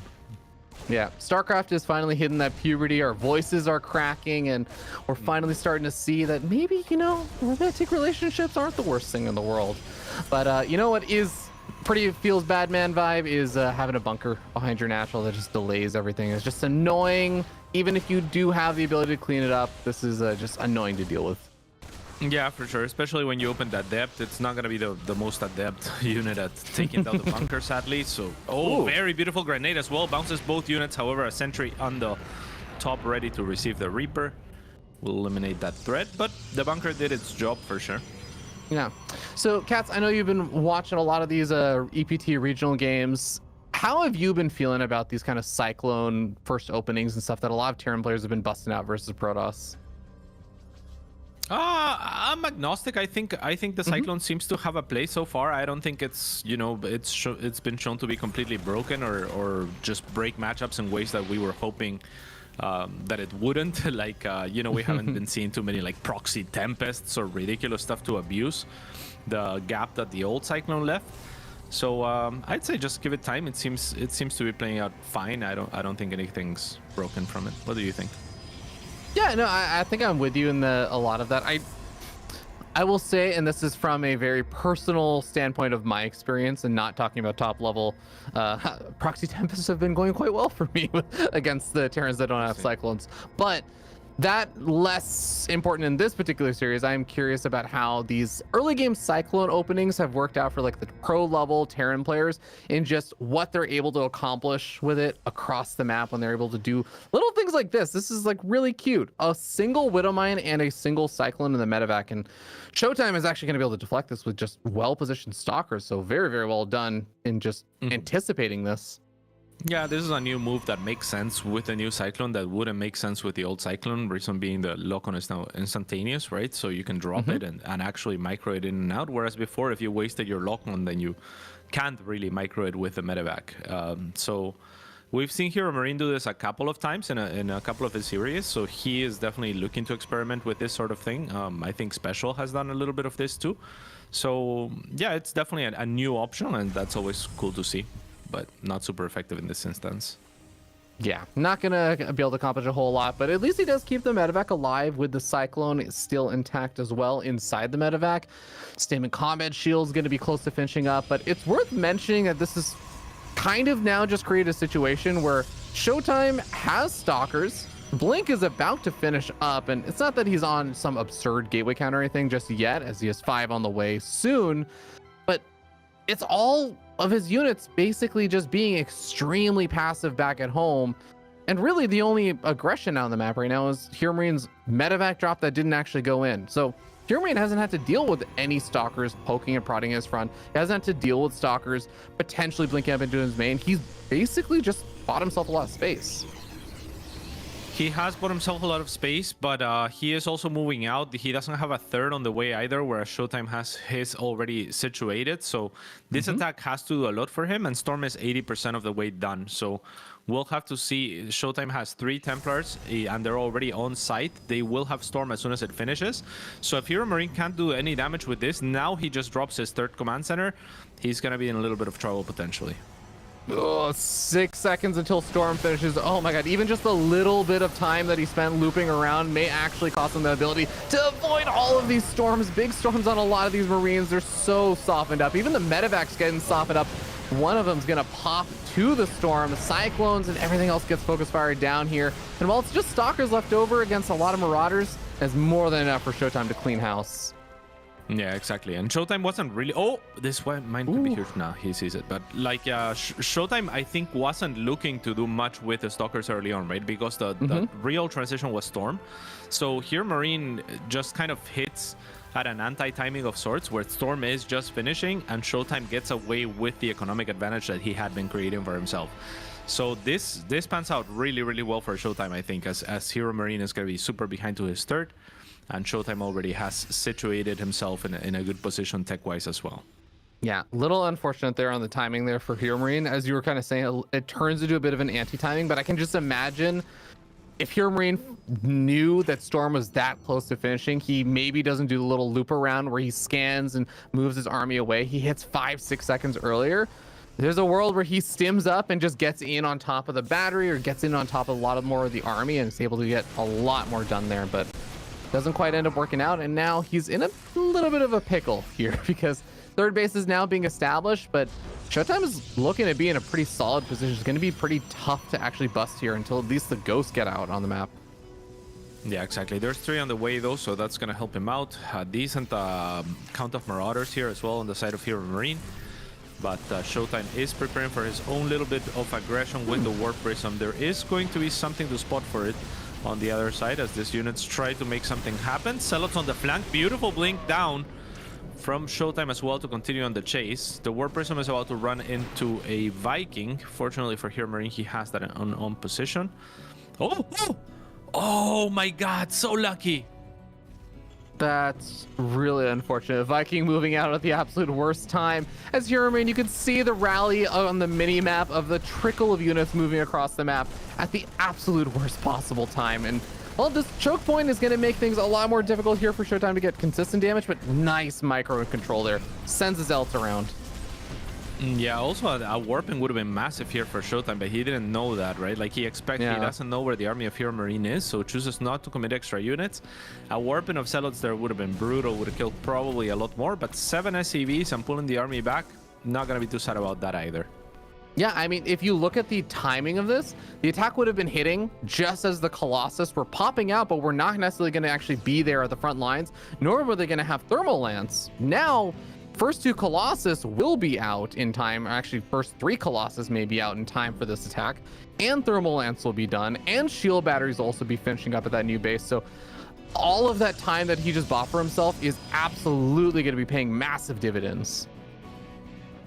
Yes, indeed. Here come the Ghosts at the front with plenty of energy to spare as well. They're gonna take a little bit of a weird angle here up a ramp, but it doesn't matter because Showtime's not in position at all, so it ends up being a wonderful position for Hero Marine. Beautiful feedbacks, however, on the side of Showtime. No EMPs go down, and now Showtime can just chase with impunity. Doesn't want to run into Widow Mines, and he would be right about that to expect them. So, yeah, pretty nice defense, all things said and done. Yeah, doesn't seem like the wall is going to be broken in any of those attacks early on. A decent force of units on the north side are going to be threatening things here for Showtime, where there's really only Stalkers and a Shield Battery. A couple of Zealots getting worked in, though, and that, I think, should be enough to push things back, although the Widowmine's getting quite a bit of damage done. Yeah, a couple of Stalkers are gonna fall. They will be cleared right after as Hero Marine continues with the multi-prong harass here. There's a Colossus on site, but no battery overcharge as it was just used on the other side. So the Nexus could have maybe been targeted down, but there's not enough as Hero Marine deems it when Showtime's forces return to push him out. Yeah, feedbacks keeping those medevacs very, very low on energy for the moment, but does seem like Hero Marine will be able to get out of there alive with most of these units for the moment. Oh, Showtime is still chasing them down, though, and is going to be able to find a handful more of those units. Showtime has a scary looking army. He has moved all the way across the map, and he does have 4 High Templars somewhere. Does he have them? Okay, they are joining his army soon, so I think as soon as those arrive, it may be go time here for Showtime. Yeah, and there's 0 Ghosts actually on the field for Hero Marine, 1 in the making, but really won't have much energy to work with, so it could be really, really good for Showtime here. However, the fan out here for Hero Marine is wonderful. The Concave is going to favor him. It's going to be difficult to push into that. Templars are being very careful not to get EMP'd. Little do they know there is no real EMP or a real threat, really. Now they come forward. A lot of energy on these Templars. This should be an easy cleanup for Showtime as Hero Marine is forced to retreat up his ramp. Now 1 EMP to save them all, and it's gonna land actually on a little bit, but there's still a couple of Templars with at least 3 or 4 storms to spare. Yeah, and one of those High Templar I want to mention have so much energy that they're nearly banked up to full, and if they're banked up to full, it requires more than 1 EMP to actually get rid of the storms. That is going to be a bit too much, and Showtime, with a spectacular earlier game defense, turns it into a W later on with the attack. Yeah, I mean, that is just the sort of situation where your build order just lines up so nicely against your opponents that you just get an advantage to snowball from. And yeah, Showtime did a wonderful job of kind of just keeping that lead, and Hero Marine wasn't able to find much of anything, right? So it was kind of perfect all the way through to just have the 3 Stalkers, the minimum viable product for a defense against the Cyclone and the Medevac that first came out with a 1 Widow Mine, and then to have the Storm hit seconds, before or after he needed it, depending on where you want to storm, I guess. But pretty much just perfect timing from Showtime on both ends. And when that happens twice in a game early on, it's pretty difficult to make anything happen on the other side. No, absolutely, and you're so right to point out just seconds actually were the thing that mattered there, and that's where all of those tiny little refinements and be able to make sure that everything is perfectly timed out, that you don't have any hesitation in your build order, your decisions, like you were saying how he had the Stalkers, but he wasn't committing and being aggressive with them. Imagine if he had warped in a couple extra earlier Stalkers because he was getting aggressive. That delays the storm, and then yeah, maybe you have a couple extra stalkers that picked away at a few Marines or something. Maybe there's 2 or 3 less Marines, but now your storm is 8-10 seconds more delayed. Now the army jumps in with Stim on top of your High Templar as you're still waiting for Storm to finish. All of those things cascade and could turn that into just an immediate loss. But just all the right decisions line up there for Showtime perfectly, and he gets solid defense there for game number 1. Yeah, for sure. Yeah, it delays something, right? Like if you're gonna make more units, then either your tech or your economy is gonna be delayed. That is the triangle that we work with pretty much, is army, tech, and economy, and Showtime balance that perfectly in that game, right? And it does take a little bit of kind of like luck in a sense, or foresight to anticipate your opponent's moves, or like preparation, whatever you want to call it. It worked out perfectly, kind of like blindly. So that was one of those games that's an off game in a sense, where a player just gets an advantage from choosing the right avenues preemptively, almost. Well, hopefully here Marine won't run into a similar situation moving into game number 2 as we head into, it looks like, Equilibrium for the second map. And I guess thankfully, if you are able to kind of think about that game as just a little bit unfortunate with how the build orders worked out, it's usually a little bit easier to move on into game number 2 and not feel too distressed about feeling like, oh no, I just got outplayed for 10 or 15 minutes or something. So let's see if this guy up here at the top right hand side of the map can bounce back. It's Mouse Sports' Hero Marine. And in the top left-hand side, he is Showtime for big. He's massive. Yeah, and this would be a big win for him, I would say, because these European brackets, man, they are stacked as all heck. And if you are able to advance on forward, I think that, I would say Showtime can make it on to the quarterfinals. There's a decent chance they'll face off versus Max Pax, which is still going to be a very, very tough battle. But man, it is going to be heavily preferred than going through the lower bracket, where some brutal players are going to be actually showing up there in the next day or 2. Yeah, no doubt about that. Showtime's going to scout this barracks, but I'm sure that's well within Hero Marines' expectations, though. Seeing he loses that fight, reaction though. is to fight it. Yeah, it's not a winnable fight. So 2 SCVs have to be pulled off the line. One to continue to build, the other one to take the probe on. So this is a very delayed barracks now. Yeah, and actually, Showtime gonna go for the gold. Let's go, Showtime. I mean, this is wild. This is wild. Like, it's so difficult to defend that gold against like Hellions and the likes.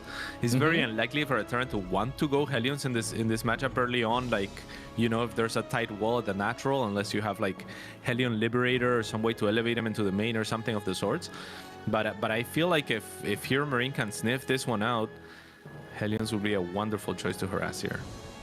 Yeah, absolutely. It's going to be kind of funny, too, because the delay on the barracks means that even though it was the minor proxy in the sense that it was just on the low ground, but the barracks being delayed means that the Reaper doesn't actually scout out any faster, really. The Reaper is not even going across the map exactly to Showtime's base. He's scouting around for that probe first. And that again, is also going to delay Hero Marine's information about the fact that there is no natural nexus. It's at the gold. Yeah, and there's a lot of area to scout on this map as well. So he's looking for proxies. He's trying to figure out what happened to that probe as well. And he's not going to find anything. So you're completely right. I mean, every second that passes is a good one for Showtime at this point, as the Nexus is going to be situated now at his gold. And that is a very, very strong gold. It has a rich Vespin Geyser as well. So one of the strongest golds we have if unpunished. And it's so beautifully designed because it is so easy to harass. It is so accessible. Like, there's a high ground right next to it, and then there's the open mineral line and a lot of space behind it and in front of it. And there's like 2 different high grounds that lead to it. So it's the most exposed base ever, but the payoff is huge. And that means, again, if Hero Marine doesn't find it, if Hero Marine doesn't sniff it, if he doesn't punish it, he's gonna be in a world of hurt. Yeah, and he should absolutely know something is up, because he did see that there is a lack of natural expansion over here. So I imagine surely that's got to be one of the things running through his mind. There's not any real other tech that should be just completely stopping the advancement of a natural. And yet it's such a strange goal, and I personally haven't seen this in this matchup, much less at this level, that I'm not sure that you know it'll click for him and be like, you got the gold, don't you? And even if he did at this point, it's not like you can go back for Hellions or anything like that. Like, he's kind of just set to continue on with the game as he normally would. That's a good catch. That is a very, very nice catch there. That's actually going to put Showtime pretty in the dark. I guess he can still move across the map with some of the adepts, but this goes back to what you were saying about this gold is so far away. It's not exactly easy to defend. And Showtime didn't get a ton. I mean, he did get a little bit of scouting information there. I guess he did manage to poke forward enough that he saw Widow Mines are being made instead of, you know, Hellions or something along those lines, or an extra Cyclone. So maybe he feels a little bit more comfortable moving out with the adepts. But no, he's going to stay back. He needs to be ready for an attack at either one of his bases, which, again, very spread out. Yeah, most definitely. But to your point, they are very, very spread out. He has the most mobile unit in the game, arguably, right? Like in the Phoenix. I mean, you could say that circling is a little bit faster technically, but it doesn't. But it does care for terrain, whereas the Phoenix does not. So it's awesome that Showtime is kind of playing a brand of Protoss that I'm not used to seeing from him, where he is. Widow Mine drop coming to the goal. Let's see it. No, much to be found yet. Yeah. At least here, Marine shows that he's well aware of what this is. Yep. But still, you see the Phoenix are ready to react, right? Like they're gonna be so mobile here that it's kind of the perfect choice for bases that are so spread apart. So I really love what we're seeing out of Showtime, like I was saying, because I don't think of him as the type of player that will get super creative and like solve for unique new situations kind of on his own. I've always seen him as the very standard, very macro-oriented Protoss, but it seems like he's really prepared for this one. He's bringing like something unique in both games. Yeah, I've been loving it so far. It's been a treat to see. Hear him again, maybe a little bit. I can't tell if it's a supply block or not, as he does have maybe like one barracks or something being stalled out for a little bit. But Depot's going to be on the way to help complete that wall in. And the problem is, I do think that, like you were saying before, this gold is really powerful because it's not just the gold minerals, it's also the rich Vespian gas geyser. And now with his third on up, surely this is going to lead into Showtime getting ready for a nice timing, especially with the Temple Archives and stuff finishing on up. He's going to have 1+1 armor, he's going to have charge, and he has a proxy gateway on the way. So I feel like a proxy gateway, if nothing else, is a good sign that Showtime is getting ready to kind of ramp things up in a bit.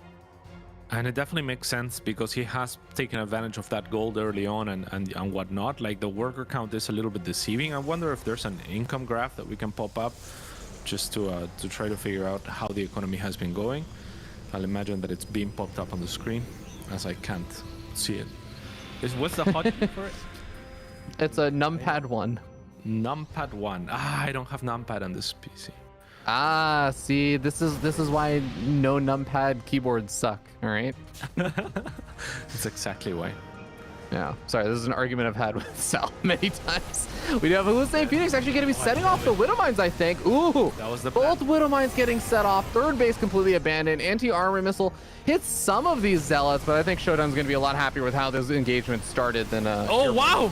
Ooh. And the SCVs kind of offer themselves here at the wall. Showtime wants to continue to breach and try to kill his opponent, so I guess it was warranted to pull the SCVs when Hero Marine did, as he identifies this is a very powerful all-in, and it is.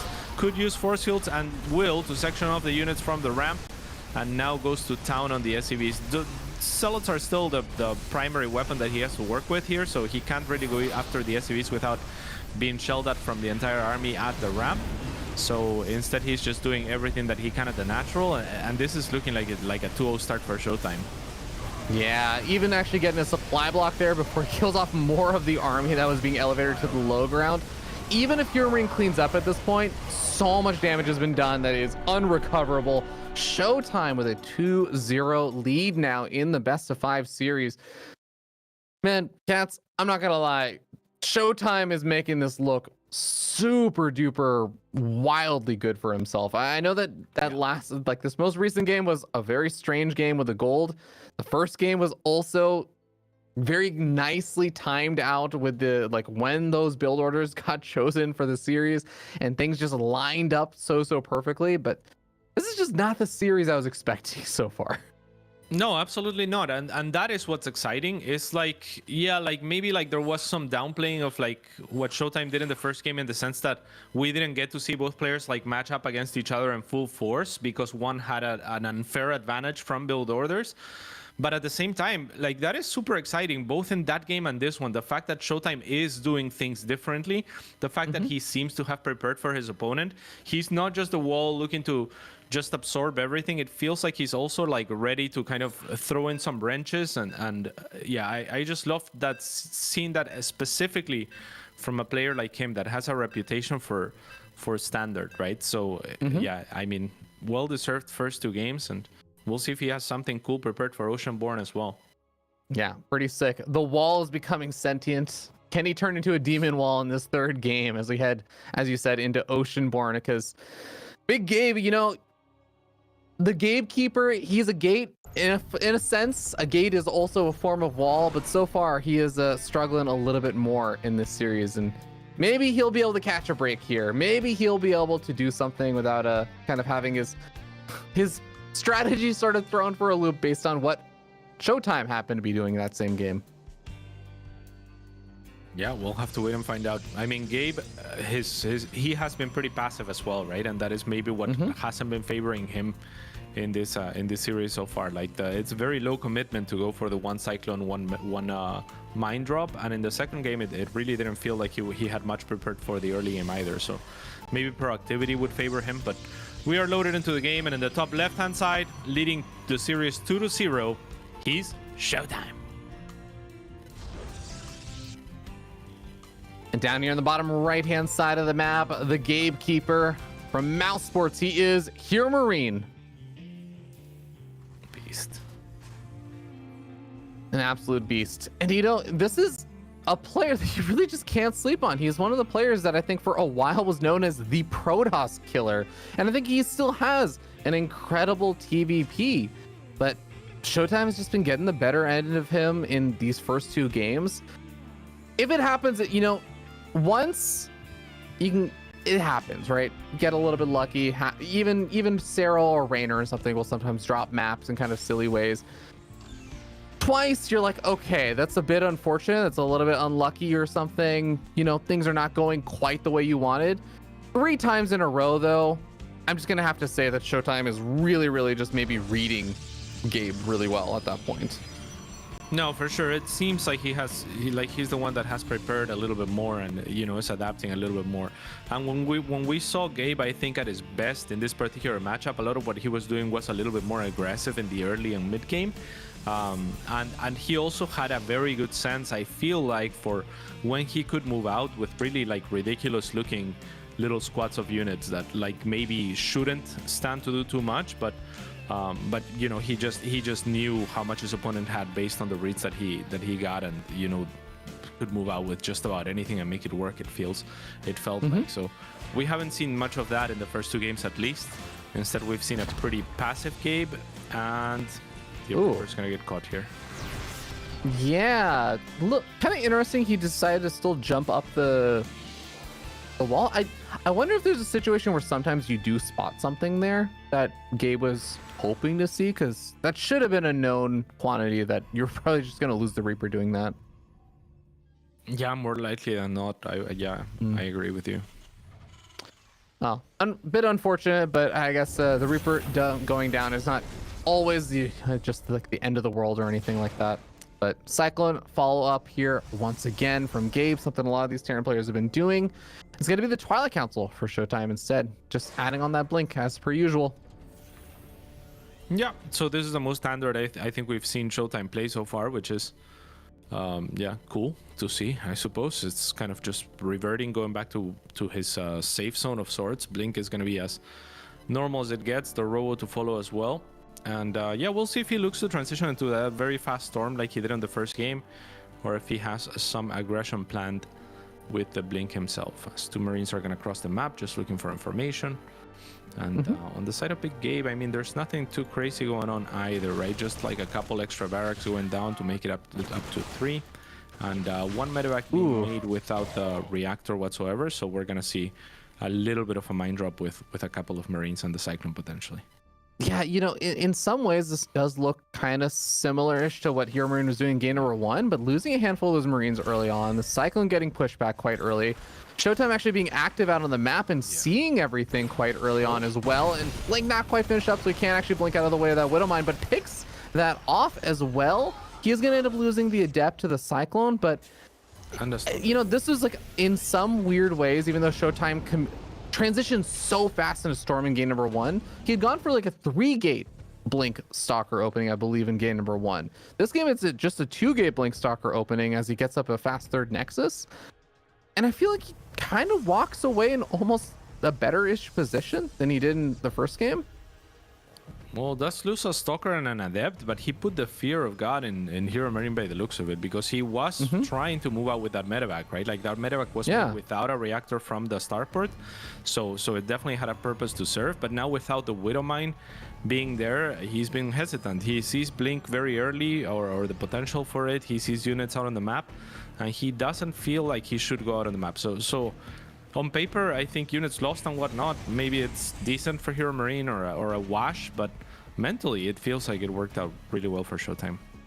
Yeah, and even, I mean, just the mental relief of picking off the Widow Mine, I think, early on is just always so nice, of knowing, all right, of course, Showtime, you expect him to still be able to handle the Widow Mine drop and handle that multi-prong harass, but it's just nice knowing that you don't have to even worry about it. You can just be active and focused and committed to controlling your Stalkers, finding little pickoffs like this, stimming combat shields close to finishing, but not quite there just yet. And we'll see if Hero Marine actually notices the Observer here after he pushes back the Stalkers. Ooh. Yep. And he's going to juggle with those Stalkers, I mean, pretty much perfectly here as Showtime picks off a lot of units. I think loses one Stalker all day, and that Observer is giving him perfect information like you were talking about, so he's going to be well prepared. He's going to be paying a lot of attention, and Hero Marine is trying his best to push out and make something of this push, but he's been taxed a lot. Yeah. Another Stalker does go down over there, and I do want to mention that I think Hero Marine did actually do a nice pickup there on a Marauder that was getting target fired down, so does manage to save it with his own form of Blink. But this is the big power surge coming out forward from Showtime. Charge and +1 weapons going to be lining up pretty close to the time of the stack. Charge is about to finish, but still 10 seconds away. Hero Marine getting close to this base, but how many Zealots are even out right now for Showtime? It looks like only 2, but he should have enough time to actually get the Zealots up, especially since Hero Marine goes around the long way. Yeah, and the sentries are the important part here. He made 4 sentries preemptively, so he has the ability to force field and kind of stall as the medevac is going to get picked off. The Widow Mine will also get picked off. On the other side, the 4th for Showtime is forced to be cancelled as the Observer tries to mirror the army's movements of Hero Marine, so Showtime should be well aware that there's a medevac going into his main as he ambushes potentially the rest of the forces here of Hero Marine. Does a good job Hero Marine to tuck the medevac in the vac, so it's not easy to catch, but these Stalkers will have no trouble killing this medevac, and one of the Widow Mines, the second one, will go down, only killing 1 probe. Yeah. Solid defense there from Showtime. Like you said, losing the 4th base is a bit unfortunate, but it was fairly early on in building. And remember, that the 3rd Orbital Command is only just now finishing up here for Hero Marine. He does not exactly have some stellar economy behind this. He's going to just have a kind of normally timed 3rd base with his 5 barracks down. But Hero Marine is looking for more damage than what he's been able to do so far, I feel like. Yeah, no doubt. At this point, he has been the player that's more invested into the aggression than as compared to Showtime, who has been more invested into the economy, I would argue, and yet he has lost more units so far, right? Like he hasn't been able to find damage with his Widow Mines whatsoever. This attack looks a little bit scary, however, it's a good position as he hugs the wall as well. On the other side, Showtime with his own counter aggression, however, but a very nice spot for Hero Marine to tuck his units into. So that will delay things. On the other side, Hero Marine applying pressure as well. This is mostly gateway units and the shield battery wasn't done. This is where the delay of the Nexus actually comes in pretty handy. Oh no, just when Hero Marine was catching a little bit of a breather. Yeah, that is going to be very, very tough pill to swallow there for Hero Marine, as 13 workers also going down inside the main base. And granted, that was at the cost of quite a few zealots that Showtime had committed to that little warp in on the other side of the map. But Showtime manages to defend his 4th base on this second time. He has +2 weapons nearly finished up, and with a robotics bay done, his Colossus are going to be on the way, still finding an extra worker or two there. And did the War Prism make its way out? The War Prism did manage to survive as well. No Vikings actually out on the map just yet either to chase it down. So Showtime's going to be feeling probably pretty decent about his kind of potential to really swell into a bigger Protoss death ball later. Yeah, I mean, he's a man who swells. And we see the Zealots being dropped into the main as well. The Widow Mines are going to do a little bit of friendly damage onto the SCVs. The War Prism is still around. The War Prism and the Medevac spotted each other, by the way, so Showtime should be in position, or at least aware of this Medevac if he got to catch a glimpse of that. And otherwise, he's going to be pretty happy with his 4th. Clearing that War Prism is really nice, obviously, for Hero Marine. That should allow him some space on the map if he wants to take it.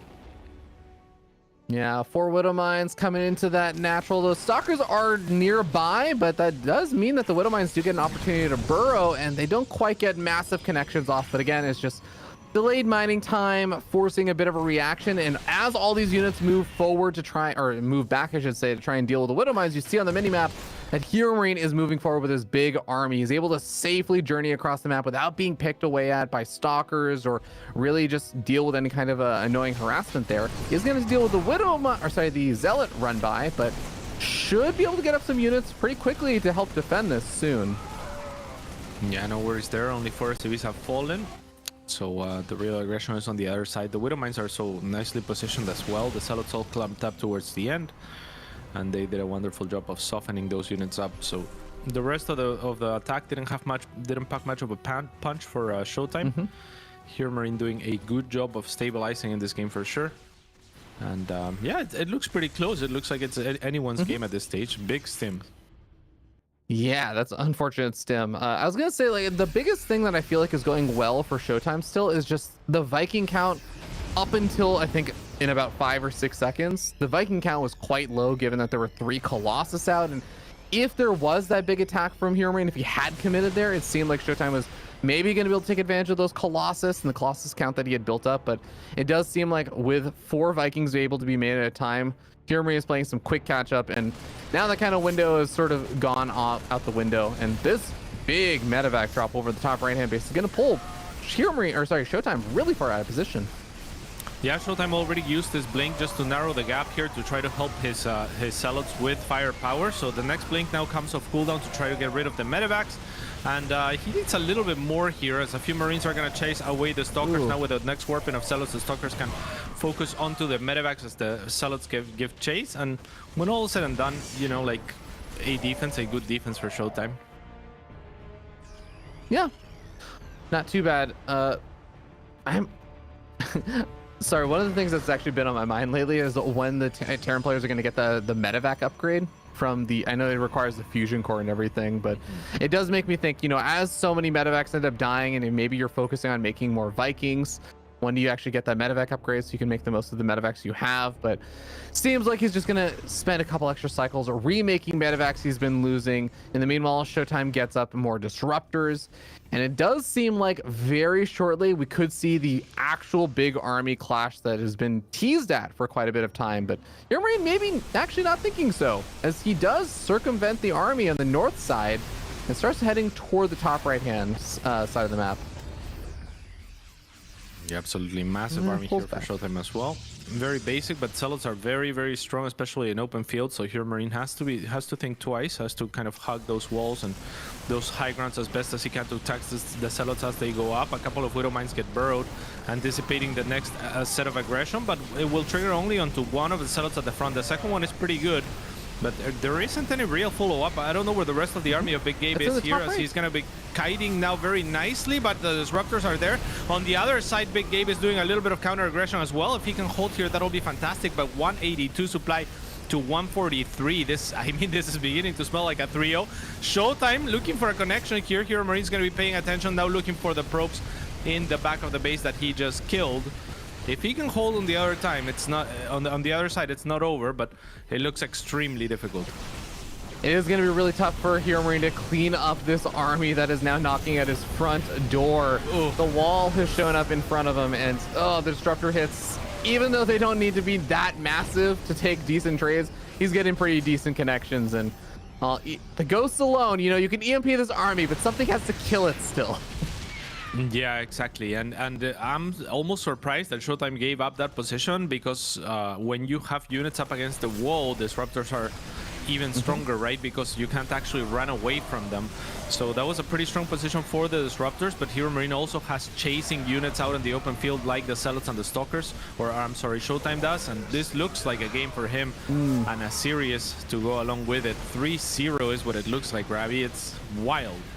Yeah, the engagements toward the end there for Showtime getting a little bit spread out and turning a bit awkward, maybe giving Hero Marine a bit of more of a fighting chance. But now that all the disruptors are back with the army and that one Colossus chipping away at those Marines, you can see the disruptors start to force this army further and further back. A couple of Stalker Warpins actually, yeah, will not hurt at all, as a lot of those medevacs are really working overtime here to try and keep his army alive. As you said before, Cats, Showtime looking like he's going to be pulling out a 3-0 over here, and goddamn, did he do a great job with this series, I gotta say. Clean. I mean, yeah, this was not a close series, really. This game a little bit more contested than the last two, but not. I mean, it wasn't like like fireworks by any means. Like Hero Marine, it felt like he never found anything massive, like no huge Widowmine connections on army or on the other side on the economy of Showtime. Like, it just looked like a really solid 3-0 for Showtime, to be honest.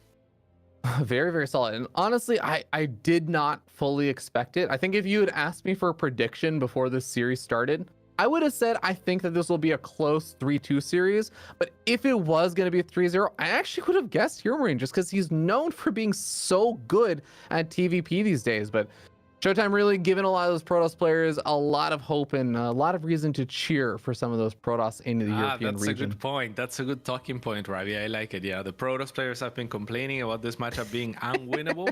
Make a Reddit thread now.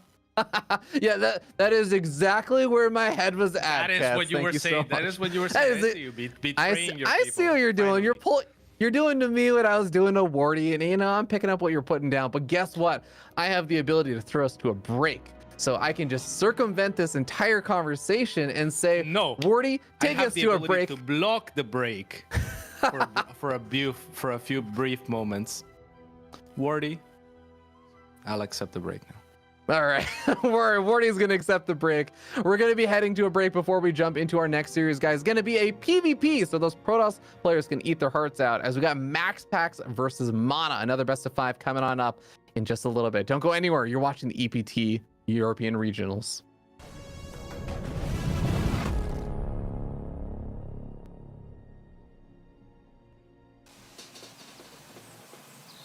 You love it, you wear it. Your passion. Share your passion. Wherever, whenever. Gaming is a lifestyle. Get your merch at shop.eslgaming.com.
ESL StarCraft 2 Masters is brought to you in part by Monster Energy and the United States Air Force.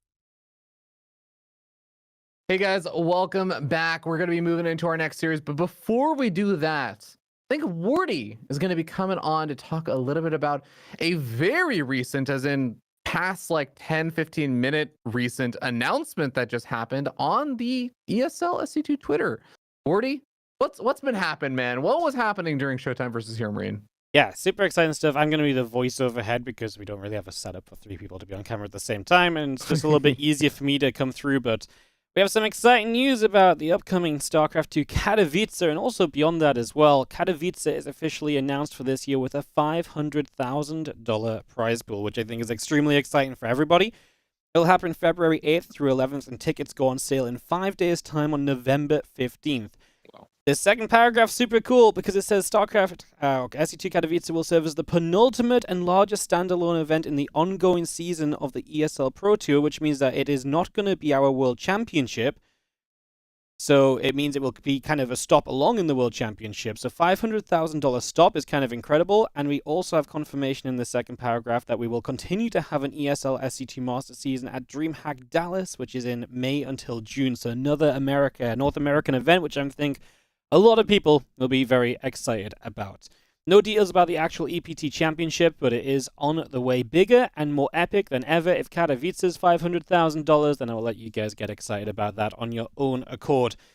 Tickets are on sale, as mentioned, from November the 15th. All this information on ESL Twitter, on the I Am Katowice site, and so on. I'll just scroll through quickly and show you guys some bits and pieces. There's going to be 24 players at Katowice.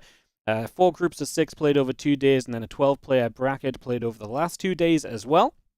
And these players will already be, some of these players are already decided from regional championships of summer, as well as our winter regional champions. So they will then qualify to Katowice, because Katowice is not the World Championship. This is not based on EPT points. It's based on the GSL and the regional championships. And then, on top of that, we're going to have the qualifiers, which, by the way, Katowice qualifiers in the past were like one of my favorite qualifiers to cover, so that's going to be absolutely epic as well. So make sure you drop by and check out that. Those qualifiers are already announced as well, so there's some dates for those. December 5th through 10th. There's going to be some very good action, I can promise you that much. That's going to be a lot of fun as well, so make sure you tune in on those dates to watch that. The prize pool distribution's there as well, where to watch, etc., even the stream you're watching on right now. So you guys can check all of that out. TLDR, Katowice is coming this February, $500,000 plus an additional stop in the ESL circuit in Dallas in May. Exciting times, guys. Back to you two. That is pretty awesome news, Cats. Yeah, I mean, I'm super excited. And if you think about like how far out Dallas is, that we're talking about like May 31st through June 2nd, it says in the announcement. I mean, we basically know we have StarCraft 7 months down the line already. That's pretty freaking awesome. Yeah, and also the announcement that Katowice is not the final stop, but the one before the final stop is super, super exciting. So I'm sure people will begin to speculate as to what that final stop will look like too. Absolutely. Well, we know that there is going to be a lot on the line, and as was already mentioned, we have different invites and stuff that are going to be happening for actual now qualifying for Katowice. And one of those invites is actually going to be the European Regional Champion. And one thing that's going to help decide that are matches like this upcoming one, which is going to be Max Pax versus Mana. Because, one of these players I think is a decent contender for doing quite well in the European region. The other one is going to be kind of, I won't even say a young upstart, an old... Yeah, it's an old upstart, but you know what? I say don't sleep on this man. Mana is someone that even if you think he's going to be the underdog coming into this series against Max Pax, he is someone that if you give him time to prep, I think he can actually bust out some pretty wild and fun stuff. No, absolutely, and he plays very well as an underdog as well. I think he plays better without pressure, and he is a very creative, very intelligent player that comes up with a lot of his own build orders and tweaks and whatnot. So if he has prepared for this, you kind of foreshadowed a little bit how he is one of the better players at preparation. There's definitely a shot here. All right, well, let's jump into Site Delta for game number 1 of our next best of 5 series. We're going to be starting down in the bottom right-hand side on top of the red Protoss player who doesn't need too much of an introduction for most. He is one of the biggest hopes of Protoss players everywhere. He is MaxPax from Psystorm Gaming. I would argue he needs more of an introduction than every other player in the circuit. In the top left-hand side, it is a player that has been introduced to us many a time before. We know what he looks like, we know his name, etc. His name is in-game Mana. What do you mean? Maynard figured out MaxPax's name ages ago. It's Maximus Paximus. True. True. Maximus Paximus. And he goes for the very early scout as well, so he is playing the role of the overdog to some degree here, just saying, hey, I don't want to get cheesed, I don't want anything funky to happen. And of course, this probe has the added utility of delaying the expansion as well. On the other side, Mana does the same. So just a mirror for the time being. Yeah, I feel like one of the most cited things for why MaxPax has such an unbelievably killer win rate in PvP, most players will just talk about it's his early game. It's the way that he deals with this very, very early stage of the gateway wall in on different maps, on maps that have a ramp, and sometimes going for the pylon block or something against the Nexus, and then sometimes going for his own proxy Stargate and going for his own Void Ray all in versus dealing with the Void Ray all in, and all of these little interactions that happen in the early game. It seems like MaxPax just, the way that other pro players describe it is MaxPax just gets it and nobody else does, which maybe is a bit of an exaggeration at times, but it's wild to watch how good MaxPax is. No, absolutely. I mean, decision-making wise, he's always so impressive because he will move out with like little pockets of units, kind of similar to what we were talking about with Hero Mania at his prime in the TVP matchup. MaxPax does it in this matchup where he just knows, I have 3 units, but it's more than you can handle, so I'm gonna go lean on that. Whereas most players would be very hesitant to move out with, say, 3 expensive units, right? Like MaxPax will do that sort of magic where he just knows his position and what his opponent can and cannot have. And he is also extremely lightning quick at reacting just mentally to what his opponent is doing and adapting. He does it better than anyone else, I think. Yeah, worth mentioning that I believe, ooh, a little bit of a misclick there, actually a big misclick there from Mana, unfortunate. Also lets the shield battery finish at his front line, so it is going to get gradually whittled away at, but the Stalker should be able to deny that high ground vision. The Zealot is actually going to add in some extra DPS. He may be able to kill that shield battery. Yeah, it will definitely die if MaxPax wants it, and he's preparing for a Shade, I'm sure, as a follow-up, as the Shade now goes into the main. Chrono Boost for Mana here, as the Shade gets a little bit stuck there, maybe a little bit of a misclick from MaxPax himself. Oh no, he didn't want oh, that's so brilliant. He didn't want the Stalker to chase the Shade because there was an Oracle coming in. So the Oracle instead is going to be looking for some damage here. Might find a probe, maybe a second one, but now the Stalkers are being warped in, and Mana will fend off the aggression. So that was so brilliant. It looked like a that is the kind of thing that he will do, right? It's like it looked like he wanted to finish the Shade, and on all accounts it looks like a good Shade, but it's just going to be one Adept in the main. So he says, do I want one Adept to get chased back into the main, or do I want my Oracle to kind of get in unrestricted? And yeah, he's always willing to play for those little advantages and those little just tweaks. Yeah, very, very cool. And now with 2 Oracles, he can circumvent that shield battery, but instead he's just going to go straight over to the natural. Target fires down individual probes here. Nearly ends up losing an Oracle, doesn't end up losing it, but is going to end up losing a handful of these gateway units as a beautiful warp in over there. The Stalker does wall in those units. The shield battery keeps the Stalker alive as well. So a nice defense there from Mana, you know, despite losing a couple of workers here and there, and MaxPax is still doing a great job with this bit of aggression. I feel like Mana has actually been also handling a lot of the defense pretty well. Yeah, for sure. But with that probe pool that he had earlier, and still the damage kind of like piling up a little bit for MaxPax, I still like his early game better. Another brilliant decision that he just made, like again, to speak of the little details, is his Oracles were headed towards the main. You know that at the main there's 2 Stalkers. He spots 2 Stalkers at the natural, and then he opts to go for the natural. And it's not like in a vacuum that is an easy decision to make, as one Oracle will fall. But to make it that quickly and to click and make sense, it just makes so much sense to go for the natural, because at the natural neutral, you have the buffer of the extra units, whereas in the main you will not, and you will split your attention as well. So if you're gonna deal with 2 stalkers on either side, better to use the side that, you know, is being buffered by your extra units, and then you have 1 screen to worry about instead of 2 as well, where the stalkers don't need to be microed as much, right? They just need to be in position.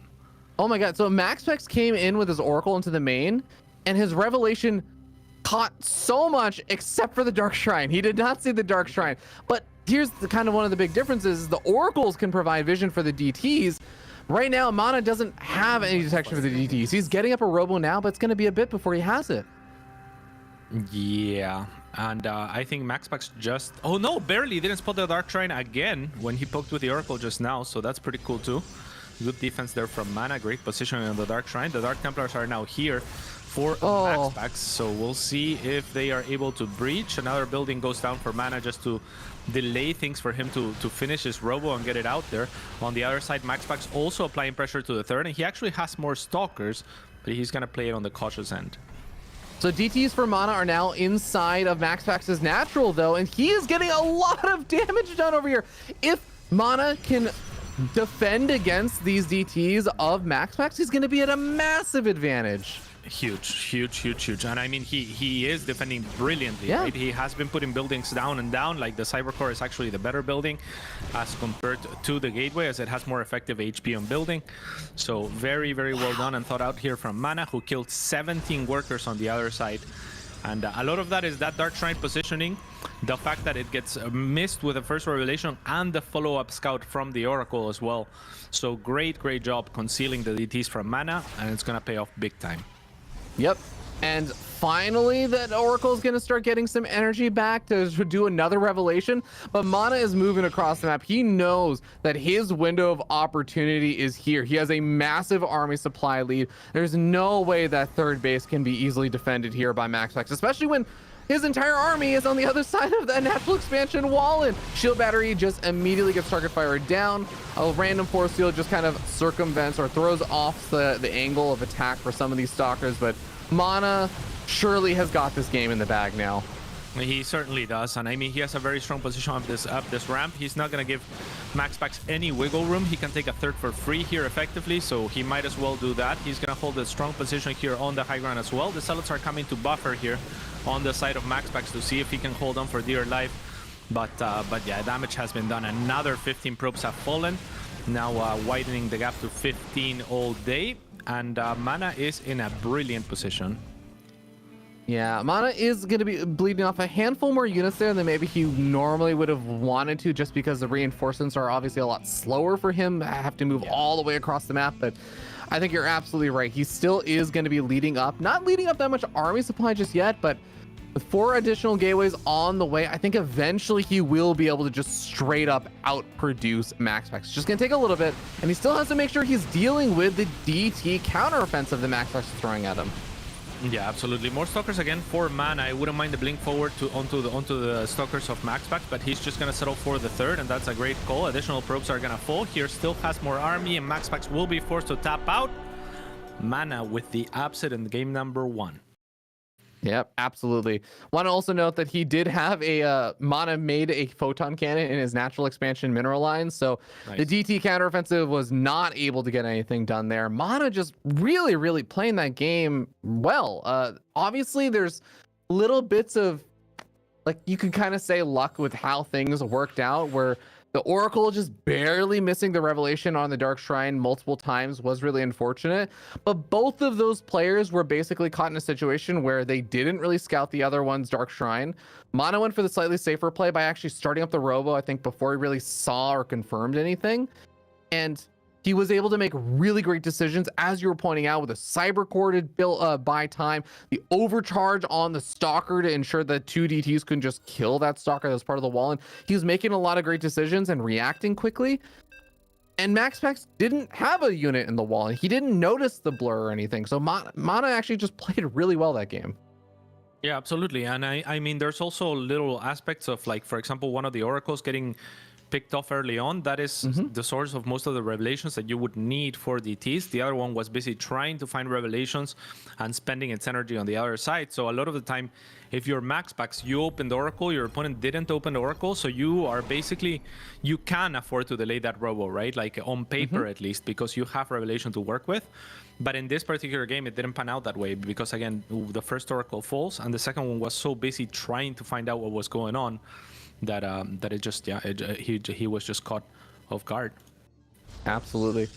Well, we head into Hecate in game number 2, and Hecate. I was saying, you know, I was telling Wardy, like every single, I did a preface at the beginning of the day. Every single caster is pronouncing all of the maps differently, so I've preemptively apologized that I'm just going to be pronouncing it some way, and I'm sorry if it's the wrong way, but yeah. Wardy had the right way. It's I forgot actually. Hecate. You know, Hecate. you know the problem is some of the pronunciations that people have looked up are different from what the map maker says. So what is the right way? Is the right way the way the map maker says to do it, or is the right way when it's an actual word and you pronounce it the way that the word is supposed to be pronounced? Or is it the way that the majority of the community pronounces it? Right. I mean, in time, it would be whatever the way that the majority pronounces it, I think, as language does tend to evolve. But I don't know. I would stick with the word. Maybe the map maker, if the map maker is going after the concept that the word already represents, I think that that's the most sensible. So Hecate. What does the word mean? It's Greek. I believe it's Greek. I'll Google it really quick. Goddess. It's the goddess. Witchcraft. Greek Witchcraft goddess. and the night and Thank you. yeah. Thank you, Wardy. Much like Astrea is also a goddess. Greek goddess. True.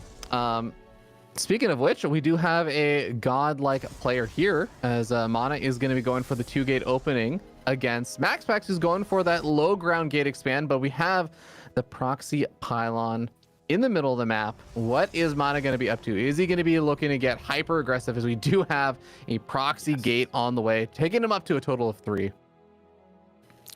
Yeah, I think that's what we're going to be seeing. It's a robo, however, on the side of MaxPax, not a Stargate, so probably the better choice here. Immortals are going to be most useful, I think, in this stage of the game compared to Void Rays, who, you know, like are a little bit easier to focus down by the right number of stalkers. So robo is kind of ideal here for MaxPax, who is also going to spot the extra gateway, and he now well knows what's coming.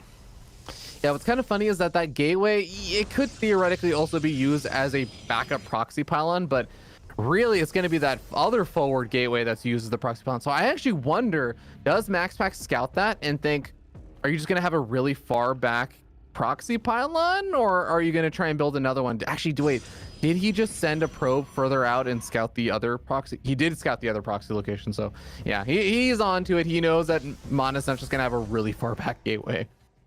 Yeah, and it's going to be 4 gateways now confirmed. So getting sentries, getting the Immortal. I love the sentries here because, you know, with 4 gateways this early, there's not going to be Blink. So Immortals in combination with sentries is going to be kind of like the perfect units to have. It's just an issue of if he's going to be able to get enough, as this is a very committed attack coming up from Mana. Yeah, this is actually also the kind of situation that I was talking about where MaxPax just seems to excel. These are the kind of situations that people mention how good MaxPax is and how unbeatable he sometimes feels. Oh, now, the sentry for Mana. The sentry for Mana, it's huge. He's actually, but the battery overcharge gets popped. Yeah. Unfortunate for Mana. That is definitely going to complicate things, and that means that sentry is not going to have energy for quite a bit of time. Is not going to be able to do the same kind of play for a bit, but now the double adepts are going to try and shade on forward. No, not able to make anything happen there. And, well, MaxPax is doing a great job defending, but shield battery overcharge is at least gone, so he can target fire down that Immortal. Can he actually kill it, though? No, the answer is a resounding no, and Mana's already been bleeding out a lot of units during this. Yeah, another force shield will block out one of the Immortals here, as the shield batteries are starting to run out of energy, but one of them finishes. Will give him a little bit more gas there for MaxPax, and he just continues to add shield batteries, which is the perfect play. If you just hold off, you know your opponent doesn't have an expansion, so things are going to look wonderful for you. The sentry gets taken down as well, so not going to have that play available with the force shields, and it wouldn't have mattered too much anyway, as now there's a War Prism as well to help micro those Immortals to infinity. Yeah, and a Nexus being started up for Mana is kind of the ultimate signal that he knows this is no longer working. Even warping and back at home, I think as soon as MaxPax sees that, that's a massive signal that, yeah, my opponent is really not planning to do a whole lot more with this attack. Adept Shade is also going to scout and confirm that the stalker count is not growing, and that's going to give MaxPax the confidence to actually move out a little bit and potentially just kill off the proxy pylon. And yeah, I think that's probably his next move here is kill maybe even both gateways out on the map. Things look amazing for MaxPax at this stage. And yeah, it's like you were saying, I mean, this sort of thing is just so difficult to make work against him because he's so good at scouting, preparing, and adapting. So yeah, it's not gonna work out for Mana this time around, and very difficult to imagine that he'll be able to pull this one back. Yeah. Adepts are going to be trying to shade on forward for MaxPax just to get some scouting information, but also potentially to try and shade in the main base, but he ends up canceling that, and well, might actually be hunted down a bit over here. But soon it seems like MaxPax is going to be the one doing the hunting. So interesting, he does not waste any time going for the proxy gateway, which in theory could maybe warp in to Adepts and do some damage while Mana's trying to mount some kind of defense. But it seems like MaxPax just knows that proxy gateway on his side of the map is not really going to be too big of a concern. Actually, oh no, sorry, I apologize. He did depower it, yeah. Yeah, so that's, yeah, he wasted the least amount of time to depower it. Even defensively, right? It's one gateway that you take out of your opponent's arsenal, so yep, definitely worth it to make that stop. And now MaxPax is ready to go. 3 Immortals, only 2 shield batteries, and a measly amount of units for Mana, so looks near impossible here. MaxPax looks to be waiting for another warp in. Phoenixes, maybe a little bit of a deterrent there as they're going to be able to lift up the Immortals, but there's not really enough firepower here from Mana either way. Even with a shield battery overcharge, it would be very difficult, but MaxPax is choosing to play this overly cautiously. Yeah, it did seem like it was going to be pretty difficult there for Mana to defend against that many Immortals, but yeah, I am kind of curious. I wonder if he did feel like maybe a couple more Phoenix are going to be popping out, or maybe he was fearing that a Void Ray or two was going to be there and would help be able to change the tide of things. But either way, I mean, MaxPax theoretically should have just been ahead regardless. He knows that Mana has to stay very pinned back right now. I'm wondering about the one thing right now, Cats, which is Phoenix, when you do give them the ability to build up to a high enough number, especially in PvP, they can start to force your opponent to stay at home and defend and create awkward situations where you're bleeding out workers. We're about to see this Phoenix dive in and start to pick off a couple of units. This is kind of like one way you can pull yourself back into PvP. Yeah, absolutely. Especially if you can eventually get to charge. Like, we haven't seen the Twilight Council dropped yet. But once you get charged, and when you have Phoenix and charge, it's going to be so much more difficult for MaxPax to make use of this power spike that he got himself into from having this number of Immortals this early on, right? So now he's going to look to make use of it. Charge is still not even started for Mana, so this is still a very powerful timing. The Phoenix have already used a lot of their energy, and one is going to go down there. So this still looks pretty unstoppable. Yeah, Stalker is just going to be able to move on forward. A couple of Force Fields are going to lock these Immortals on in, and Shield Battery Overcharge is going to keep units alive for quite a bit of time. Yeah, great pickups as well from MaxPax to save the Immortal. One of them will be deep in the red, and the Shield Battery Overcharge has to just be waited out before he can try again, which seems to be now. A lot of Phoenix here still on the field. Gonna pick off one of or two of those Immortals right away. One of them will fall. The other one barely survives, but not for long. Still not enough units here for Mana. No Shield Battery Overcharge to speak of. He's gonna be able to, or try to pull the probes to try to stay alive, but it looks very, very difficult. And even if he was to stay alive, he will have bled out even more than he had. So yeah, it looked like a pretty impossible game after he didn't make the 4 gateways work, basically. Yeah, when you're down in the Stalker count versus Stalker count, and you're basically on Stalkers and maybe a couple of Phoenix, your opponent also has 4 Immortals on top of having more Stalkers. It's pretty difficult to really recover from that. So understandable, but that is going to tie things up 1-1. Really, really tough to try and bust out those moves, but I feel like it's not impossible, but it feels nigh impossible to play PvP if you don't at least throw out the threat of some of those kind of attacks. It's just really tough, and this is what makes MaxPax so scary of a player. It's tough to make those things work against MaxPax. So it almost feels like you have to throw away these games to show that you're willing to do those attacks, even though you know MaxPax is so good at defending against them. Yeah, absolutely. I mean, you gotta try something, and it worked out for Mana game 1. But look at all it took, right? Like it took that beautiful, perfect positioning on the Dark Shrine, and then it barely not getting spotted by 2 different, basically, attempts from MaxPax that had already lost 1 Oracle. So the stars lined up in game 1, but that's kind of what game 1 felt like, right? It wasn't. It was an outplay in the sense that he where his building placement, his unit placement to deny information, etc. But it wasn't like an outplay on the field or with like the battle or micro or decision making past that point, right? So Yeah. Mana's really gonna have to still do some magic here to make this series happen. Well, absolutely going to need a little bit of magic. We'll see if we can summon it, as he's going to be starting down here in the bottom right-hand side of Golden Aura from Team Liquid. He is Mana. And in the top left-hand side, his opponent equalizing the series 1-1 for Sidestorm Gaming. It's MaxPax. On the map, Gold in Aura.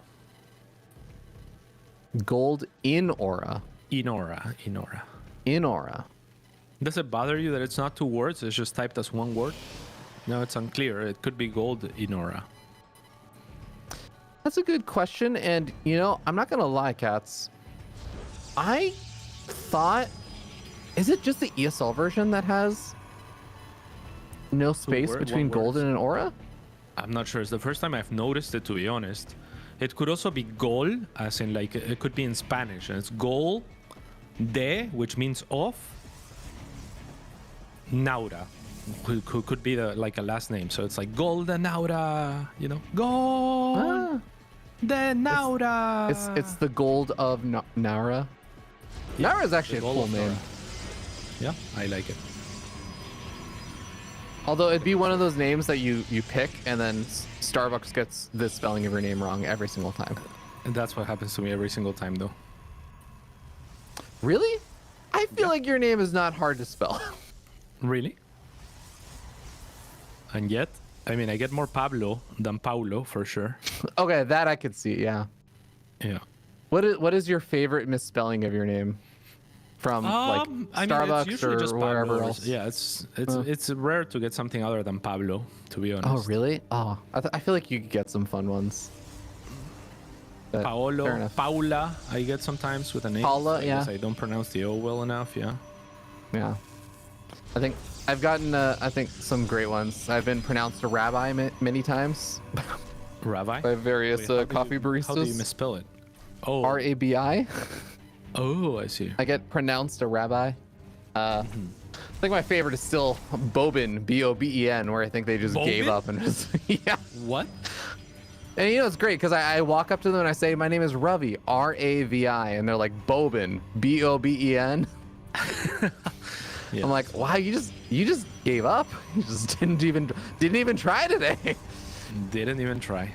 Yeah, that's Starbucks for you. They Yeah. didn't try. But I'll tell you who is absolutely trying and, you know, has been putting in a good effort and has already earned himself a very admirable start. It's Mana, who's now going to be not only tied up 1-1 against a godlike PvP player like MaxPax, but has 2 probe kills, potentially a 3rd on the way, and has a scouting probe still alive. Oh, that was beautiful. I didn't see where the shade was, so I was like, oh my Yeah. god, why is he shading out? But he just shaded to the other side. That was wonderfully done. 4 probes. I mean, that's massive active full forces. The activation of the pulsar beam on the other side of the map as well. And That's not kills what the you want adept. if you're a MaxPax, and kills the adept. This man was 0-5 at the start of playoffs and or at the start of this event, and he ended up making it here by kind of reversing that into 3 wins in a row, which is absolutely wild. He was 0-5 in maps, so 1 map away from being eliminated, and ends up qualifying and now in a great position to take a lead against what many consider to be the best Protoss player or the best PvP player in the world. Yeah. I mean, even Hero, at least at the Gamers 8 event, was, and I asked him straight up, who do you think is better, you or MaxPax? Hero was saying he thought MaxPax was better than him. That's classic. That's classic Korean etiquette, though. That's a fair point, but regardless, I'm gonna take the point and run with it and say MaxPax has an argument for being one of the best, if not the best, Protoss player. Period. Not certainly, just PvP. Certainly in PvP, certainly in PvP, I think he's a very strong contender for it. Yeah, in other matchups, I mean, yeah, I'm a huge fan of Hero for sure. Yeah, I'm a huge fan of him as well, but so far, PvP, man, Mana killing off an Oracle as well, even though 2 workers did end up dying. Now the shield battery fully going to be able to make use of itself, as that main base is pretty well protected against a single Oracle. Just has to position his Stalkers over at the natural, and he should be pretty safe against losing too many more. Mana's off to a spectacular start for this PvP. Yeah, I love it. You love to see it, right? Like from the veteran here, he's been around since the beginning of StarCraft 2. Like he's transitioning even into somewhat of a more manager role in Team Liquid. He spoke of how curious his first sign up into Team Liquid as a manager, right? So kind of diversifying his roles and still able to put up this sort of fight and potentially results would be absolutely wild. Yeah, loved the transition to Liquid Manager, and there was definitely some fear that maybe some of those results would deteriorate, but as you said, Mana is just someone who has been playing. I feel like, you know, you're also such an old school player. He's been there since the beginning. He's still here, and he's still actually killing it against the best Protoss player in the world. He's got a proxy pylon and a proxy gate getting set up next to a third base that's being established. Mana even sees that third base, is like, I don't need to reveal these just yet. I'm gonna wait a little bit and then go in. I'm not going to give you back those minerals just immediately, and even finds an opportunity where he's able to potentially jump in on top of those units. I think he did manage to snag a single Stalker there. Yeah, it didn't look like it. Yeah. And this looks amazing for Mana. I mean, takes down the pylon as well. That's going to slow things down for MaxPax on defense as far as the shield battery is concerned. So no real anchor for this Nexus here. And now Mana with a good concave is going to force MaxPax into him and actually goes for the blink forward. I absolutely love that. He was super ready for that. Will blink on top of the units, now getting some probes and the Zealot as well for his troubles, as MaxPax is forced to reinforce all the way at his natural. The Oracle is trying to equalize things on the other side and does a great job of picking up 5 workers, but this base looks doomed. MaxPax is not even going to try to defend it.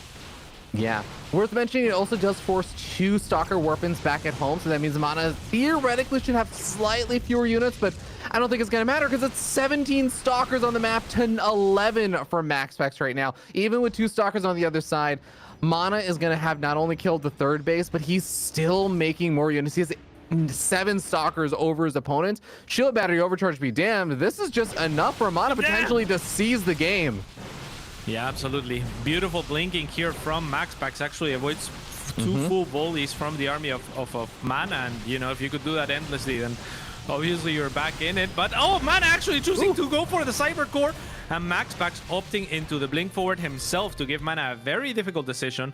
Very difficult readjustment. Blinks right after the volley goes off as well. And yeah, this is looking very difficult for MaxPax still, obviously. But I wonder if Mana can overextend a little bit here.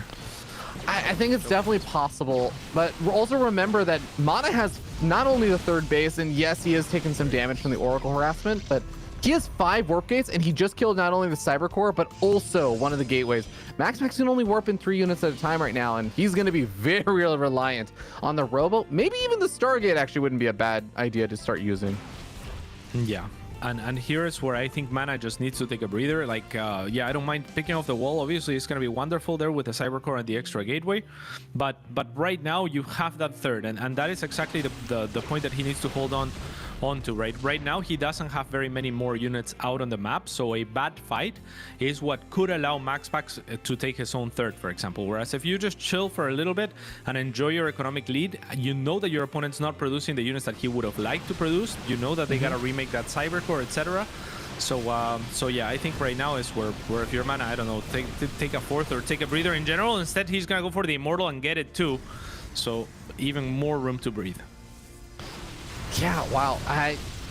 10 workers going down is gonna hurt there for Mana a little bit, but even that Robo is starting to look a little bit exposed. If these Stalkers can just break through a little bit further, Shield battery is going to be going up over here for MaxPax as well at that natural. And now with an Immortal popping on out again, the gold base in the bottom left with even enough resources to throw up a shield battery over there in case it does get scouted.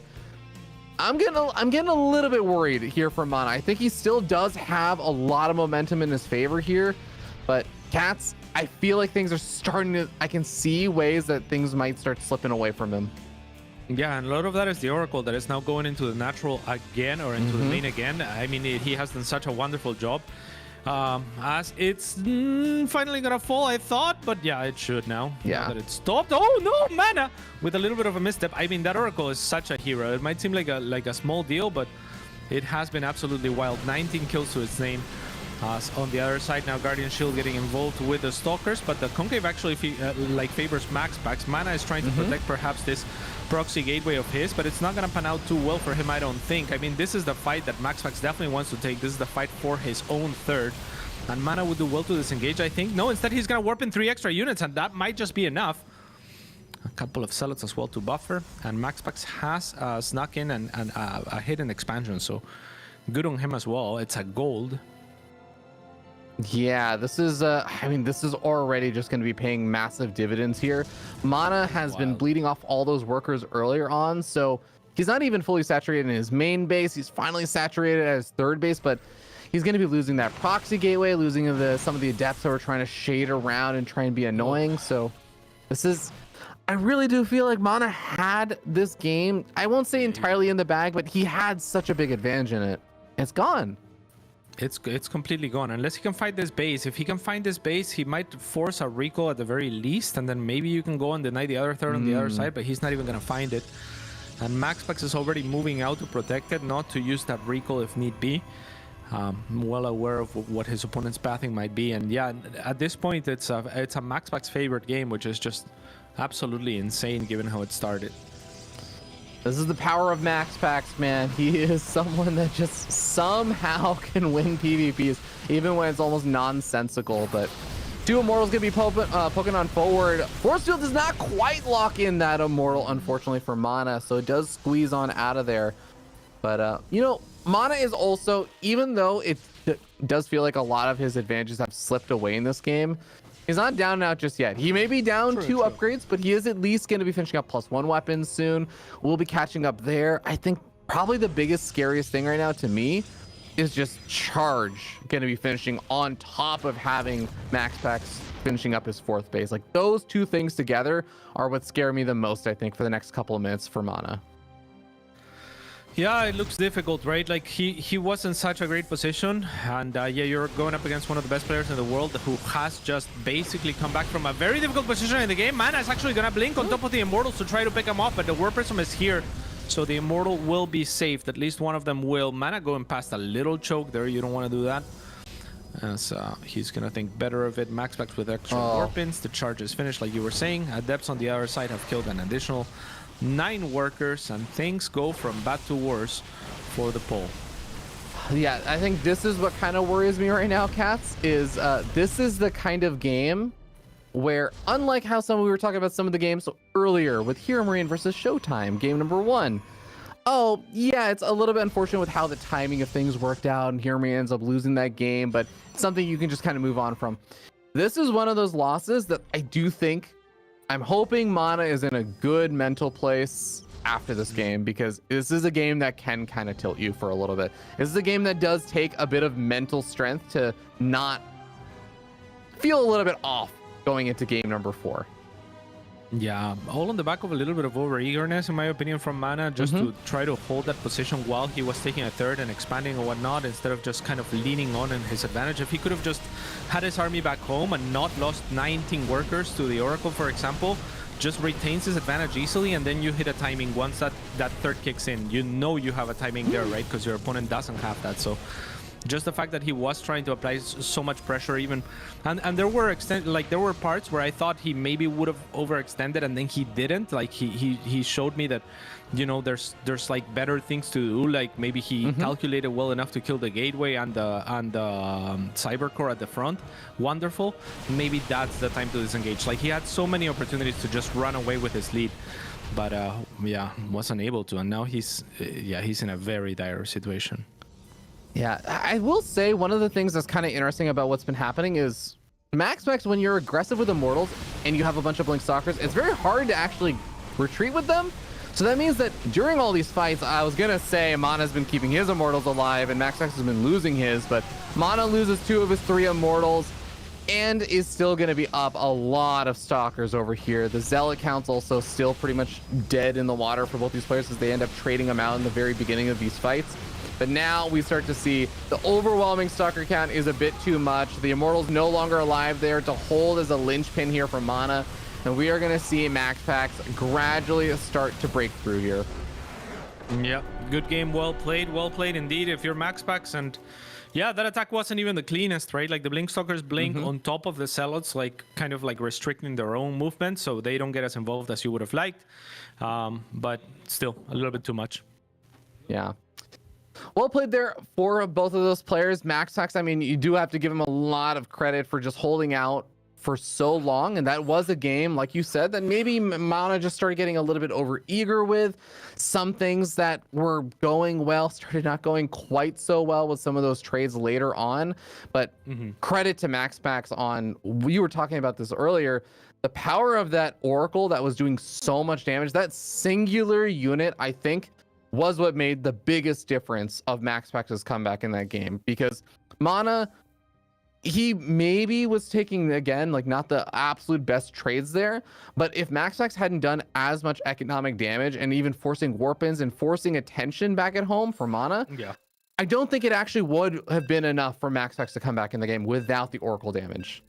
No, absolutely not. I mean, that was 19 workers, and that's what I'm saying. Like, if you just play it cautiously, if you're a Mana, you're not taking that damage, right? If your army is not out on the map trying to get further ahead than you already are, like you already got yourself in a good position, you already have a strong timing, you already have the economic lead by a landslide. So if he could have just held on to that and played a little bit more cautious, then I think he would have had that game pretty easy. Well, we get ready to hop into game number 4, and well, this is going to be an interesting one because it is going to be a player you would expect to be ahead to still be ahead right now, but this other player still definitely showing some signs of life in him. We're going to be in the top left-hand side of the map on top of the blue player from Team Liquid. He is Mana. Wow, not even a spin. And in the top right-hand side, it is the red Protoss player for Sidestorm Gaming, Max Packs. Also not a spin. No spin because hopefully these players' heads are not going to be spinning after that last game. Hopefully not. I know that you are a person who's had a lot of pro playing experience yourself and everything. Is there ever a point where you just feel like you have so much experience that things like that, those losses don't really bother you, or like those kinds of games don't really bug you? Or is it, you know, even after 13, 14, 15 years, it still sometimes gets to you? It really depends on the mental state that you go into a series with. Like if I'm Mana going up against Max Packs, or if I'm, you know, myself going up against Max Packs, like me at my peak against the best player or one of the best players at the time, you know, if I take a game or two, I'm already kind of like feeling happy and zen, and you know, that's kind of what I was after. And if I showed my build orders and did something cool, then a lot of pressure is relieved. So it really depends, right? When you're the underdog, it's a different mentality than when you're the overdog. I think the pressure is in that sense off of Mana's shoulders. No one expects him to win in this matchup, like quite honestly. So yeah. So I think he has that going for him. But at the same time, when you come so close and you know you had the game in your hands, and you know it would be such a cool and a result and a potential upset, or at least to take an extra game out of one of the best players in the world, then it does feel crappy. So. Yeah. It's really weird how our mentalities work like that, where sometimes the fact that we were close to it hurts more than if we would just never been close at all. If it had always been out of our reach, it wouldn't have hurt as much. No, yeah, definitely not, because then it's the prospect of what could have been, right? And yeah, it's just kind of gutting, right? So it really depends on the player as well, right? Like how attached to your ego you are, and how much you really care about the victory or about putting a good performance and your goals and whatnot. But yeah, I mean, for most players, I think it definitely would hurt a little bit to lose that sort of game, and it's difficult to shake it off. Yeah. Well, we'll see how things pan out here in game number 4. Because again, Mana is far from out of this just yet, as he's already been able to put one on the board, and he did still manage to get leads in that last game as well. So can't shake that feeling that Mana's still going to be putting out his best work here in game number 4. We'll see. We did see MaxPax kind of misplant his Nexus, I think, for a split second, or maybe I missaw it. Actually, hold on. Was it just the pylon cancel? It was just the pylon cancel, wasn't it? Yeah, never mind. I'm full of it. It was just, yeah, pylon standard PvP shenanigans, pylon blocking, and Nexus being thrown down behind it. But ooh, Adept getting in. Yeah, but there's a shield battery at the natural. Not much is gonna happen there. And the other side, there's the Adept in the main. Actually, Ooh, one probe now with the aid of the Oracle as well will go down. But the Adept of Mana is actually more effective potentially, as it already gathered 2 probes on his own. No Oracle to help. One more shot would have done it, but MaxPax with beautiful micro on the probe, anticipating that Mana will continue to move in the direction away from the Stalker. So yeah, 3 for 2, but less investment on the side of Mana to get the 2 than there was from MaxPax to get the 3. So all in all, you know, a little bit of a wash, maybe even a slight advantage for Mana here. yeah, a couple more workers are going down though, as the double Oracle does pop on in, and they actually find quite a few. If Mana had been able to find that Oracle kill, I think maybe he would have felt okay about those trades, but now missing it, that is definitely going to be a little bit more painful. Yeah, absolutely. So Mana's going to be the first player transitioning over to Blink, but not far behind him is going to be MaxPax, who, remember, opened Oracles as well, so really little right to be as close in the rest of the deck as he is, but there we have him.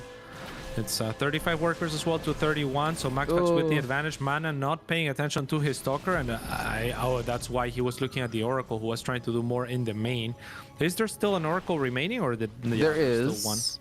Yeah, there is one, but it's the low health Oracle as well, so it's going to be a little bit tougher.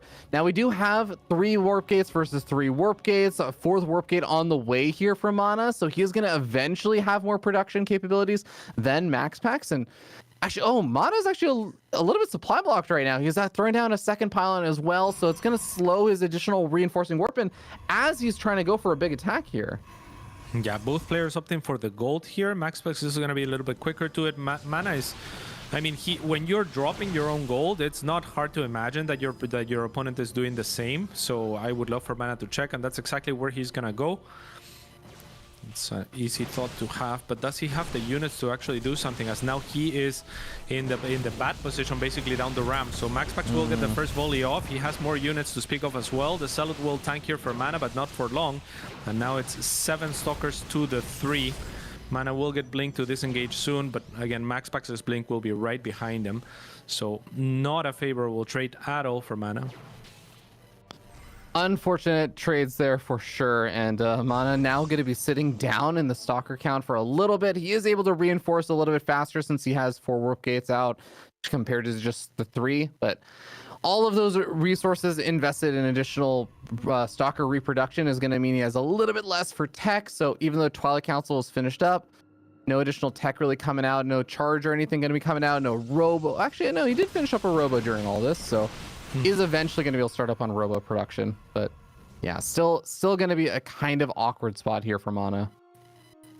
No, yeah, most definitely. I mean, there's still like a little bit of a defender's advantage. He's going to have the shield batteries to work with, so maybe he can hold off here and kind of like make this into a longer game and equalize things. It's definitely not a huge advantage for MaxPax. The Immortal is about to pop up for Mana as well, which should help a great deal if it doesn't get caught in transition towards his base.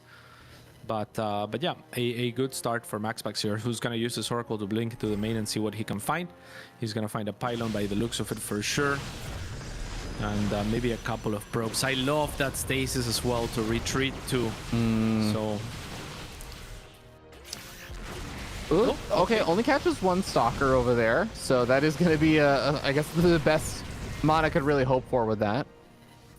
Yeah, unfortunately the Immortal wasn't there to partake, but and on the other side, MaxPax with 2 Adept skills, 4 workers at the gold as well, so annoying, so good at multitasking as well. Make it 5. Jeez. Oh yeah, this is just MaxPack showcasing on why he's so gosh darn good at PvP, or just honestly StarCraft in general. It's not even PvP specific stuff. It's just MaxPack's just killing it. Yeah, this was a beautiful move from Mana, though, anticipating that he has his own Immortal down the ramp. And he blinks forward the Stalkers, which is going to net him a decent trade. The Immortal does fall down, but he will kill a lot of the Stalkers on retreat here from MaxPax, as now the rest of his Stalkers join the forces that blink down. And MaxPax is going to evacuate with what he can, but it's not all that much. And Mana has definitely done a great job of equalizing things there as he gains a little bit of an army supply. The problem for him is the workers. He sits at 45 to his opponent's 62. So still a little bit of damage to find here for him if he's gonna equalize this now in the long run. Yeah, I feel like the production tab also kind of was telling a bit of a tale there, as you see Mana is basically making a Warp Prism, he's making a DT, and finally adding on a couple of gateways, maybe trying to reproduce a couple of these probes. MaxPax has charge on the way, +1 weapons, another Immortal, 4 Warp Gates now finishing on up. A photon cannon to help deal with the DT defense just in case he needs that. Like, he is really just getting set up for a much later stage game, and Mana still has to find some damage, but Here, though. DT finding its way in. Yeah, that's the perfect position as well. There's no photon cannon there, that's for sure, in the natural. So 7-8 workers already fallen. That is great. Mana is gonna go into the main. He will actually not find a photon cannon there either, so it's the perfect call here for him, as the Stalkers are trying to chase the DT around. The DT is not rallied onto probes, and now the Stalkers cage him in with their bodies.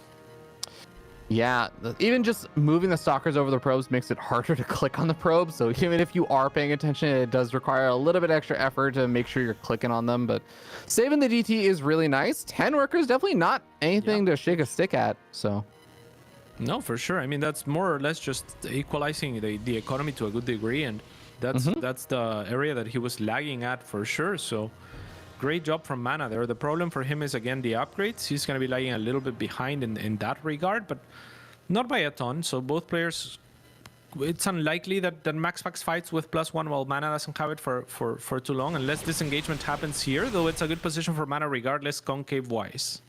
yeah, it'll be interesting to see if MaxPax does decide to reinforce with more charge lots as well, because that is another one of the big differences between these two armies. Is MaxPax having charge is able to get a little bit more done with the reinforcements after the Stalker counts have been whittled away down a little bit. So it's not just, you know, Stalkers occupying the entire space so charge lots can't get to the front.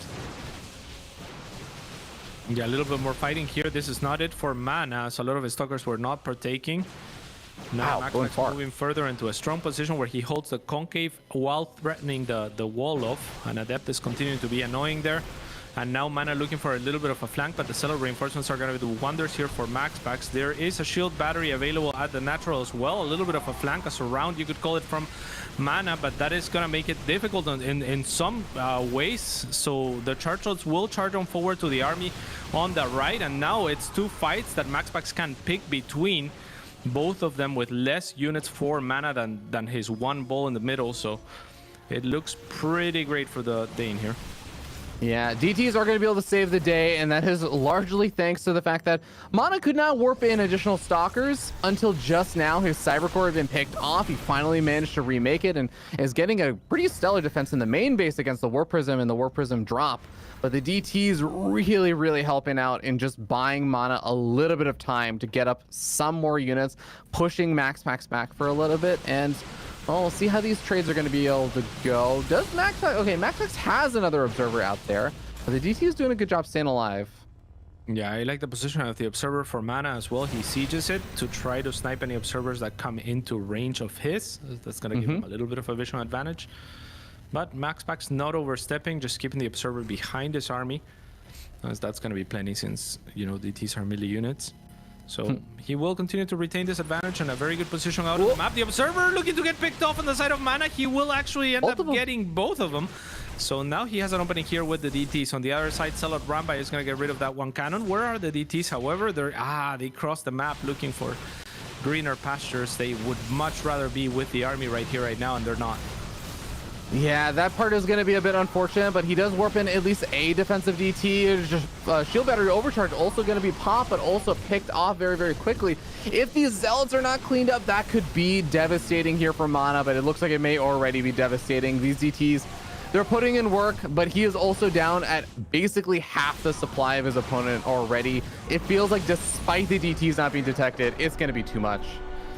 Yeah, yet still a very good performance from Mana, a very even game, all things considered. Like, MaxPax found so much damage just with his incredible multitasking and just, you know, like area control and whatnot. Like, he knows the ways that he's spreading his opponent and just knows not only does he have the ability to control multiple groups of units, but the timings and the areas that he chooses to exploit were so brilliant. And despite this early game that you were foreshadowing at the beginning of the series, MaxPax is so good at, Mana managed to make it close, right? He came back into this game and gave him a fight for his life.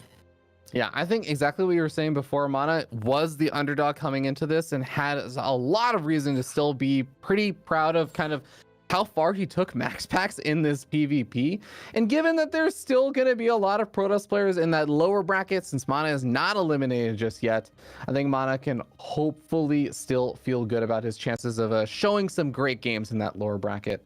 I believe, and don't quote me on this, but I think, at least according to Wikipedia, there's a good chance he may end up facing off against Hero Marine.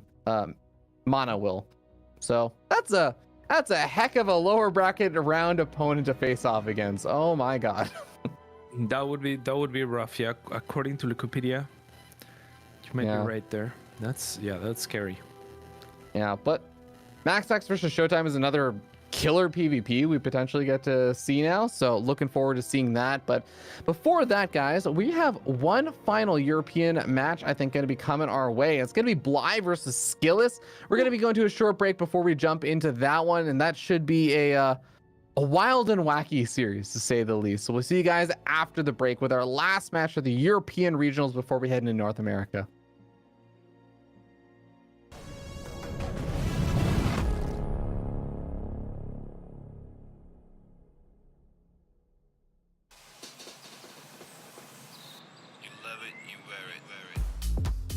Wear your passion. Share your passion. Wherever, whenever.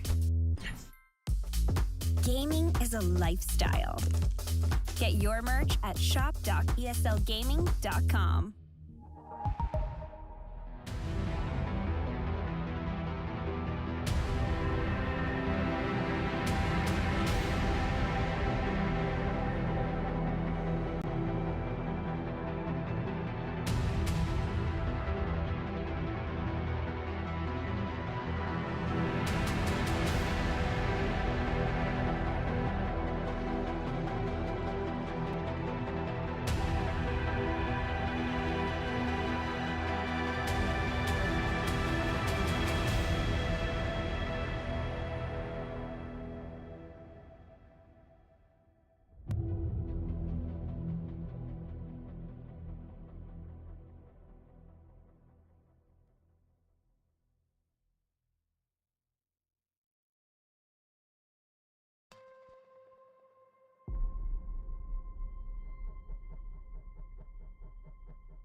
ESL StarCraft 2 Masters is brought to you in part by Monster Energy and the United States Air Force. And we are back with the ESL Masters Winter. This is the European edition, and we are into the playoffs, where the last participant in the round of 8 for the upper bracket anyway will be determined here between Bly, I think maybe the oldest player in the circuit, against Skillus. I'm joined by Ravi. What's up, Ravi?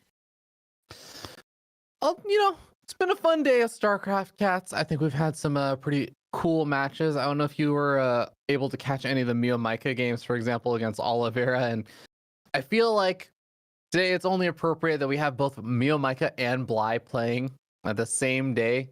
It's always a treat. And I'm really looking forward to seeing what our man Bly is going to be able to bust out here against Skillus in our last match of Europe, because this is going to be a doozy. Skillus has truly become a legendarily good Protoss player in the European region. And Bly, like you said, is that old school name that somehow just sticks around despite how weird he plays, despite everyone knowing how weird he plays.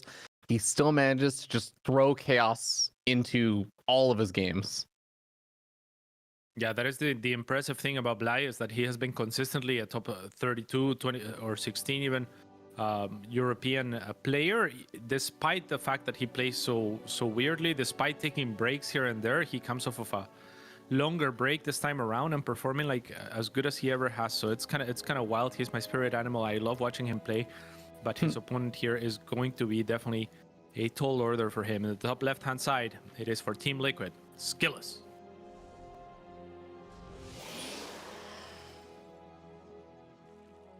And down in the bottom right-hand side of the map, we have our blue Zerg player. He is Bly. Man who I like to think throws both chaos and strategy back into StarCraft, when sometimes it feels like players have just mapped out too much of the game. Bly says, let's take a left a little bit earlier on in the game and go down the road less traveled.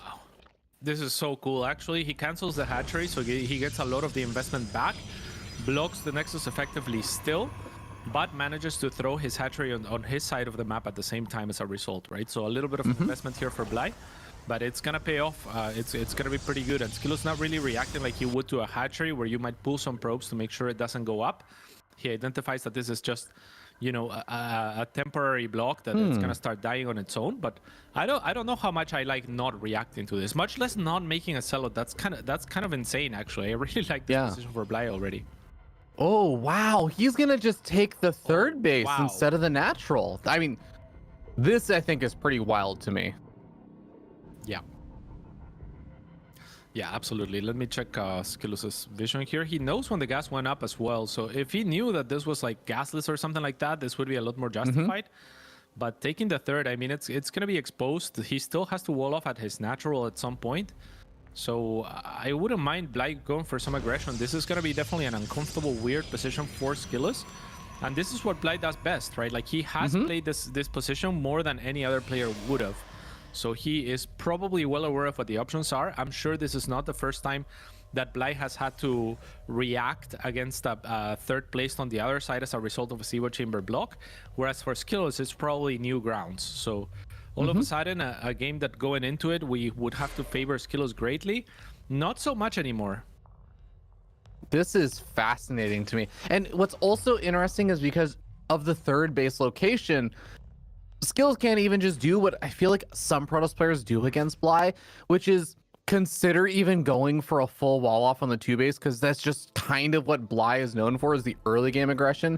And you can usually knock down something and open up a pathway to try and get over to your third base when you really need to. But now even just 2 lings causing sorts of havoc and problems, as 1 worker already going down, lost mining time for 5 or 6 workers, because these are workers that had to transfer all the way from the main base. Does end up killing both of the lings at least, but loses 2 workers in the process.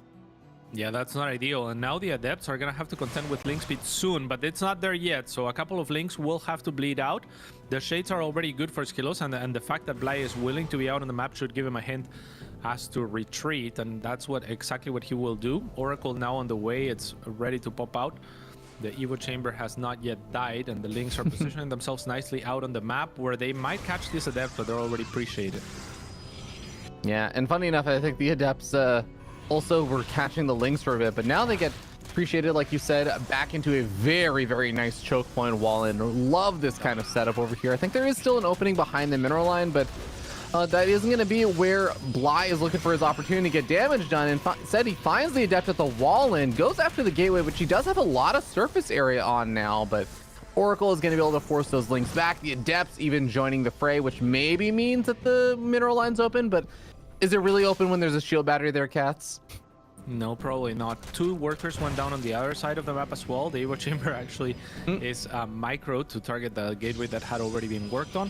And you're completely right. There was a lot of surface area that Blade wasn't even using the full surface area of the wall off. He just kind of seemed to have assumed that that was a normal full wall off and just clicked it preemptively. Will catch an Adept here, but yeah, not much more than that. And Blade stops paying attention to his links, so they're all gonna die here without finding much else.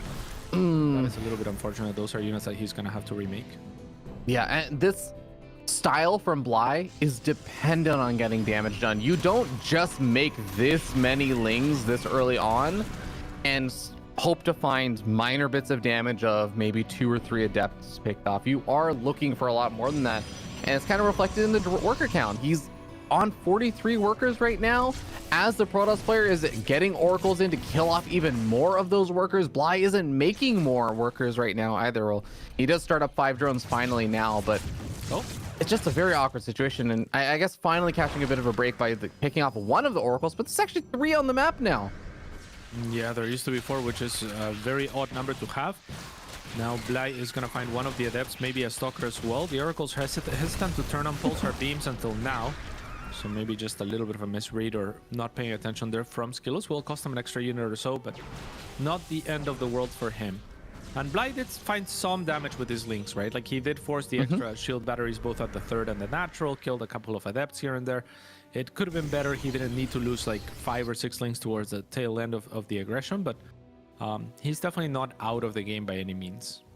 Yeah, still going to have an opportunity to try his next sort of wave of things as the Drop Overlord did finish on up. So I am assuming that this is going to be a Queen drop, but no, actually, as I say that, I click on the Drop Overlord and it's a Drop Overlord with Lings heading over to the main base right now as it is about to land. And this is definitely a nice way to catch your opponent a bit out of position with the Oracles on the other side of the map.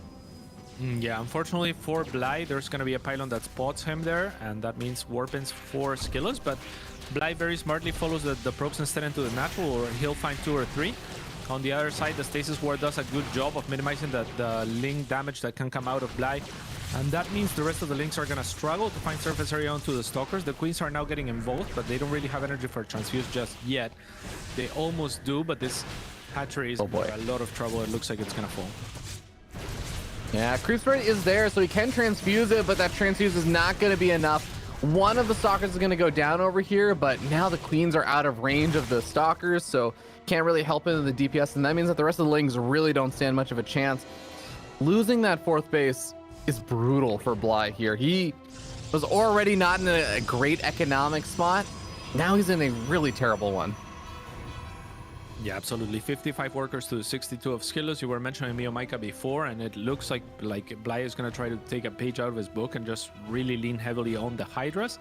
But as I say that, he starts droning up again. And, you know, like a lot of these Hydra attacks, especially with the buffs that they received as far as like them being able to complete their upgrades later and whatnot, are pretty strong for timings, but this is not it. All of them are going to be caught in the middle of the map. Blink is available as well for Skillus, so he should be able to chase. That's why Bly is not retreating. It's kind of pointless, so he's just looking for as much damage as he can find, but these are not cheap units to bleed out, and actually reinforcing Hydras have no business being here. Skillus will catch a glimpse of them and will promptly blink onto to punish.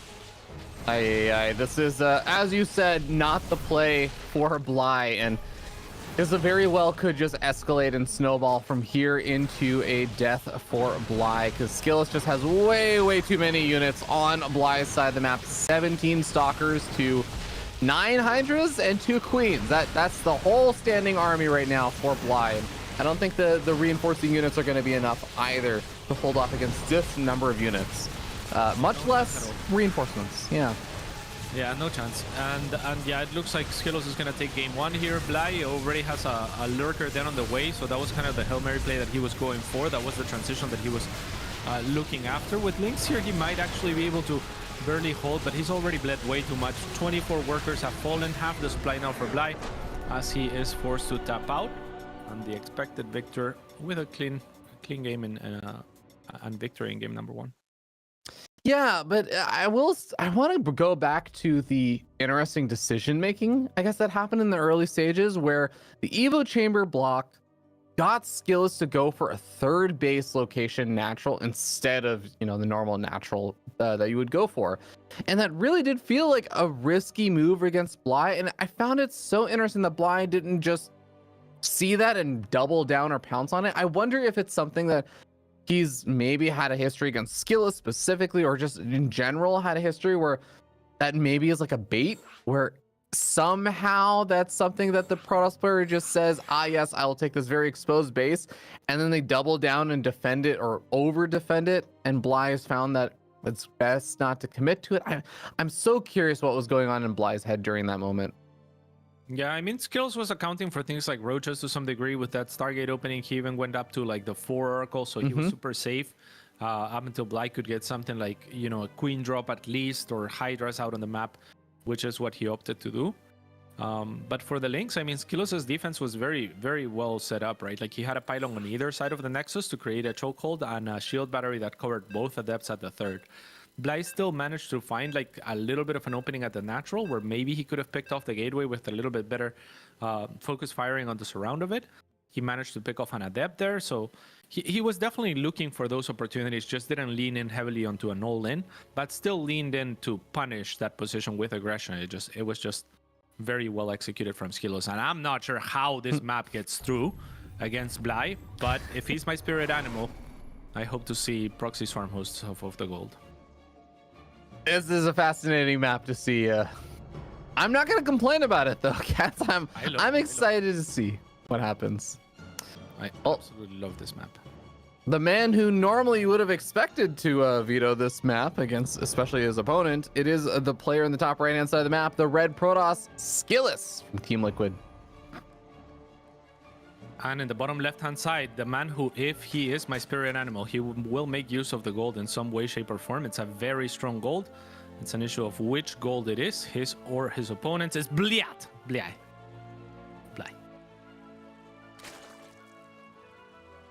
Bly is an interesting one too, because he could make use of those golds, but his standard opening is sending a drone across the map and blocking the hatch or blocking the Nexus.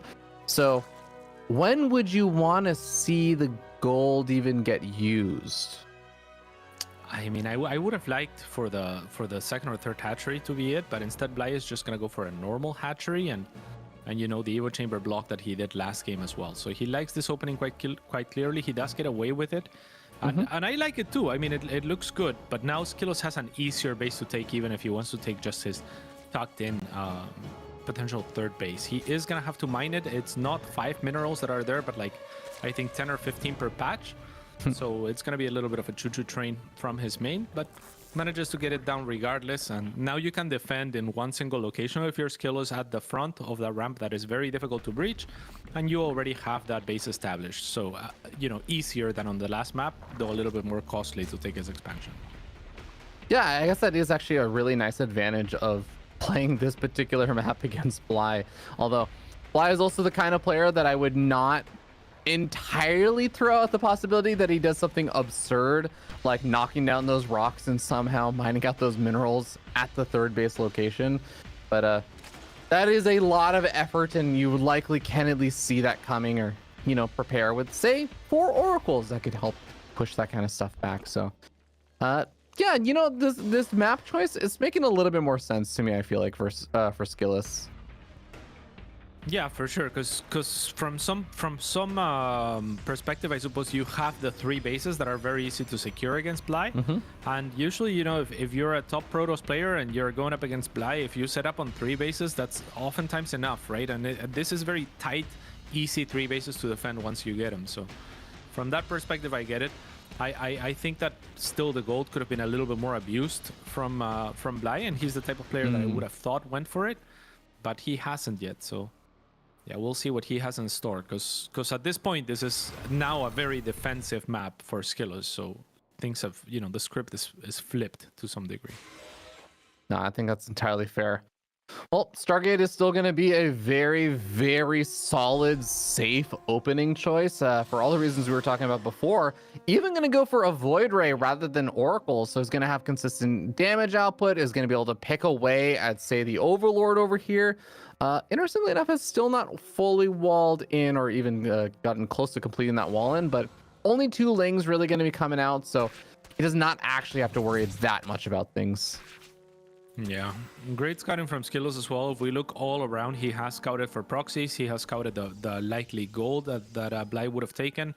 So he's just kind of on top of everything that Bly could have been doing up until this point. Very good scouting and very good keeping on top of whatever his opponent can do. And there's the Void that you were talking about. That's going to secure things further for Skillos, who is now moving into the Oracles. The Evo Chamber is still there. Just don't mind it.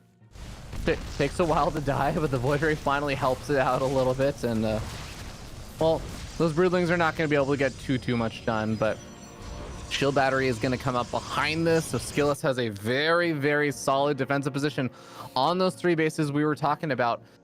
Spore Crawler is going to get started up there for Bly to help deal with the potential of those Oracles getting some damage across the map. But, like, what is the big game plan here for Bly? Because that is always going to be the question on my mind. It's so tough, right? Because there's a Void Ray out. Like, I would have loved to see Swarm Host on this map, because then you have the very nice area behind both bases where you can attack with Locusts, and it's very difficult to get around for the Protoss player. But with Skillos having open Void Ray and whatnot, it's very difficult to get out with the Swarm Hosts. You would need a pretty decent number of Queens. And if we look at the economic situation right now, okay, it is a Nidus, and it is an Infestation Pit. So that is exactly what we're going to see, is Nidus Queen Swarm Hosts, but it gets spotted. And it was late as well. I mean, the lair has been done for a while, so yeah, it's not the cleanest execution either on the side of Bly. And economically speaking, he is in dire straits. He has to find a lot of damage with this, but Swarm Hosts are kind of a weird economic investment. They kind of act as an extra resource if you can start turning the tides and start doing damage and start snowballing with them. So that's what it has to be at this point.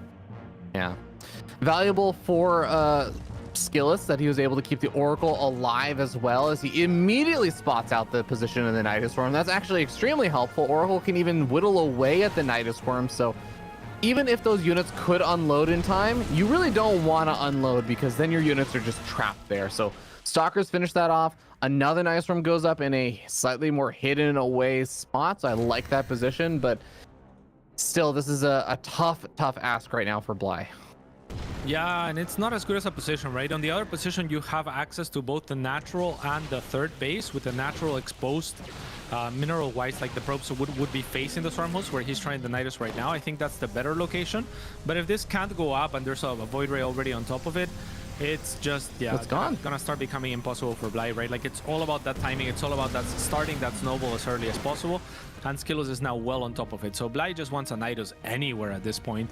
And yeah, Skillos has been too good of a player to allow it anywhere close to him. And even a little bit further away, he'll spot it too. Yeah, this is actually just a little bit brutal to watch right now. This is truly just a dire straits here for Bly. A lot of people will say, if you can shut down the first 2 Nidus Worms, that's kind of the magical point. Skills has shut down the first 4 Nidus Worms, and he's even counterattacking across the map with Stalkers and supply blocking Bly during this. I don't even know if this is necessary, but he is going to be able to do that and still kind of find the Swarm Host and pick off the Nidus Worm. This is rough. Absolutely rough. And I love the move from Skillos right on the other side. Look at how effective this Swarm Host can be from the back of this mineral line. And this is why I was thinking, just take that gold first and go do this strategy from the get-go. Like it's, you know, I've tried stuff like that and it's been pretty good. But you know, it's pretty difficult to pull off, but not any more difficult than pulling off the Nidus at this stage either. So yeah, it's just tough. I like that the Stalkers walked across the map, because if you don't have enough units in the Lings and Queens to defend, then you would have to use the Swarm Host defensively, which is the last thing you want. Like you were saying, like shutting down the first couple of Niduses is huge, because the Swarm Hosts really rely on piling on that value over time, right? They're a resource that you invested into, and they need to continuously do damage to kind of pay for themselves. And at this point, to put it in in some perspective, like Bly started with 8 swarm hosts, you could have had like 4 waves of locusts unload onto the natural and the third base of Skillus. Instead, you've had half a wave so far. Yeah. Half a wave and 7 Nidus Swarms, soon to be 8 Nidus Swarms have died. 2 Swarmos also dying over there. That's actually a bit unfortunate as well. Yeah, that's a great point, because the Niduses aren't inexpensive either, right? They're an investment. Each time you throw it down, it's a hefty bit of minerals and gas. Wow, there's 4 Oracles and a Void Ray that are all just moving around alongside these Stalkers to try and spot out Nidus Worms. That is a very far back Nidus Worm, but actually that one may be able to get something done, especially since Skillus seems like he's done with playing whack-a-mole on Nidus Worms and says, all right, look, I think I can just kill you. And I don't think he's wrong, Cats. I really don't think he's wrong.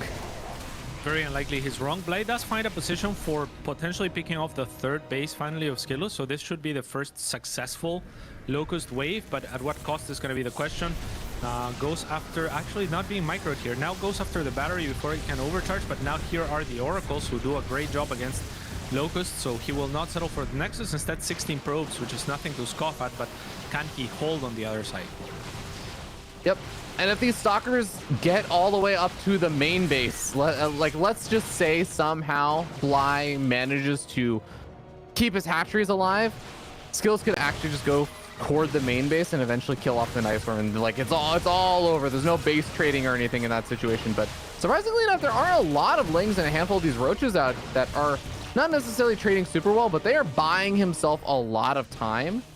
And that time is giving him more opportunities to get a more Swarm Hosts and more Locust Waves that potentially now go kill the third base, or potentially now go do a bit more damage with the Oracles actually getting on the offensive as well.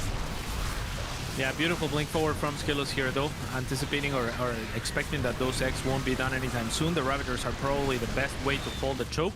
So once you're already past that choke, if you're Skillus, it's going to be easy pickings here. The Bios are going to land big time actually onto a lot of the Stalkers, but it's not going to be enough. Bly is going to have to tap out. And yeah, beautifully played from Skillus. Really a little bit of a smashing, to be completely fair. Yeah, as we were saying, it's a bit painful when you watch a Zerg player who's going for the Swarm Host Nidus play and their first 8 Nidus Worms die with only half a Locust Wave actually getting in to do the damage that they were looking for. You kind of were mentioning it. It is one wave, yeah. That's why. Yeah, it's really, really tough to make it work when your first couple of Nidus Worms gets shut down. When that many get shut down, it's kind of all she wrote already. It is very much so an all-in in that sense. So game number 3, Bly really needs a big turnaround. He's been throwing out his kind of his left and right hooks here and there, but Skills is deflecting them masterfully. Yeah, and it's not like it was difficult to, I think, predict on the side of Skillus that there would be something like Swarm Hosts with Nidus and Queens, right? It seemed like the obvious choice, especially when you see your opponent isn't taking a third. It's got to be that or Muta. And if you spot the gases, which I believe he did with the Oracles as well, it's clearly not going to be Muta. So it's, yeah, it was just great from Skillus. I love the Void Ray. I love the adaptation to choose that map and take that third as is natural as well. Like Skillus is doing all the right things, accounting for, yeah, his opponent basically, right? Like he's saying, I know you are about the mid-game aggression and I'm going to be ready for it. Yep. Well, we're just going to be waiting on Bly to load into game number 3, but this is going to be sort of a bit of do or die in the series.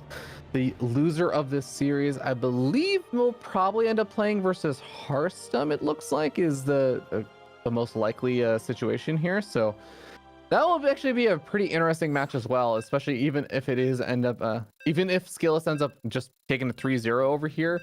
That sets up for 2 very fun series of Harstem versus Bly and also Reynor versus Skillus. I think both of those are series we can look forward to. So they're roots to Skillus and Reynor, so they know each other very well. Yeah, that is very true. And I do feel like Skillus is no longer just, you know, the up-and-coming kid that he once was. I really do feel like he is kind of solidified himself in my mind as the 3rd best Protoss player, kind of behind Hero and Max Pack still.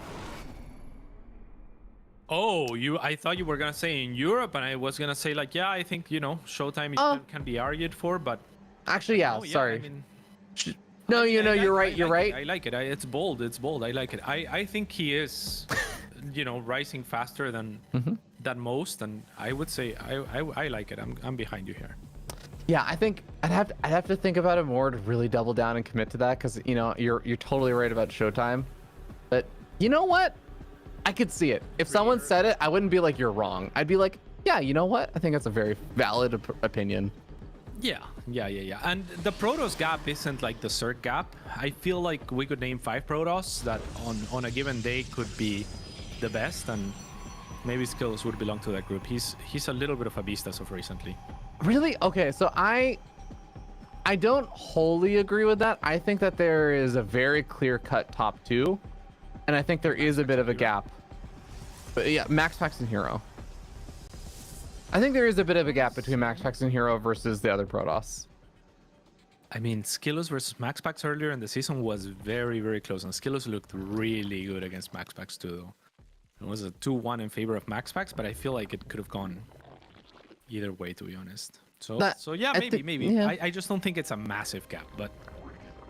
That's fair. You compared it to like the Zerg gap, and in my mind, I'm like, well, I also see, Lambo having really, really great games versus like a Reynor or Solar and stuff like, and I feel like the Zerg gap is also not that large. I think that the top 4 Zerg gap is not that large, actually. Like, it's like, for me, it's like Solar, Dark, Reynor, Serral right now. Yeah, would be that's fair. My top 4, and then I think there's a little bit more of a leap. But yeah, it's actually kind of wild. There's a lot of players that are kind of contesting the best players in the world and looking to solidify their names alongside them. So it's so cool, Cats. We have an active scene with players who are gradually improving and getting better at the game. Imagine that. Imagine. I mean, especially when it comes to players like Solar, right, who have been around forever, and now they're peaking kind of out of nowhere. It's so beautiful to see. Yeah, Solar finally picking up that big GSL victory and everything, and really finally kind of coming to fruition after so many years. It's been absolutely great to see. And I would even say similar thing, not quite the same, but similarly feels really, really good to see Skills, who has actually been playing for a while now. It's not exactly like he just got into the game, a couple of years ago or something. It's not a trigger or something along those lines. Skills has been playing for a while, and he's now kind of in the last year or so truly been rising up to the top. So it's been great to see. Yeah. Not nearly as long as Solar, of course. Like, his career yeah. half of what Solar is in StarCraft 2, but yet still it's good to see improvement from him. Skillos has been one of those players that has a very clear upwards trajectory, and it's easy to see why. It's also easy to see why maybe he hasn't improved as quickly as Trigger. Like, stylistically, Skillos is a very aggressive player, a very creative player. He looks to play to his strengths, and he wants to out-micro everyone, right? Like, and that's kind of what he's about. Whereas Trigger is a little bit more standard in his approach, like loves his Blink Stalkers, like just common strong timing compositions, like stuff like that. He's a little bit more methodical, I think. Skill is a little bit more on the chaotic and outpace you, out micro, I'm better than you type game, and yeah, it's really fun to watch. Yeah, I do quickly want to just touch upon kind of what's been going on in this game so far, because it has been kind of interesting. We do have another drone dying over there, but both of these players end up killing 3 workers with either the Adept that moved across the map and was able to pick up 3 workers and actually get out alive as well, or the 4 Lings. But I think Skills is going to be the one that's happier, because he didn't get 1 hatchery blocked and have to do some kind of weird sort of setup where he's taking a very awkward natural expansion over a 3rd base location or something. He didn't have to worry about any of that. And 2, he equalized the damage with the Adept while also getting out, and now has the Oracles moving around, which are both great offensively and defensively against exactly the kind of stuff that Bly has been throwing out. So this, I feel like, has been a pretty decent opening for Skillis. Yeah, if we take the names into account, I would tend to agree, but obviously it's Bly choosing not to go for the hatchery block as well, choosing to play this more standard game of sorts. And in that regard, he hasn't done a poor job. He hasn't fallen behind. He did find those probes worth of damage, which I would argue is more rare for the Lings to do than for the Protoss units to find on the other end. So I think if we cover the names, it's a wash, and maybe even a slight advantage in terms of like early trades for Bly. But if we do see the names, then yeah, this is the sort of position where we know Skillos thrives, and it's a position that's potentially uncomfortable for Bly because the game is not uncomfortable itself, which is what Bly would want. Yeah, I think that's entirely fair to say with the early game stuff. How do you feel like that's still true even with the extra lings and stuff that Bly has made? Yeah, I mean, he definitely did overmake a little bit of links, perhaps, but that's not unwarranted. Like, there could be adepts across the map, etc. And he didn't make a huge flock. He's getting into his Muta. That's where he begins to turn this game from a normal game into a little bit more of a Bly game. But it's also, it should be expected. Like, we've seen him play this style so many times. If he plays standard up until a certain point, you know that it's gonna get wacky and weird from the unit choices and decisions that he makes in terms of how he uses those units. And a lot of the time, the choice for Bly is clear in the Muta. Yeah, is Bly actually going to be able to get into his weird and wacky styles, or is Skills going to be able to put on a bit of pressure that Bly may just not be entirely prepared for? There's 9 lings on the map, and there's 6 stalkers and 4 adapts. There's more gateway units than there are lings or roaches on the map right now. So these oracles also going to be able to add in a bit of the extra DPS. Can the queens mount the defense? It does look like they actually have pretty decent numbers, as long as the reinforcements are coming soon for Bly. Yeah, the little flank for Bly was, I mean, he got as much value as he could have out of those little numbers of links, but now might be potentially running into a stasis trap. At least was looking for it with those couple of links to try to activate it and then give chase. But upon not being able to find it, instead, he's going to have to be forced to retreat here. The links are a little bit off position. I'm not sure if they were chasing a shade of something or something of the sorts. As now they're going to get baited into stasis. Oh, no! Very nice! But now the second stasis is going to activate onto a great group of links. And yeah, Skillos looking pretty strong here. Yep, Stalker's continuing to find free little pickings here and there. But actually, Bly did manage to find the resources to invest into not only the 5 initial mutas, but 4 additional after that. So if he's able to somehow mount the defense over here against all these Blink Stalkers while making 9 mutas, Bly could find himself in an okay position, but he still has to make that defense happen. Yeah, absolutely. That's the tough part right now. Is Skillos has such great multitasking, and again, he thrives on micro. So, finds the Warp Prism. Not, I'm gonna ignore it for now. Instead, gonna just choose to move into the natural. Bly is trying to do what he can, and I mean, the Roach Ling army kind of thrives if you can create chaos on the other side as well, because on micro, the Stalkers are so much worse against them. But Skillos is paying attention. He already has units in position. He's already pushing in deep here to maybe try to force the units of Bly back, and Bly is gonna have to fly back with his Muta, the last thing that he probably wanted to do in order to try to mount a defense. However, for Skillos, you don't see the Muta on your side of the map. You have to expect that they're nearby. So instead of pushing further into Bly's territory, he now takes anchor in his stasis traps and trusts the Warp Prism to pull the Mutas out before doing anything else at the front. Yeah, also important to note that Bly, he's starting to spend some of that bank in the sense that he just built 6 Overlords that are going to unsupply block him, but yeah, even just the fact that all those queens were dying earlier, he's down to just 2 queens. He doesn't exactly have a ton of larva injects going on, so he has been a little bit larva starved. He is going to be able to find some decent trades here, like you were saying before. Even as the Stalkers blink back, they are still a little bit vulnerable. Now the Muta's actually adding an extra bit of DPS, and those are not going to have to worry about the stasis traps, so they are able to chase on forward. Oh, those stasis though! Yeah, massive. Unfortunately for Bly, he ran out of links. It would have been really nice to have some of those units activate the stasis earlier, because this fight was very winnable for Bly, and it was looking great up until those stasis traps. Now Skillos has reinforcements. He already has a little bit of a siege lane of stasis that goes back pretty deep, so he's always going to be kind of, you know, ready to run back to that should he need to. As Bly now re-engages with his Muta, 4 Oracles still on the field, and the Muta are going to turn their attention to those. And yeah, the army is thinning out for Bly here at the front. And like you were saying, without the injects, you can't even choose to make too many links, which would be the ideal situation here for Bly in terms of reinforcing against pure Stalkers. Yeah, making a lot of roaches is going to get up Tunneling Claw and Burrow, so that could eventually come into effect later on. But I think you're absolutely right. It would be great if he was able to make a lot more lings, not only against the Blink Stalkers, but also just because he went for +2 melee cats, and you know, unfortunately he just isn't able to actually keep that many lings out on the map right now to take advantage of that. Yeah, Tunneling Claws and Burrow here doesn't feel like a decision that you would make. It's just a decision that you have available to use some of your resources because you're floating so much type thing. You know?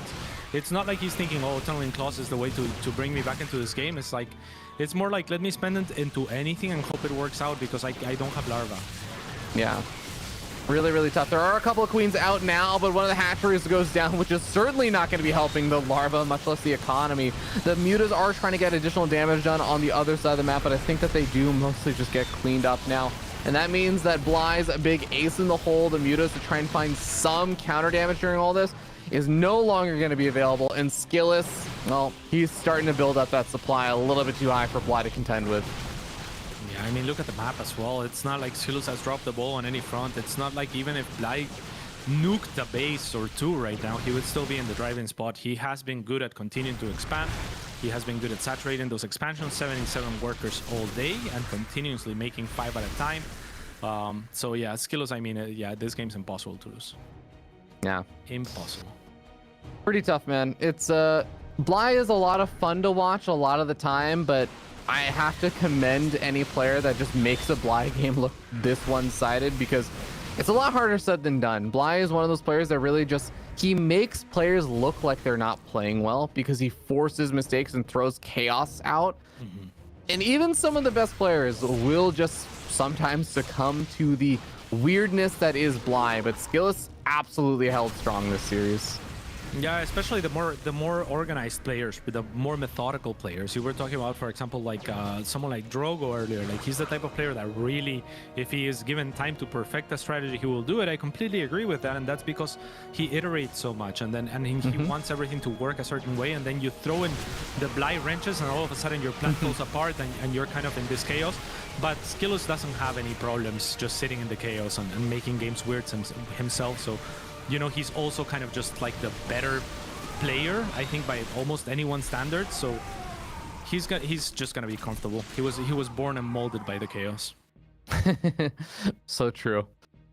Well, Bly is gonna give it his all, but I think the Zealot reinforcing in the main base may actually be able to just completely seal the deal here, as yeah, losing your lair while also losing the fight at the front may just be a little bit too much even for Bly to try and mount a comeback from. So absolutely well played here by Skillus. He truly did kill it, and by winning this, he's going to have that extra little bit of energy going into the winner's bracket round against Reynor. GG, Skillus 3-0. I'm really excited for that matchup. Reynor versus Skillus should be fireworks.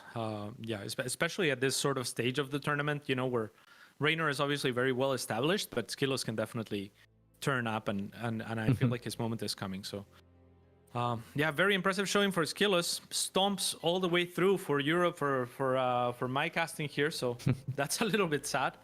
Maybe I'm the curse.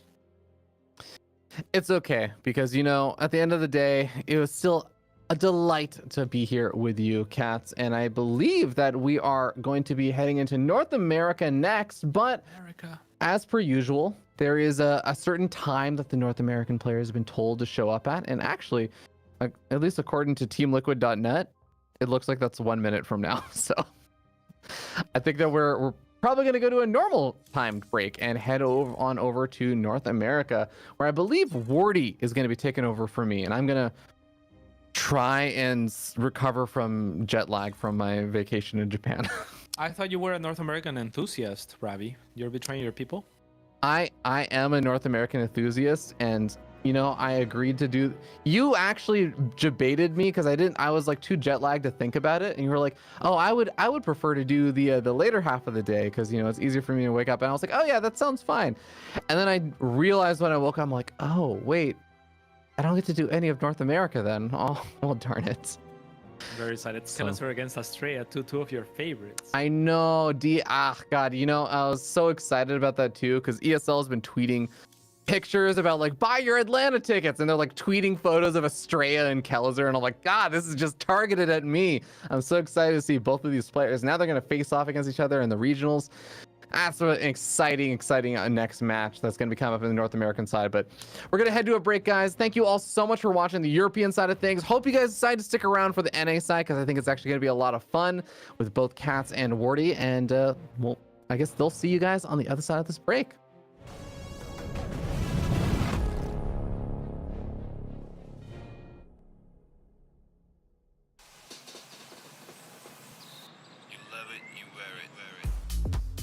Wear your passion. Share your passion. Wherever, whenever. Gaming is a lifestyle. Get your merch at shop.eslgaming.com.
ESL StarCraft 2 Masters is brought to you in part by Monster Energy and the United States Air Force. Welcome back, everybody, as we have got ourselves cats popping out of the thingy. I'll just fix you up, cats. I just changed your camera and I didn't put you back in your square. What's up, guys? Welcome back. How are we doing? As we are going to be back into some action very soon in the Americas region of today's game. So very excited for that. I think we've got a really fun matchup to start with, at least Colors Australia, and that's obviously going to be followed by that matchup between Scarlet and Eggs, which I think may be a little bit more one-sided. But Colors Australia especially, I'm quite excited about cats, especially because I didn't realize, but Colors has a pretty good track record against Australia. They haven't played a lot. When they do play, Colors has typically gotten the better of Australia, 6-4 in all-time record. Yeah, it's not completely unsurprising. Kalasor, I mean, he's a very good TVP player, a very good TVC player. I think a lot of the faults that we see in him is because he always meets Special in the finals of the Latin American portion. But now that the regions have merged, we get to see his other matchups up against players of a similar caliber to Special. And against them, he can fare quite well. He's definitely on that level. So to me, yeah, this is very much a 50-50. Yeah, no, I think this is going to be a great one. I think it's going to be fun. I feel like we casted the last time these guys played last season, and they played the big green map, and Colors missed scout in the base in the bottom right. It was an epic 25-minute game. It was a whole lot of fun last time around, and excited to be able to grab it again right now as Colors and Astray are both ready. So we are loading into this game. Next couple of moments, we'll kick this off and get into some Terran vs Protoss. It should be fantastic. I'm very excited for this one. I think it's going to be a 3-2. It's got to be the closest match of the day in my mind. I mean, I wasn't expecting Reynor Harstem, obviously, to come as close as it did and be as good as it did. But yeah, this one should be another one of the same caliber, if not better. On the top left-hand side, our Blue Protoss player currently representing Team Matcherino. This is Estrella. And in the bottom right-hand side, his opponent, the Red Terran player, it's Kalasor. Daejo. Currently teamless as well. Daejo Shrimmer. Anyone's looking for teamless. an amazing Terran, and you have a StarCraft team, or you want to make one, I would recommend this man.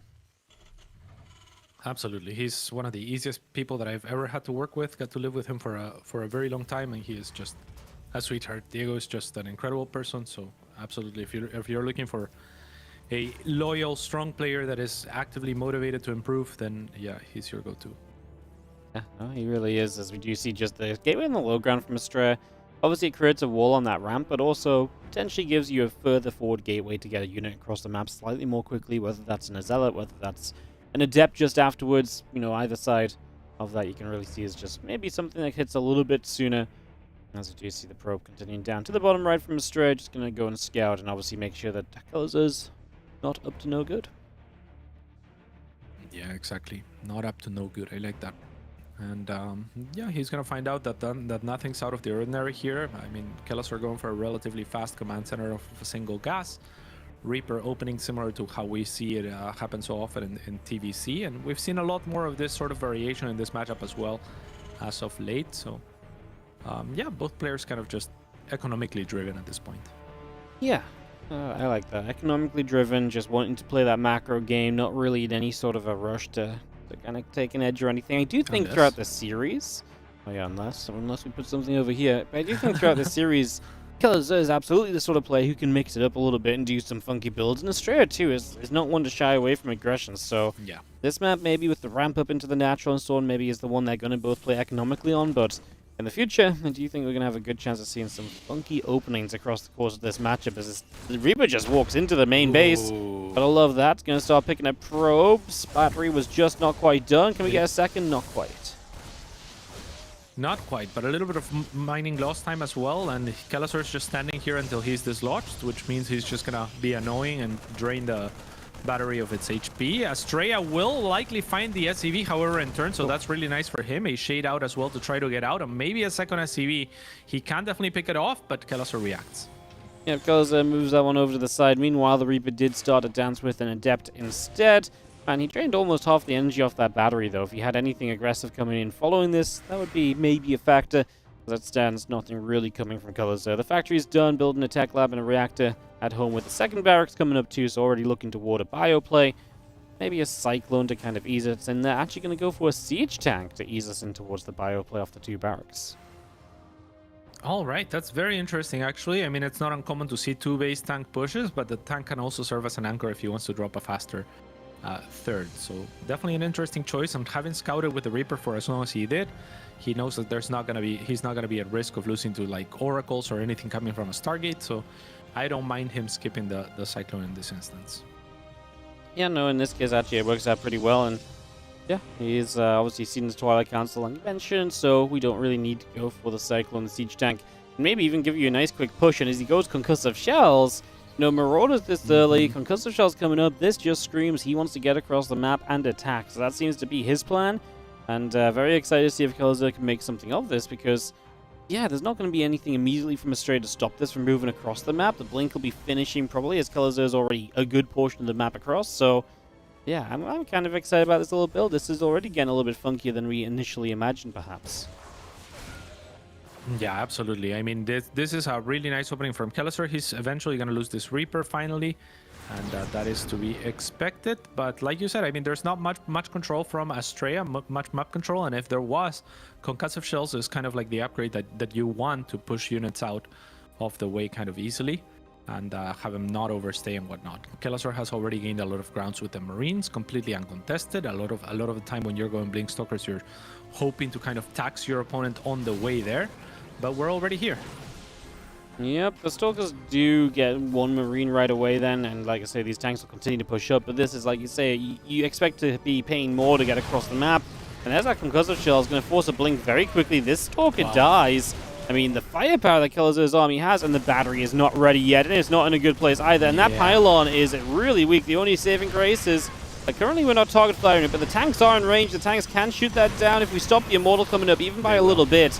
That is huge. Destroyer supply blocked as well. This is so far an absolute disaster. Yeah, it looks like it's going to be a quick, swift game from Kalasor here, as Astrea was not really ready for this at all. Didn't have any units out on the map. Didn't have the Stalkers that you would expect to kind of like, you know, thwart the passing over. The Robo doesn't fall. The Immortal is the great tool against the tanks, but only able to focus fire one of them. The Adept does a good job of dragging fire over to the right-hand side for Astrea, but he just simply doesn't have enough regardless.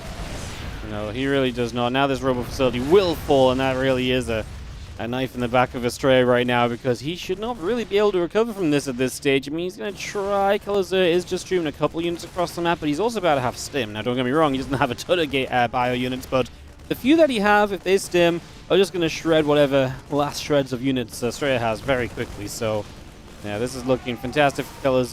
Great little build. Absolutely loved it. Really hit at the right timing, right where he just got a lot across the map just before that blink was done. And yeah, the tanks got in position before everything from Australia was going. And just unfortunate for Australia that everything was so important in the wall-off, because then the tank position became huge, as now we are going to see the Stalkers blinking in, but there's 2 tanks behind the one in the front. The probes obviously do not love being here right now, as we will really attempt to take these tanks down, but there is no real chance, and Killers is going to start off 1-0 in the lead. Yeah, no chance, Jose, there. I mean, that was clean, but also, again, I feel like Australia should have seen the move out a little bit earlier, and he should have been prepared, at least with a shield battery finish there at the front, at least with backup pylons, to make sure that he doesn't get completely empowered and supply blocked at the same time. He just didn't have enough time to prep. He didn't see it coming, which is understandable, but you should get a heads up. Just, you know, you expect a player like Australia to be out there with an adept or a couple of stalkers or even a probe to spot the move out, and it just wasn't the case. Yeah, no, he was just not ready at all. As we get ourselves ready for the second map, Gold Nora, as he liked to christen it earlier. Cats. Gold Nora. You know what? It is funny though, because you're right. Like, why is Gold Nora all one word? That's Seriously, it's so whack. Yeah, it's so whack. Gold Inora. Inora sounds like a type of mushrooms, like enoki. So Enoki? Gold Inora could be like a delicious soup. Oh, I can hear of some that. kind. Yeah, I was wondering if there's any kind of It's like. a beautiful map. I like it. Yeah, I was wondering if there's any kind of aura that like came like joined in together with the word, but apparently not. So yeah, no, it's it's just misnamed. I'm sorry, guys. I don't know what the map make. You guys asked what the map make. You know, I love Theodore was like, hey, so you know, some people looked up how these pronunciations are, but like the map makers say them differently. Well, surely that means the map makers. By the way, I just want to go into this. Surely that makes the map makers are also mispronouncing the maps. At what point do you just stop making maps with weird names? Honestly, like bring back like Dead Zergs and pink boulders and whatever. Like, you know, some simple names we can all say and just agree on. Please, next map pool. Next map pool, the maps are going to be crazy anyway, so just let the map names be normal, you know? It's one of the hottest discussions that we usually have for these pre-games, though. It's like, what is the map actually named? So, well, only because all the there's maps that are so going weirdly named. Like in the past, we just talked about other things, you know? Right. Like it's just taking up Yeah. loads of our attention. Because yeah. yeah, it's fun though. All right, bottom right side, Red Terran player, absolutely killing it in that game number 1. He is going to be Kelazur, our Red Terran. Playing from Europe, I believe. And in the top left-hand side, playing from Korea, it is Max Angel Estrella. Yeah. Are you not even zooming in anymore? No, I'm talking and zooming, cats. It's a tough day, you know. Fair. I don't know. I feel like I did a lot of zooming today. Just being a bit lazy with the mouse movement. I'm sorry. I'll zoom in next time, okay? That's fair. That's fair. Okay. I wasn't kidding about your mustache, by the way. Looking really nice. Thank you, cats. Appreciate it. I need to trim it a little bit. Yeah. Kind of annoying me. A little bit too long. Really? But it's the Yeah. longest you've had it in a while, right? Like it looks very full. Very I feel like thick- it gets thick like this every mustache. couple of weeks, every 2 or 3 weeks. Just gets. Oh, okay. Yeah, it gets to this point or thereabouts, and I just like it just bugs me a little bit too much, you know. So I have to trim it back. I see. So Like we're at the peak, and this is usually Yeah. where you trim it. Yeah, exactly. I see. Maybe if I persevered, it wouldn't bother me as much. But like, yeah, I try to, and then after 2 or 3 days, I was like, no, it's driving me absolutely crazy, man. So Yeah. Is there a way to trim the edges where you keep that fullness, that thickness? yeah, just trim it down. Maybe I'll try that just for you. Yeah. You can check in Thank on me this. We're casting again next week on Thursday, I think. So you can check in on me then. Oh, perfect. I like it. Beautiful. Got a proxy Stargate here. Yeah, we do. Interesting placement too. I Yeah. like it.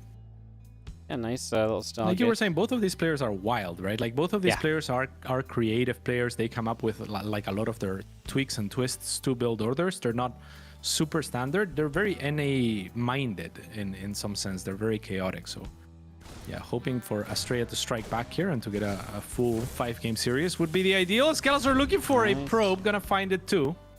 Yep, gets one and also just gets a massive scout. Because this is not just a Stargate, like, you expand and you Stargate. No, this is like a Stargate off one base. And now we've got a proxy pylon even closer. Like, I was going to say, this feels like not just your, neighborhood Oracle checking in to see if it can get some kills. This is a Void Ray. This is a real push. And losing Marines? And the Zealot staying alive, this is becoming a big issue as Kelazur needs to figure out what's going on ASAP, otherwise he is in trouble. I mean, he already is in a little bit of trouble. Building a reactor, building a tech lab, that's all he's going to have to build with for a while. His CC is not going to continue. He's going to build a CC high ground. I mean, the big issue here as well is he's playing no factory, right? So only bio units is kind of a continued problem. Yeah, I love this dance as well of protecting the Zealot, who has been at 1 HP for the longest time. The Reaper was looking for an angle everywhere, but the Adept was very good at shading and kind of mirroring the Reaper movement to make sure that the Zealot survives to regen its shield. So you have basically a brand new unit or half of a unit, whereas otherwise you were one shot away from dying. Finally, the Zealot will be taken down, but the Void Ray is the one that's doing the heavy lifting at this point. It will now turn its attention towards the Adept, and now the Marauder.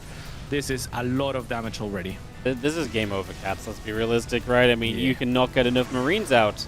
The bunker on the low ground might finish, so maybe there's a world in which you get some Marines out and you run them to the bunker, but I think we're talking about, you know, a scenario that's unrealistic, and Kelazur seems to agree as Australia wastes no time tying this series up. They are absolutely firing at each other right now across the first couple of games.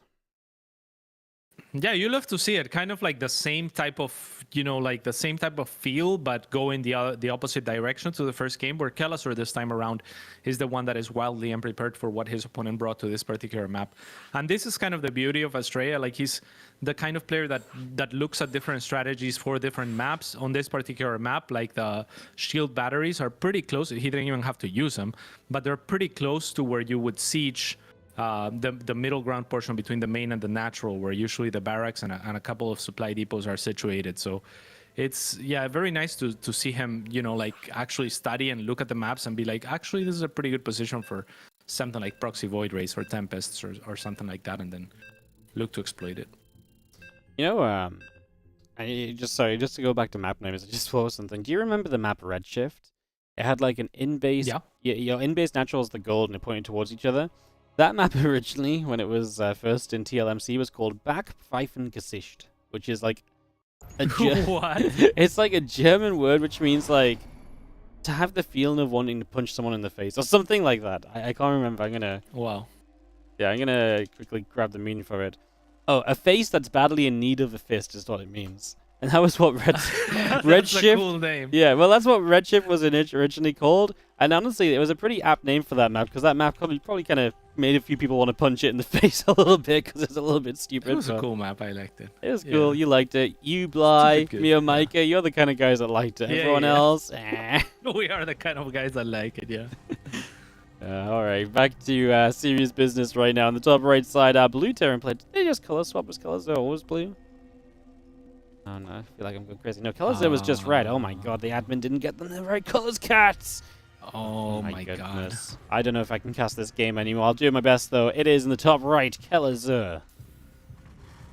Proxying a barracks this time around. These two have... There's no chill in them. In the bottom left-hand side, his opponent equalizing the series. It's Max Angel, Astrea. Ooh. Big swing. Timed with the Chrono Boost too. Big swing for a big name like Max Angel. Absolutely. Timed with the Chrono Boost. Yeah, it was. Perfectly timed. A little animation for the boost. It's very nice. Cybercore coming up. What do you think this is going to be? It's just a Reaper. Yeah, just a Reaper, but the fact that it's so close is really dangerous, because you can if you get a bunker down in an annoying place, you can also produce Marines and get Marines in the bunker, and that adds the pressure on a little bit, because usually the Marines can be stopped getting in the bunker. Depending where a bunker was in this situation, that's not necessarily true. In this case, Kelazur, he's not going to go bunker the engineering bay blocks. In fact, these pros, if they hit that engineering bay for too long, I mean, they're just going to be sitting ducks for this Reaper popping out. Yeah, absolutely, and this bodes well for Kelazur. Also, Astrea saw the angle of the SCV, so he should have expected there was something hidden here. And one probe already easy pickings. There is a sellout out, I believe. No, it was cancelled actually from Astrea, which makes things even worse, as there's no real buffer for this Reaper. 2 probes have already fallen for free as they got baited. Make it 3, and I won't be surprised if we see a 4th, a 5th would be devastating. Kelazur stops microing for a moment. Dep pops out. That's a pretty big deal. I mean, because now you've got an engineering bay block to deal with. The barracks is building a second Reaper. Yeah. And you're just kind of stuck. Twilight Council, I can only imagine this is Actually, I don't know. Like, maybe you play kind of like a one-base blink, then expand or something. I kind of thought, like, maybe it's just going to be like, screw it, DTs, let's go, you know? Something like full commitment. Kind of could be wild. Yeah, I wouldn't mind that. I kind of like it. I mean, it sucks for Australia right now. He's floating a lot of money that he really doesn't have the means to use, right? And the Reapers are doing a wonderful job of attacking when they see that the eBay is getting focused. He knows, Kelesor, that there's not going to be units to answer the Reapers on the other side. So that's exactly what he's going for here. As soon as the units move for the eBay that Estrella desperately needs to kill, the Reapers go in the main. And there's not a shield battery here, which is understandable as well, because you've already taken so much damage. You have to look for some corners to cut. But yeah, it's making it harder and harder for Estrella, who will finally be able to get rid of the eBay. But look at the money. Yeah, 650 minerals in the bank. That's so much. Obviously, it's a delayed Nexus anyways. Never mind the plus 250 minerals you wait for here. Okay, Blink on the way out. Yeah, I mean, you kind of put a lot of reliance on that Blink to hope you can do something, but as Blink comes up so quickly to then drop a Nexus, now you're not even really going to have the gateways to utilize that Blink in a big way the first moment that it's ready here. So, yeah, I feel like this is just Colors absolutely winning that early game build order fight. Huge, right? And maybe the blink makes sense if there's a follow-up like mine aggression or something of the likes from Kelesor. Actually, somewhat luckily for Max Angel, there is a couple of cyclones, but the adept spotting the medevac is almost a blessing in disguise for Kelesor, because now he doesn't and he shouldn't try to do damage with his cyclone drop. Whereas before, he might have gotten caught by the Blink Stalkers, which were very early, right? And now that seems very unlikely, so he's more likely to retain the economic lead that he created for himself. Well, he sends the medevac back out on the map. But yeah, I kind of agree with you, right? Because if you just don't send it out here, then you have those cyclones at home, and that should generally help you out a good bit. Dark Shrine is now on the way from Estrella, so he is going to dig deep into his pockets in terms of what he can do. Blink is not far from finishing. The Stalkers are poisoned in the main and held back so they can blink on top of the medevac when it's too deep to retreat. Knock these first two Cyclones down, you do take away a little bit of the power that Kelesor has. If Kelesor was to keep these Cyclones alive, that would be amazing because they're a threat. But then Estrella has to continue respecting, and the Reaper's going to draw Stalkers out the way into the natural. Perfect. Oh, come on. Yeah, that's not acceptable. That's so many Stalkers to pull for a single Reaper when you know that your opponent has a medevac and Cyclones that you should be looking to punish in order to get back into this game. Again, I don't love this move from Kelesor to go out with the Cyclones in the first place. If all 5 Stalkers had been in the main, there's a good shot you lose both and the medevac without doing any damage, and then you're back in the game if you're Estrella, right? So, and that's kind of what he was banking on with the Blink Avenue, is I hope you do something like Mine Drops or Cyclone Drops or something that makes me equalize by you making a mistake, rather than me creating the opportunity by investing into this. Well, you could just be double expanding or something. Yeah, no, I mean, I think Estrella's definitely... I mean, Estrella needs something to work, right? He needs something to click very soon because things are just not quite going right for him. He has got that Dark Shrine up, though, so maybe opportunities abound as the tank defensively is well placed. There is an Engineering Bay from Kelesor. Obviously, he will not have turrets immediately. He is starting to save energy past 50 on one of his orbitals, so scans available for DTs may be a factor. If that's the case, that could be very good for him as the first DT does just now warp in. Yeah, no turrets still, though. Cyclones are going to poke into the main base again. With the aid of the Viking, actually, they might be able to take this defenses down. Good micro as well from Kelesor to save one of the Cyclones. Again, one of the new things that can be accounted for. Kelesor realizes that the medevac could get blinked on, so drops the units before it does, and they all die there. At the same time, Estrella has breached into Kelesor's main with a Warp Prism as well to aid in the micro. Good SCV pull here from Kelesor. It may not look like it's necessary, but it helps him dislodge faster. A mule, not exactly a matter mule, and the worst thing that you want when there's a DT in your natural. I think that was more of a misclick than anything for Kelesor, who is going to come through and is going to get to the natural just so the Stalkers show up there, so that works out at least. That was good from Estrella, however. He gets 12 workers. Boy, did he need something, because before he was behind by about 10. Now he's ahead by a couple of workers. Still not exactly ideal. Kelesor can begin to build turrets, knowing now that we are playing with Dark Templars, so he begins to prep against those. As we just have ourselves a few Stalkers still making their way up towards the high ground here. Going to blink back in, and Estrella really just trying to use his mobility to his advantage at the moment. Can we scan the Observer? We can, but it's still a prism for high ground. Yeah, but now your opponent is well in position, so blinking seems a little bit of too high a risk for Estrella at this point. I like you were saying, that he managed to equalize things a little bit, but I feel like he's still trailing behind. He is trying to take the risk of trying to take a faster third than Kelazor is, and that will help him in the long run. But I got a feeling that as soon as Kelazor feels kind of safe against his DTs, he's going to look to cross the map and punish his opponent. Probably just needs Stim and Combat Shield, right? That's probably the real magic kind of thing for Kelazor, and that has been delayed quite a bit. Yeah. It was already late in the first place, and I think he could have started earlier, but he's been busy dealing with these units, so that's maybe a saving grace here from Estrella, because if Kelazor had like Stim and Combat Shield in the next 30 seconds and moved across, I think Estrella's in a lot of trouble. Maybe Estrella still is a minute from now when these upgrades finish instead, but then at least he would have charge. So that's a big difference, right? Having charge to really kind of aid you. Charge often is seen as this upgrade, which, you know, makes the Zealots tanky enough that it's hard to die at least. You might still be kept behind, the Terran can still trade well, but at least you're able to survive and maybe make more opportunities for yourself as the game goes on. Opportunities where obviously stuff like DTs can maybe have more chances to pull you back in the game. So don't get me wrong, absolutely still love it. I think for Kelazor, just, you know, the upgrade timing could have maybe opened something of a window from Estrella. We'll see if he can find anything with it at all. Yeah, Kelazor's scan lands in the middle of the 3 prospective potential bases to try to get a little bit more value out of it than just scanning a single base. But in doing that, he misses the actual expansion from Estrella. So I'm not sure if he's going to think that Estrella is more committed to this attack or if he's going to anticipate that there is a third. Either way, he is going to want to move out with the timing that you were talking about. As Stim, Combat Shields, and likely +1 will be ready for this attack, as well as his first couple of medevacs. Estrella on the other side, trying to drop some units here with the Warp Prism as he anticipates that Kelazor will be moving out, and Kelazor has had enough, and he will be pulling the boys. Yeah, this is actually kind of dangerous though from Kelazor. I don't hate the idea, as long as you make sure you have detection. I want to just make sure he has, like, you know, maybe even money to build a turret on the other side of the map would be kind of a big deal right now, as Kelazor, Stalker's going to go after the medevac with the tank inside. The units are coming from the other side as well, so Kelazor comes from 2 directions. I mean, obviously being disjointed when you're pulling the boys is not exactly great, and you can see Kelazor's issue. He can't get half of his army into this fight. Super Battery will go down now. Kelazor's going to commit, but the SCVs will not tank for the bio on top. Maybe it just doesn't matter, of course. We're questioning where the DTs are at, perhaps, because DTs might still be big defensively right now, especially if these orbitals eventually get forced to lift.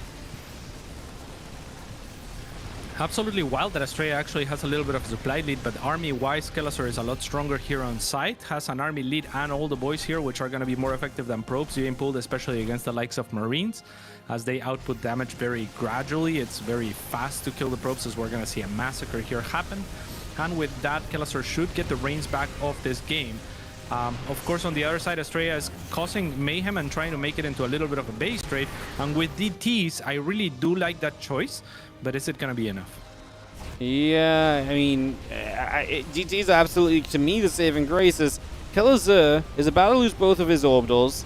He finished up this Liberator as well, by the way. So he doesn't actually have money for a turret. He actually did get 1 scan down, apparently. Oh, my God. Is there any more DTs? There is still 1 DT. It's all the way on the other side, though. I mean, we're straight up base trading at the moment.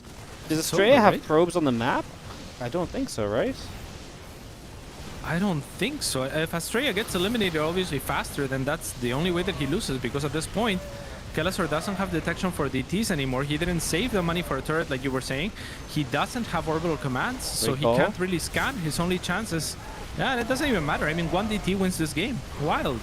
Yeah, no, the DT will absolutely guarantee it. Estrella has 1 probe left, and it's on the map, so... Well, he doesn't have the money to not get eliminated, but he... Oh my goodness, that's actually wild, but it doesn't matter. Anyways, Kelazor's army is just gone. Obviously, Estrella, you've got a probe. Oh, I see. But no Nexus. No, it's...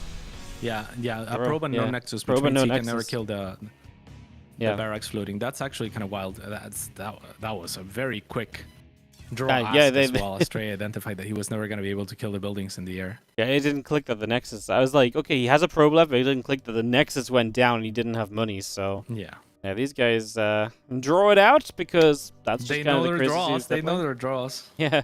That was cool. I mean, that's the fastest draw offer that I've seen, like, process the situation and offer a draw right after. Kelazor was like, I'm not winning. Draw. I mean, Kelazor has free supplies. The moment draw pops up, I think you take it, right? But I guess Estrella very much so knew as well. He knew there was a structure he couldn't kill, so... Man. Estrella is the only one that could know as well that he is in a draw position, because he knows that Kelazor didn't start another orbital command, whereas Kelazor doesn't know if Estrella has money for a Nexus. So in Kelazor's mind, if you have money for a Nexus, then I lose 100% of the time. Yeah, but if you don't, yeah, then Astraea knows. I don't, so draw. All right. We're going to kick this off back into game 3. Game 3.5 Very cool. of this series. We've not seen it draw know. very often.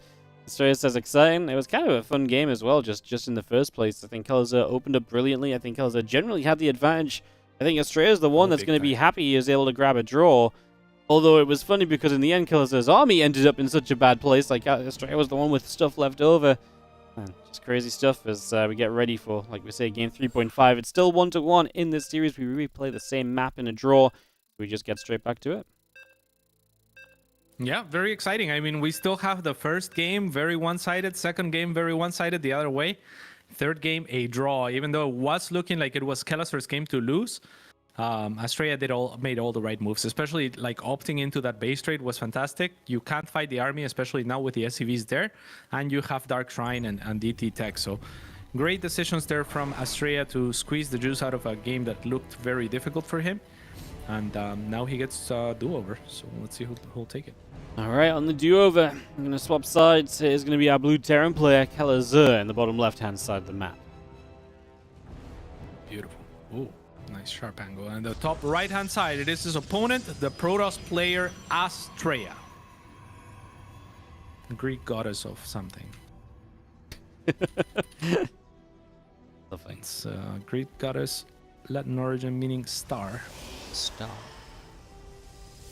Goddess of Star Maiden or Starry Night, daughter of Astrius and Eos, virgin goddess of justice, innocence, purity, and precision. None of which he displayed in the last game. I was going to say, it's Precision, Protoss, maybe. though. A little bit of a weird choice of name. That's true.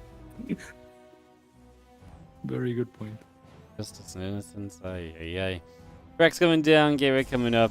Always weird when you obviously regame, because it's very rare in a series you come out and play the same map back to back. Well, pretty much never unless a draw happens. So then you'll kind of start thinking, well, I've kind of shown you my build for this map. Do I do something different? Do I like what I did? And obviously, I think in general, Keller's going to be happy to just kind of build a racked at home. He's going to fall back to something else this time around, basically. So away we go. Yeah, which kind of sucks for him because, I mean, that opening was very fruitful for him last time around. And this time around, Astraea also aware of the possibility, as he should be. Takes the extra little time to scout, so good on Kelazar to not do it, but also you're not going to have that great of a start, right? Like, not comparatively. Yeah, no, the start's going to be a lot slower from Kelazar's point of view. As the SCV moves across, we'll see the expansion a lot of the time. That's just what you want to confirm. Make sure your opponent is indeed expanding. And make sure it's not something like what we saw in game number 2, which was obviously that Nexus being skipped over for that super proxy Stargate into Void Ray play. Yeah, which was rather nasty as well. Probe is now going to tag the SCV as Astraea is actually going for a sentry rather early here. So he's going to want to keep on top of what his opponent is doing with hallucinations. And yeah, just take things slow. Even dropping a very early shield battery at the natural too. Yep. Oh, That's Sentry. He's not going to do too much against the Reaper. Nibbles a bit. Can we get a probe? Dives deep in the mineral line, so probably not. Kelazar will still try for one. Sentry will get some damage. He does get one. Sentry just tickles away and forces the Reaper out. But yeah, one kill. As yeah, super fast 3cc from Kelazar as well. So really changing it up from, you know, aggressive builds twice in a row from him. Game 1 and game 3. Like game 2, we saw 2 racks, which maybe is aggressive, but it never got that far. But now just 3cc, so super economy, completely different kind of, you know, game here from Kelazar essentially from what we've seen previously. yeah, and I can't help but to feel that it's almost an adaptation to the sentry, and if it's not, then it's a great choice regardless, because you know that you're going to be spotted, so whatever aggressive option you had before is going to be known from your opponent, who has a unit that really doesn't help him all that much, like defensively or to scale into an attack or anything of the sorts, right? So I really like that Kelazar sees that and says, okay, you can scout me, like, what, you know, what can you do? Like, it's not like you get the information of me going Widowmine drops or like for some very fast tank push like we've seen him do before or anything like that.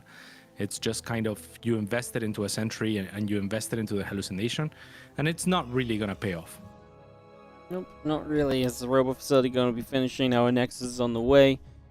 We've got ourselves the very different just style of play from Astraea too, right? Takes his own third Nexus, playing that Robo, just gonna go straight into a Robo Bay, man. Just gonna rush out some Colossus and Dare we may even suggest the potential of like a Colossus drop. When you've got a Robo Bay this early, obviously you can make a Colossus, you can get Prism Speed. Actually dropping the Colossus or Disruptors can actually be a very viable option, funnily enough. Yeah, especially with the Observer coming out. I really love Disruptor drops with an Observer to aid them, because it's so easy to catch your opponent's army just kind of sitting there and get a huge shot and go with that. So I almost hope that it is a Disruptor. The Colossus, obviously, the stronger backbone of the army if you want to go for the safer option in some sense. But yeah, I think with Astrea, anything is possible here.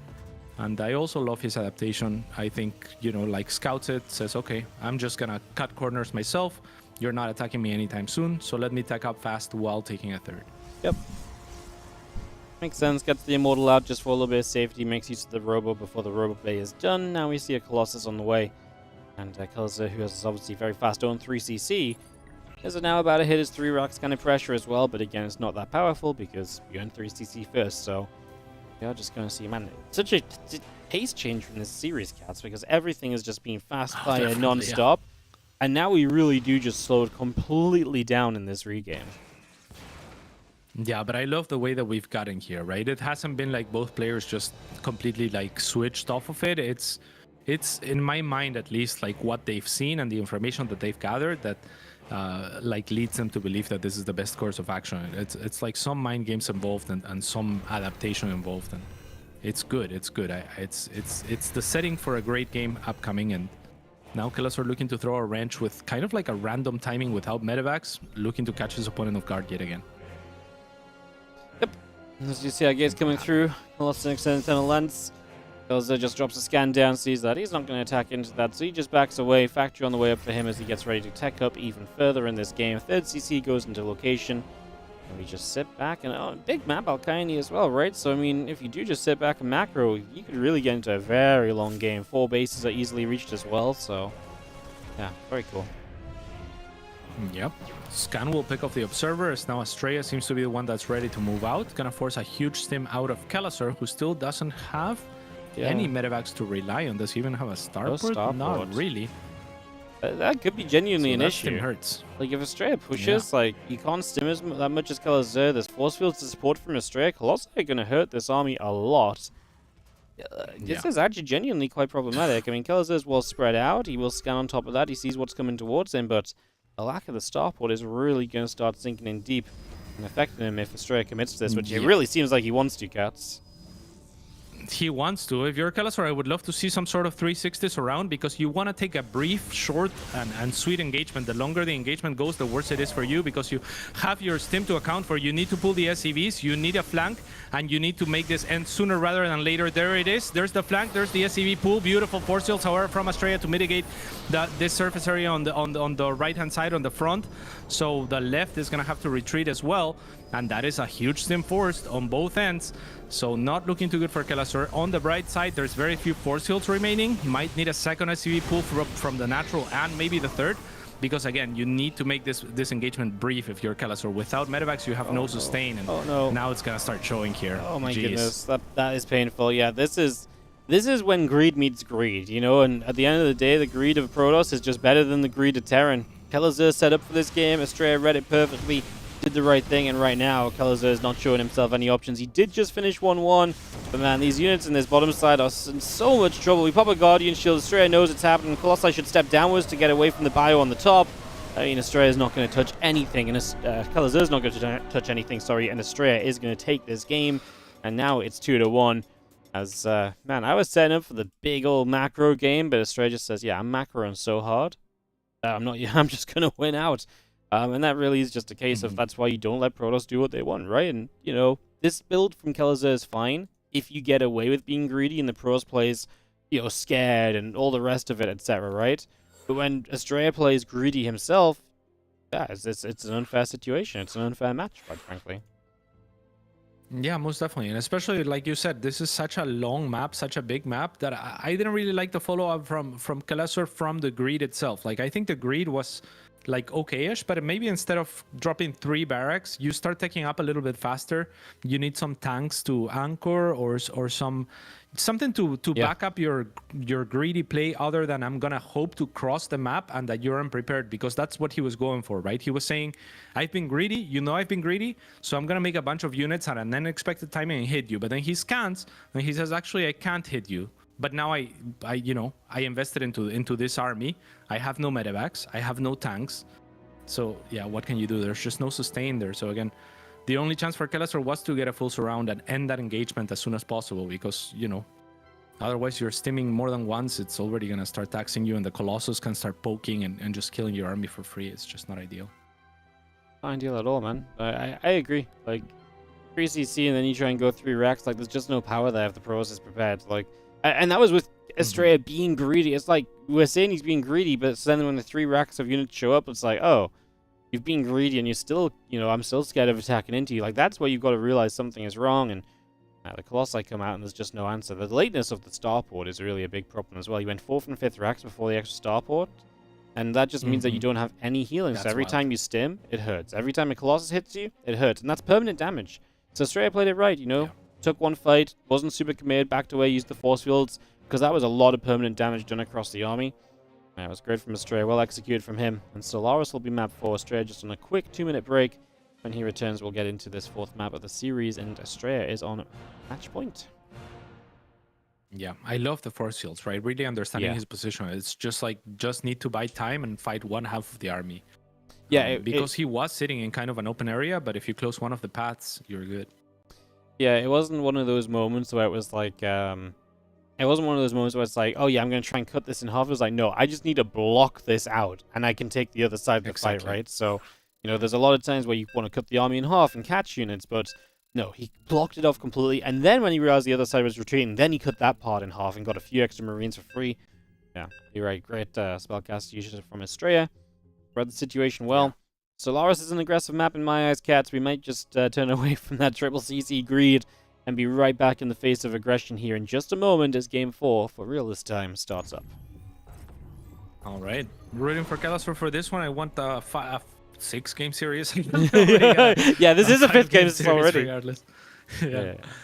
Well, we want 6. We spawning. 6. Are you loaded? Yeah, we're good. Spawning the top right-hand side, it is Diego Schwimmer, Kelesser. Looking for a team. Not even getting a zoom, though, to try to sell him. Oh, sorry. Yeah, you can buy this sweet blue Terran player as much as you need. The best. He will play StarCraft and represent you. He'll be a good guy. Yeah. Good image. Good PR.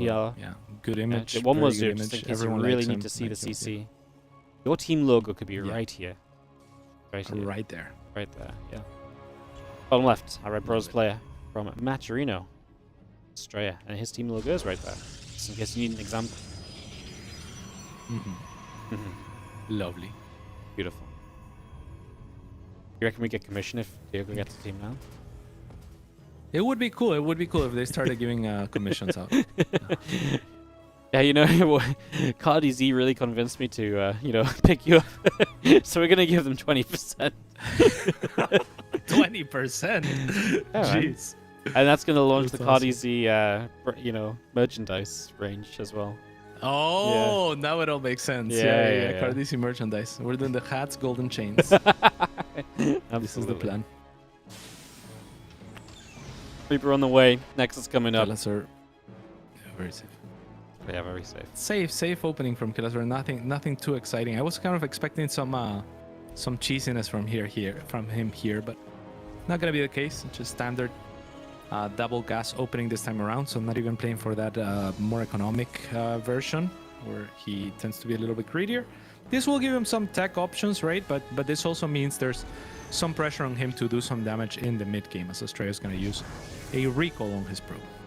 Wants that probe back home, nothing wrong with that. Someone did the math at one point and decided it was in fact worthwhile over using it Chrono Boost in that scenario, so there you go. The math was done, we don't have to worry about it, just know that it's worthwhile, and so he did it. Otherwise, yeah, this is just waiting for this Reaper to show up, and Factory, long before the CC, like you mentioned, Cats, this is just Kelesser being pretty darn safe about his opening and about how he gets set up, so Not really anything too surprising on that regard, in all honesty. Yeah, but when he scouts this and sees, okay, you are actually still being greedy and whatnot, this is where he has to know that he needs to do some equalizing damage at some point soon. And maybe it's gonna be this Cyclone drop that we see, at least to try and poke and try to make something happening, as there's gonna be a starport a lot earlier than last time around. Yep. Let's just have our Cyclone coming through, starport coming up. We'll see what exactly Colors wants to dive deep into. The Reaper continues to move around, and that gateway is about to finish. So Estrella just getting his gateway count up into that robo facility again, Cats. Really is a star that sort of sits back a little bit because you don't have the pressure of, you know, any Stargate unit or the potential map control of Blink. It just sort of says, cool, I'll get observers out. Maybe at best a Prism with a couple of basic gateway units in it at first. So, yeah, it feels like the Robo has almost kind of got the least potential of the kind of the trio of tech that a Protoss could pick from. But obviously, overall, it's still very solid. It's just because it's got that lower potential, we don't see it used kind of as much. Yeah, and also maybe playing to the player a little bit, right? Like where Estrella is the type of player that will throw in his own wrenches and like his own wacky strategies. Against Kelleser, the way that we see Special succeed a lot of the time is, it feels like to me that he just decides to take on the defensive posture and he can do it well enough. So this is going to be that test for Estrella this time around, being a player that's not always, you know, used to being super defensive, that is used to throwing his own wrenches, if he can put up with the aggression of Kelleser, who's an expert at it.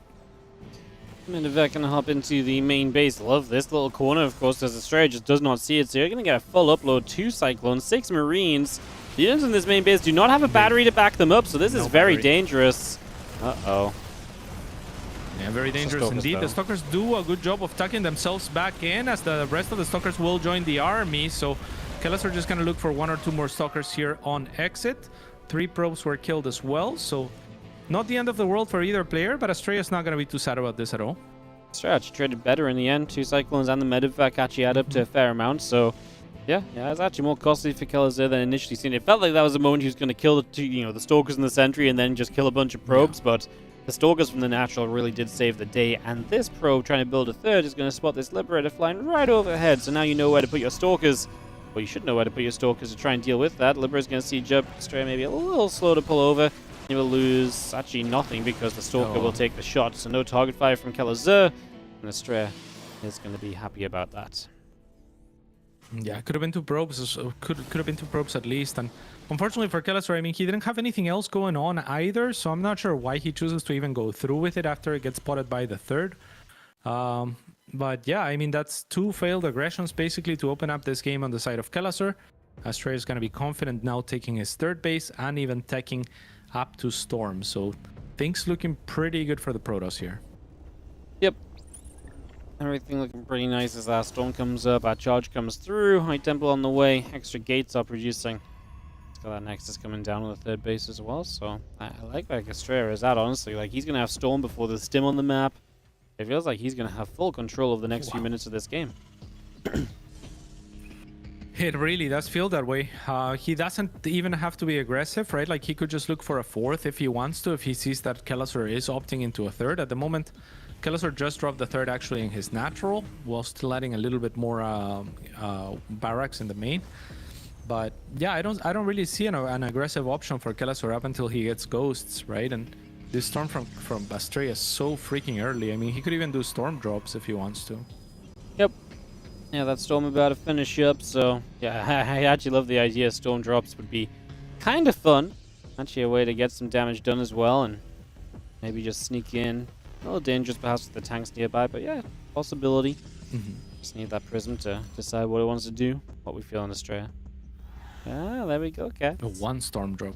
Usually you see the double, because then you can hit the SCVs on the chase. Like, he's just being cautious. I think he doesn't want to lose like his lead, so he's just saying, yeah. I'll just do 1. I agree. At least 2 would be nice though, because maybe a storm and then the Zelts to follow up. I like that. Yep. Yeah. Nice. I like that. Yeah. Just 1 storm wasn't like a good idea, I think, but with this it makes a lot more sense. Yeah, soften up so them side blades will slice through the SCVs like butter. And yeah, that's on the way. So that's set up on the top. Medevac's coming around the right-hand side of the map. Bio coming through into the center. We see the rest of these units of Australia going to turn it around. They're going to go back through the center as well as a couple of medevacs still going around the bottom. The Bio Force still in the center. The Observer seeing this Bio in the middle. And I mean, Australia just has amazing vision. From Australia as well. Yeah, the entire map is like red. He's everywhere. Yep, there's a Storm Drop by the way. Beautiful. No response. That's just going to be 6 SCVs. Zelts will get to business. The Bio units show up, but at the same time, Australia is just pushing. Does he just kill us? Like, that's a genuine question right now. He's got storms. He hasn't even had to use cats. He's got so many storms left. And he's just killing things. Yep. Dropping the main base is the Double only drop on the other grace. side. I mean, that's something. Yeah, it is the only saving grace, but it's also a curse in some sense because he doesn't have those units here to try and defend. And he's more likely to die from this than Estrella is on the other side. Estrella actually recalls somewhat surprisingly, but it's going to pan out well anyway. I mean, I don't mind it because, like, as much as he had so much army there, it's mostly High Templars. And against units in small numbers, they weren't going to, you know, get the most wonderful storms on the other side anyway. Kelleser just taps out. He knows he's just out of it after Estrella does so much damage. And beautiful series from Estrella there. What a momentum shift after that re-game, because Kelleser really had, you know, the great start to that game that ended in a draw. That could have been a 2-1 up. But then obviously we re-game with the draw, and then Estrella just kind of smashes him 2 games after. Like, really just changed the entire momentum of this series, and Estrella took advantage when the opportunity presented itself. And we are presented with only one final match today, Cats. We've been pretty quick. I mean, this was a fun series back and forth for sure, but even still, it's been kind of a fast day, you know. We've been kind of on schedule, and generally the schedule is not too lenient with time. Like, there's not a lot of time allocated for each series, so to stay on schedule is kind of a shorter day. And yeah, this America's bracket about to finish up their round 1. Our last match is that Scarlet versus Eggs one. Honestly, Cats, looking ahead of this, I hope I'm wrong, but I don't really foresee this being like a big, huge series either. To me, this is perhaps one of the most one-sided matches we're going to have the entire day. Obviously, would love to be proven wrong, but Scarlet is a beast, and Eggs, to me, is probably the weakest player of the top 8 right now. Yeah, for sure. Hex has definitely had some results here and there in CVC, like puts up some fights. So like I won't be too surprised if he takes a map. But anything more than that will be pretty surprising, I think. And yeah, Scarlet is obviously a beast. So we'll see what Hex has in store. He's gonna have to step it up. Yeah, absolutely. The lower bracket was not filled in here on the screen, guys, but just to update that, Cham and Disc set in the lower bracket. Kelleser will play the loser of Eggs and Scarlet. So that is how the bracket is looking fully in Americas. As we just mentioned, it is going to be Scarlet and Eggs up next. One last best of 5 for us today in the ESL SC2 Masters, so do not go far. We'll be right back with more SC2 straight after this.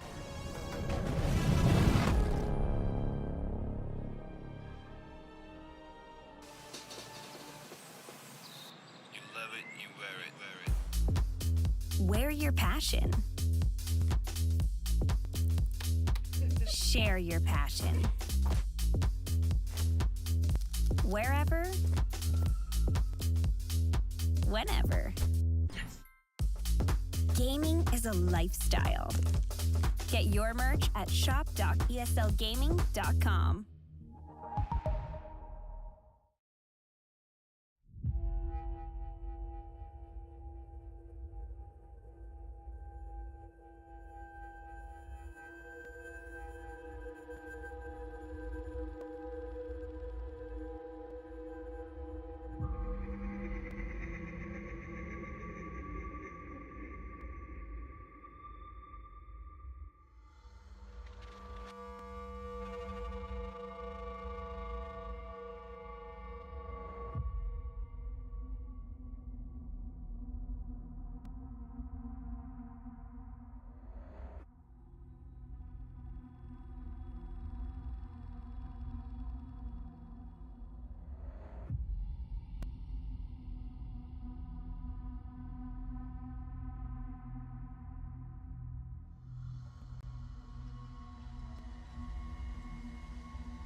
ESL StarCraft 2 Masters is brought to you in part by Monster Energy and the United States Air Force.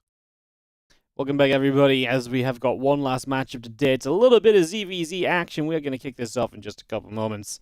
Cats, how we're feeling? Do we have some hope, some hype for eggs, or is this going to be kind of the expected result I think a lot of people are kind of waiting for? I think the expected result is, yeah, probably what I'm leaning towards as well. But, you know, I'm hoping for a good series from Egg. I definitely think he can put up a fight. He's a very strong player, but Scarlet is so well established and just so freaking good that it's you know, it's going to be a tall mountain for him to climb. Yeah, Eggs took a map off Cham in the group stages, did 2-1 Eric as well, but obviously Scarlet is just that layer above those players, unfortunately. So we'll see if there can be an upset in the bottom left. Now, Red Zerg to kick us off in this series, it is going to be Eggs from the Platinum Heroes. And played from the Shopify Rebellion, it is in the top right-hand side of the map, the blue Zerg player, Scarlet. Ooh. She should always be red, I feel like, just name-wise. Just always be red, yeah. The ESL seeding color system doesn't approve of that, though, Cats. They don't take names into consideration. Oh, really? Yeah. X should always be yellow or white. Yeah, well, we're definitely not allowed to play in yellow, man. That's just against all the rules. It's red or blue only, okay? Yeah, I don't know what's up with that, to be honest. Like, yeah. So I think when Why they have do we have that rule still? I think when they have bigger events, obviously the stage is red or blue for which player, right? And then obviously like the graphics, like the players are in like a red box or a blue box, depending on which color they are. So it kind of makes sense. Or if you're there. MLG, maybe it makes sense. Like for branding, if you're MLG, you know. Sure. Yeah. MLG used to be just red and blue, but I guess if it's always red or blue, then you can make sure it always looks red or blue always look good. I guess something like that. I guess well, there's plenty of opposing colors that they could use. Oh, well. Oh well. I mean, then we could have a discussion about those opposing colors, man. Why is it these ones? No, but yeah, I suppose so. Yeah, I suppose so. Yeah, because you wouldn't want like yellow versus orange. You know? No, that's the Like, problem. It might be confusing, especially in a CVC. Yeah. Especially in mirrors. It's not so bad. I always thought this, like when it was a... Generally, if it's like a non-mirror matchup, I kind of don't mind the colors being similar. In a mirror matchup, it gets bad. Though. Yeah. Mirror matchups, they have to be different. Yeah, for sure. Yeah, especially with little units like Circlings and stuff like that running around. Yeah. Very uninteresting opening because it's just hatch gas pool apiece and pretty much mirrored builds. Very slight difference on ling timings, for example. Scarlet gets 2 lings where Eggs did not. That is really the difference in this game so far. So very, very minor differences. They are going to live up to the name of a mirror matchup for at least the moment. Is it our... Oh yeah, we had a PvP earlier. I was going to say, is our first mirror matchup all day? The other day we had so many mirror matchups. It almost feels like we haven't had many today in comparison, so... Yeah. Yeah. Well, Scarlet will spot this hatchery and put a little bit of damage up until Eggs has his own 2 Circlings here. There's possibility for out micro here, which would be pretty annoying if you're Eggs. So let's see if Scarlet can get it. Not going to choose to engage in it. Instead runs towards the Queen, which is going to make sure that Eggs has the upper edge with his 2 Circlings no matter what. Yep. No, nicely done there as Banal Nest comes up on both sides of the map. And that is just going to be still mirrored for the moment. So if you see you enter in a Ling Bane phase of the game, that's generally where we diverge a little bit. Because generally one player makes more Lings and becomes the aggressor. And then that kind of cat and mouse game of, I made Lings, now you have to make Lings. And when you make Lings, I make drones. And then you're going to attack me. And we go back and forth on that. That's when that all kind of begins to kind of play out. You can see both players are kind of making Lings though. Scarlet was a little bit faster to hers. And so for the moment, they're just going to match each other in production. Yeah, and Scarlet morphing up to 4 Banelings, 2 of them defensively, 2 a little bit more out on the map. But like you said, I mean, Eggs, on paper at least, has had the better end of the decision making in the sense that he made his links later. Not really reflected in the supply, however, nor on the drone count. So that's a little bit of just a user difference, I guess, at this point. And Scarlet is moving across with her Banelings as 2 already connected. It looks like a lot of those drones are very much in the red, so they will be full. They will be falling very quickly. I love that Scarlet only splits 3 Circlings to do the job, as there's not much more surface area than you can find with more than that. On the other side, Eggs trying to do his own little bit of damage, and he's actually gonna find a good connection towards the tail end with 3 extra drones, making it up to 6, the tally. So not uncontested is this early game. Not uncontested, but then you look at this, and then Scarlet's got 30 drones to 21. So for the same amount of drones killed, Scarlet somewhere found just so much more money. And she's making use of that money, and that's probably the issue that Eggs is going to fall into now, where you're down 10 workers, you got to do some serious work, but it's going to be tough if Scarlet micros this correctly with her own banelings. It's going to be tough to find any further damage, really. Scarlet puts a Road Troran down as well. She is going to be very safe and secure going to that. This looks... It's funny because it almost seems like it comes from nowhere, right? But Scarlet is just now ahead after this early game, and we're going to see if these Banes can maybe change anything at all. Everyone's running around looking for something. It's going to get a little chaotic, but in the end, Scarlet's going to deal with all the Banes of her opponents, and then she has Banes of her own still left. I mean, there's a few Lings left over that she has to deal with, but again, the Banes are just such a good deterrent. They really can buy all the time she needs to get more units out if necessary.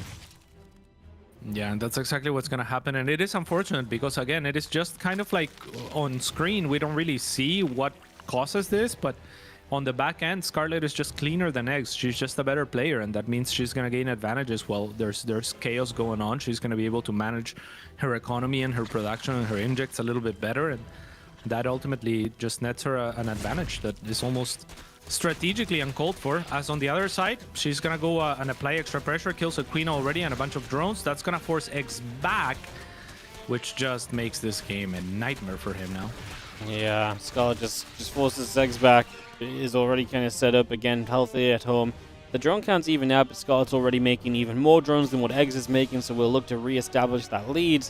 And we just have Ling, Bane, or Scarlet continue to power out onto the map, just looking great in general. Roaches are continuing to produce on the side of Eggs, but obviously Scarlet's going to be able to afford more. And this already has me thinking, this was just, they both did the same thing. They both even made kind of, Lings at similar times. Scarlet just got ahead, like you said, she's just a bit cleaner behind it all. Her mechanics are that little bit stronger. It has me wondering what Eggs is going to come up with for the rest of this series, as the Baneling doesn't get anything. And Scarlet just going to wrap around for a cleanup, basically.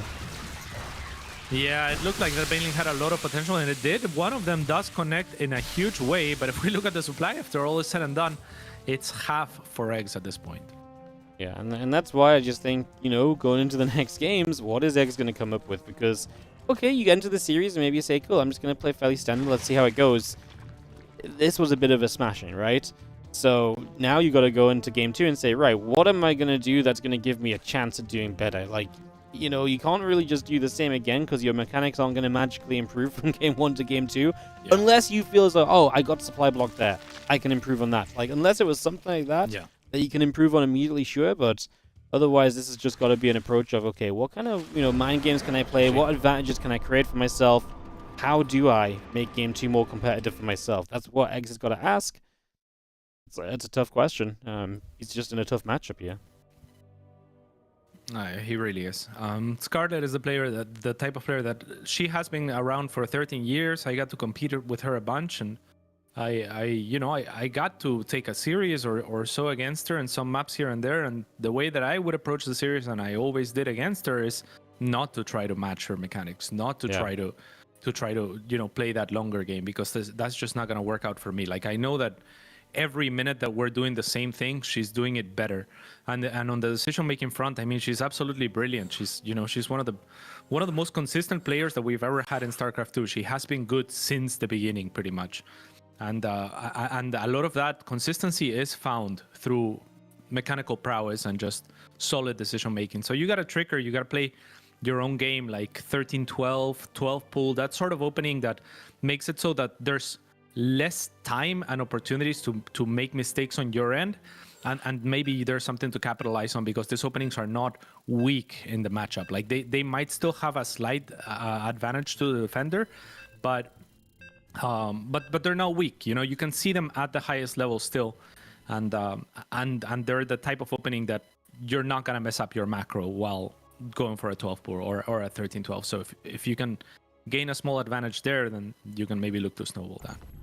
I looked up your history with Scarlet Cat's just interested. You played 3 times, once in 2012, once in 2015, and once in 2018. Every 3 years, I think. Yeah, every 3 years. Competitively at 30 years. Yeah, that's funny. You won 1 time. Yeah. Not a bad record. I won 1 time. Not a bad record. Not bad. Took him up last time around, and against Scarlet, I'm very proud of that. I actually googled that recently because we were we're developing a game together as well with Scarlet, so we get to talk a lot. And we were looking at player records. I don't know why Happy was brought up, and we were wondering if we had ever played Happy. And then my next search was myself against her. Yeah, fun one. All right, top left. Let's see what the difference will be here for him. It is going to be Eggs trying to bounce back in this best of 5. And in the bottom right-hand side, it's Scarlet for the Shopify Rebellion. The yin to my yang. She goes hatchery 1 drone sooner. And she gets a couple more drones started up more quickly. Very minor difference again, as most importantly, it's hatchery first versus hatchery first. It's not going to be one of those earlier pool builds that Eggs could have maybe tried to utilize to gain an edge here. Instead, we're just going to be seeing hatch gas pool on both sides. Of course, the beauty of ZVZ is there's still, different times at which you can make the difference happen. It doesn't have to be straight away, so we'll see what goes on. Yeah, but this is a problem that if Eggs doesn't really have a bag of tricks and he can only play a macro standard game, that's gonna be almost impossible, I feel like, to beat someone that's just straight up better at doing the exact same thing, right? Scarlet is the type of player that is super complete. She can play the normal game, she can play the underdog game, she can play tricky, she can play everything pretty much. She's pretty solid at. So very, very difficult player to find an opening and try to sneak a win out of. But X isn't even trying to be sneaky, and that's what's worrisome. Yeah. No, exactly. He's just kind of currently playing straight up, and that gets me scared. Unless Eggs is just like, what? I'm not going to sneak a win out. I'm just going to take this as some really good practice and just sort of because that's not a terrible way to take it. If you really don't think you can sneak out an edge, take it as good practice, right? And then take it forward and, take the experience into the next series. Whether that's ZVZ or not, just, take that opportunity to kind of move on through and just say, okay, I learned from that. Let's try and be better next time. Yeah. Yeah, absolutely. You can definitely do that. Watch the replay, etc. Like, just set the expectations low.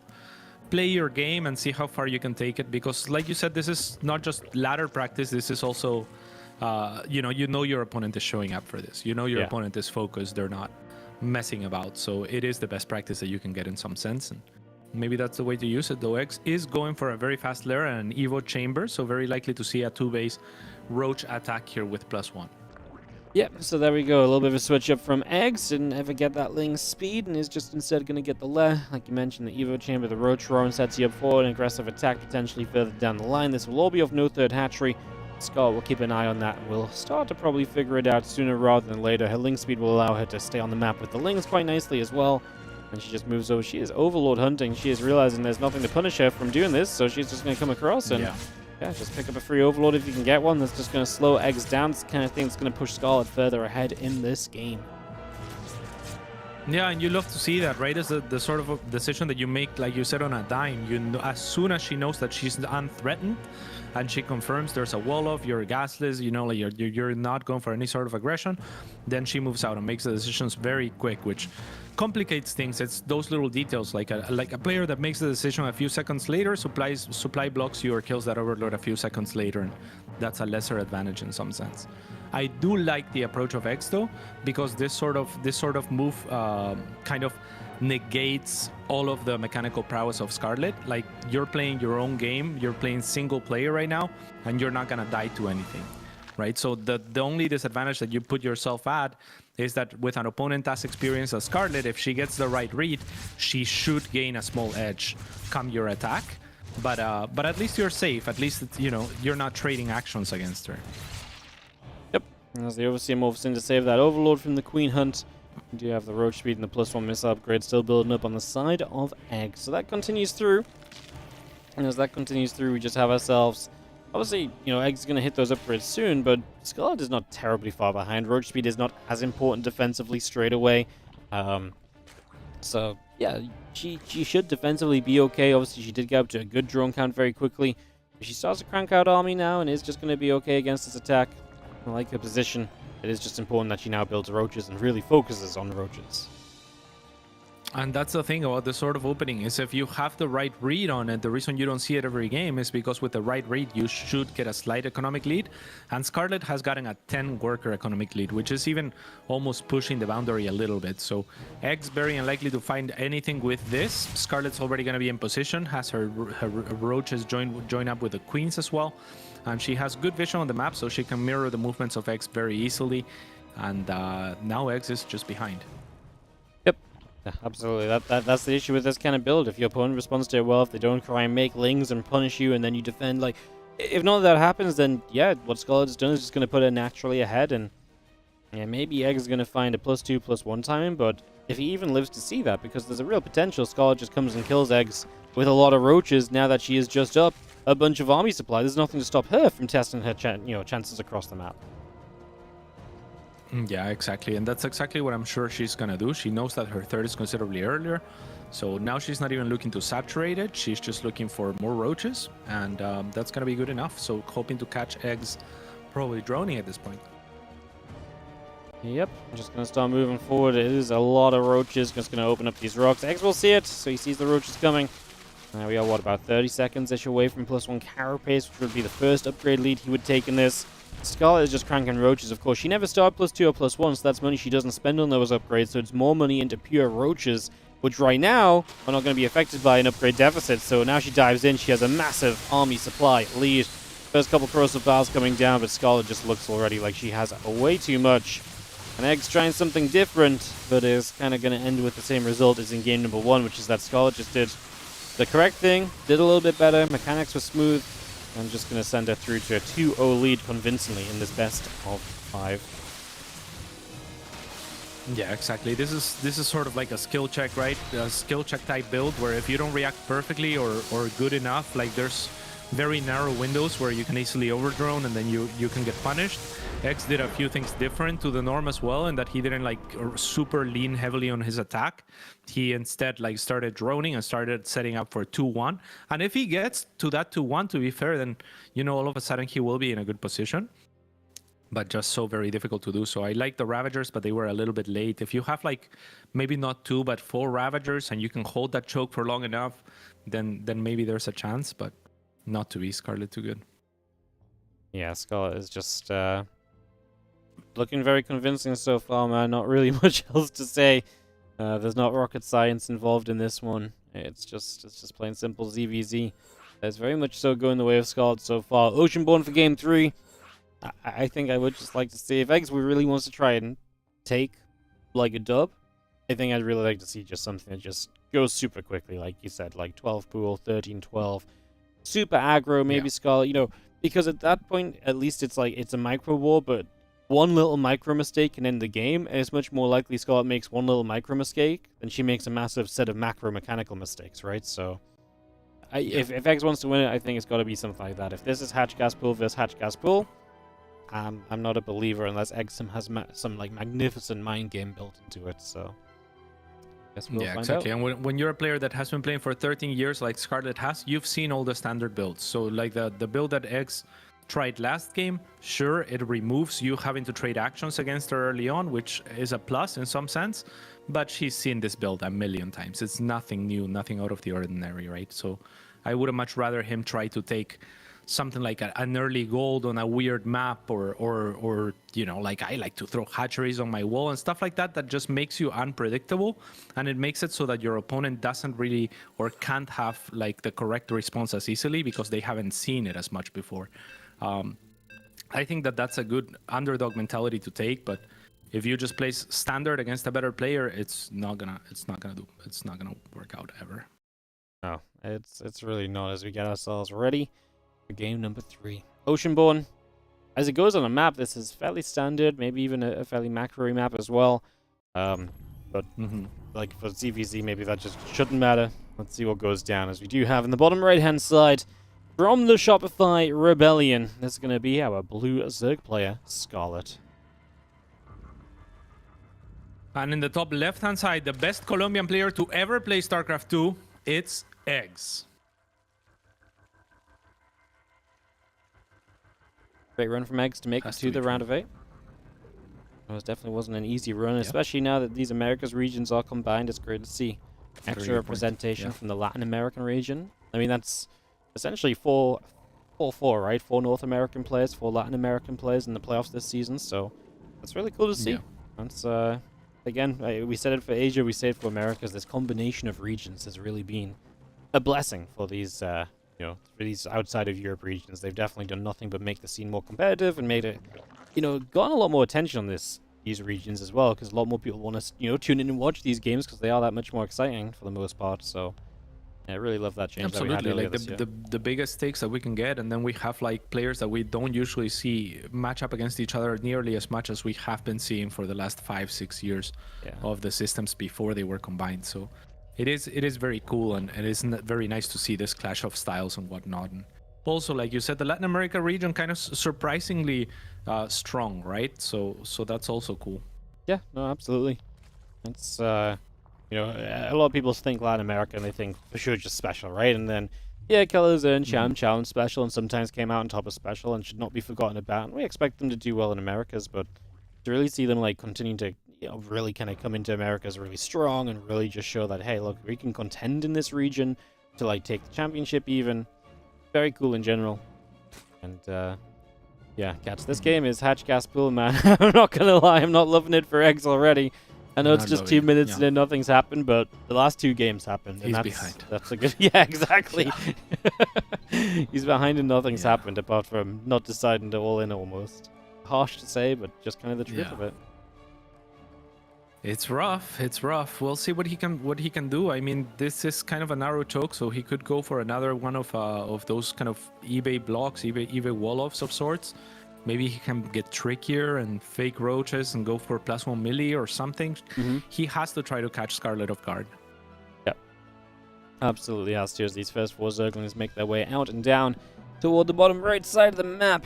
4 Lings from Scarlet. Ling speed of her own. Again, Eggs has not gone for the Ling speed, so he's going to play into that faster lair once again. And we'll see what he's going to do out of this faster lair. Can't imagine it's much more than roaches, right? Like, at least he doesn't have the Evo chamber, so maybe it is a little bit different, but I mean, what can you do other than roaches with this fast of a lair? There has to be a roach warren going down. Yeah, there it is. Yep, just goes down, and now going to follow up with the Evo chamber too, so yeah, there you go. I'm going to see the same idea again from Eggs, and we'll see if he does it any differently, although I don't know what differently you can really do. It's not like you can really attack much sooner than you attacked. Not with the lag coming up, right? Like, maybe if you go Roach on Evo Chamber, cancel the lag, you spam like a ton of roaches and you just go earlier. But with the lag coming up, it definitely says that, hey, look, I'm just going to get +1, I'm going to get Roach speed. And then we're very much so playing the same game as what we just saw. Yep, pretty much the exact same thing. I was going to say he saved up on an Evo, but not even. Compared to last game, he still dropped the extra Evo just in case Scarlet tries to apply pressure. And yeah, she's going to be very comfortable here, just knowing... I mean, she just defeated this same opening, so... Yeah. I'll be surprised if she tries anything different. Yeah, it doesn't need to be, right? +1 missiles, keep droning. You're going to get to a lot more drones a lot faster. You're going to saturate the third base a bit where your opponent doesn't have a third. And you can just spam your own roaches. Should be fairly safe to do so. Yeah, I mean, we just saw exactly how this plays out. There's not really... like you say, any reason for Scarlet to change it, and there's not really room for Eggs to change it. Like, his build doesn't allow for variation. It's kind of less like, you know, this is the setup that you take. He did it right the last time, it's just Scarlet played correctly against it. And again, that's potentially where we're going again. Yep. I know there's not much to add, right? There really isn't. He's doing the exact same thing that he just got crushed doing. I mean, he could lean heavier on the roaches this time around instead of trying to... you know, commit more economy and drones into a third. Like, he could go past the amount of... which he is, actually. So it's a little bit different, right? Like, last time around, it was more or less this roach move out that we see at the front. This time around, it's the queens, the roaches, and the follow-up roaches right behind him. So a lot heavier of a commitment. Scarlet identifies that, instantly drops a spine crawler. We'll see if it will be fast enough. Beautiful creep highway as well. So... yeah, we're seeing a little bit of a switch up, like basically the same base, but a little bit different of a soup, and we'll see if X can make it work. The Scarlet is, you know, 20 workers ahead right now, so maybe caught a little off guard. Spine crawler's on the way, but not ready yet. So she might have just been caught kind of doing the same thing in her comfort zone, right? So yeah, a good move from Eggs. It made it look so similar, but actually there's a lot of difference to it. Those spines Still on the way up. Scarlet is getting a lot of roaches out. Can she just hold on? Can these spines make the difference? Plus the fact that obviously Eggs has to run from across the map. That is where, of course, that creep highway comes into play. Just getting across the map ASAP going to help you a lot with these reinforcements. Yeah, but there's 10 roaches on the way for Scarlet, so not all is said and done. And actually, she's repositioning a spine, which is an opportunity for X to punch on forward. I did not love that reposition, and it's going to pan out well for X. Scarlet now having to pull workers. The spine finally gets rooted, but it only gets one shot off. So yeah, that was definitely a mistake on the side of Scarlet. That was her anchor. Now the rest of the units are popping up, and she might be able to yet still hold while still retaining a massive worker lead by the looks of it, which is just wild. It looked good. Yeah, starts to reinvest in her upgrades. She did cancel her upgrades to make sure she could afford as much as possible against this. And that's obviously a big deal as well. So she is going to be behind that +1 missiles, but she starts up the roach speed herself. She's very close to holding. We're very nearly there. We are just waiting on a few more roaches to pop. She hasn't had queens, so she's not has many injects, but you're starting to see that the reinforcements of Eggs are just not showing up soon enough. So Scarlet is going to hold, and you can kind of already see that as she holds, that worker advantage is going to go a long way. So the only thing she's missing is an upgrade. Eggs is not starting any further upgrades himself. And the problem is if he starts up upgrades now, he's going to be even further behind on the roach count. And so he very much so just knows that this hold was good enough for Scarlet. He types out GG, well played, and Scarlet is going to close out our series 3-0. Hey, you know, like, he did it. He did what he had to. He tried to play on the series, right? Like, and that's, you know, we talk about yeah, exactly. Yeah, we try to kind of talk about, like, using this series as practice, but that's a great idea of practicing, like, a best of series, right? Hey, I'm going to show you something in one game. I'm going to do something in the next game that looks so similar, but it's different, and it can, you know, have that effect of luring Scarlet into a false sense of security. She overdrawn, she's not properly prepared. It was a cool idea from Eggs. I liked it. You know, it gave him a genuine chance, right? It gave him the closest kind of fight that we saw in the entire series. So, yeah, very cool. Yeah, for sure. And if we look at the supply capped time as well, like X supply capped in a very short game for 1 minute and 16 seconds, that's a little bit too much. I don't think Scarlet did anything to help him on that regard, right? I think it's just not being clean enough. But I think conceptually, he should have won. Scarlet, the first thing, as soon as she exited the game, she messaged me, scary game. So she thought that she could definitely lose that, and she probably should have. So yeah, props to X. I think that that map, I liked it. I think he played off of the series, like you were saying, and on all accounts, it should have worked. That Scarlet over drones, she fell for it. Yeah. Just the execution wasn't clean enough. Let's have a quick look at where the America standings are at following that series. Is our top 4 round of our upper bracket round of 4 is going to be set with Special versus Trigger and Estrella versus Scarlet. So that's a good set of matches up on that higher set of the bracket. Of course, playing for their tournament life will be Cham versus Disc. I love that series. I think that one's a really entertaining one with the way that players have been playing lately. And then we also have ourselves the Kellerzer versus Eggs, where Eggs will have to pull something out of the hat to turn that one around, so we'll see how that goes. Kellerzer generally looking good, had a little bit of a stumbling in the group stages, but against Zergs he was perfect, 2-0, 4-0, so that's very exciting as well. Those matches will take place not tomorrow, the matches on the lower bracket will take place tomorrow, and then Sunday will be the Special Trigger Estrella Scarlet series, Estrella Scarlet rematch from last season's finals, so those are going to be some very fun matches. Make sure you tune in for those. Let's have a quick recap of what happened today as well. Obviously, we started all the way back in Asia. Firefly and Oliveira set themselves up for a Sunday date where they're going to meet in the same upper bracket round of 4 for themselves. Coffee and Miiik will try and out-cheese each other in the lower bracket. Series of the day for me, cats. Probably Reynor Harstem. I mean, Harstem was a pylon away from winning this series in that game number 1. And honestly, maybe an A-click away from winning in game number 5 as well in the end. That was a shockingly close series. I think absolutely the best series we've had throughout the day, right? Yeah, I would tend to agree. That was a great performance by Harstem, and yeah, I'd love to see him show up like that. Unfortunately, all of the series that I casted were stomps today. Yeah, they kind of were. But it happens sometimes. To be fair, like Hero Marine Showtime shouldn't have been that much of a stomp, and then Man and Max back started off a little bit closer than expected, but True. Yeah. That one actually started off definitely a little closer than we thought it might, so some fun stuff. So did Kellerzer Estrella. Like, I guess the first 3 games of Kellerzer Estrella were, pretty... That's true. Kellerzer Estrella started off kind of fun as well, so... Alrighty, well, that's going to pretty much round us out for the day, guys, as we are all done. We are going to call this one a day. For me, it's going to be a week. I'm not here over the weekend. I know you're back tomorrow, right, Cats? Yes, sir. Yeah, so... Tomorrow. Cats is back tomorrow. I think it's me and Cats, Cardi Z, back on Thursday next week as well. So that's going to be baby. fun as well. Heck yeah, we're going to love that. So if you guys want more of us, check out then. But obviously, keep on tuning into the ESL SC2 Masters. Of course, just one more time, exciting announcement today if you didn't hear it. Katowice confirmed in February $500,000 prize pool, but not the World Championship. World Championship still to be announced later in the year. Not only do they announce Katowice, but also another ESL Masters season, which will conclude in Dallas in May. So we have Katowice in February, Dallas in May, a whole set of online regionals to go alongside that Dallas event as well. So that's really exciting.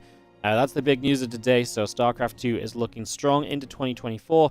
And of course, the World Championship at the end of all of that as well. So super exciting times for StarCraft. Of course, thank you to our sponsors for the ESL SC2 Masters, Blizzard Entertainment, Monster Energy, the United States Air Force, and ESL Shop. And of course, if you want to be part of DreamHack Atlanta, you can get there yourself with tickets at dreamhack.com/Atlanta/tickets, 20% off with the code StarCraft. You can go see the aquarium. I know Katz is waiting to tell you specifically about that. It's a great aquarium. Never been, but I've heard so much about it just from talking to Katz. Yeah, they have the whale sharks and everything. The whale sharks are amazing, yeah. Well, there you go. What more do you need? All right, Katz, any final words round us up for today? Yeah, nothing. I look forward to casting with you next Thursday, Wardicho, and thank you. All right, guys. You guys have a great rest of your day, and we'll see you guys for more ESL SC2 Masters over the weekend. We'll see you guys next time.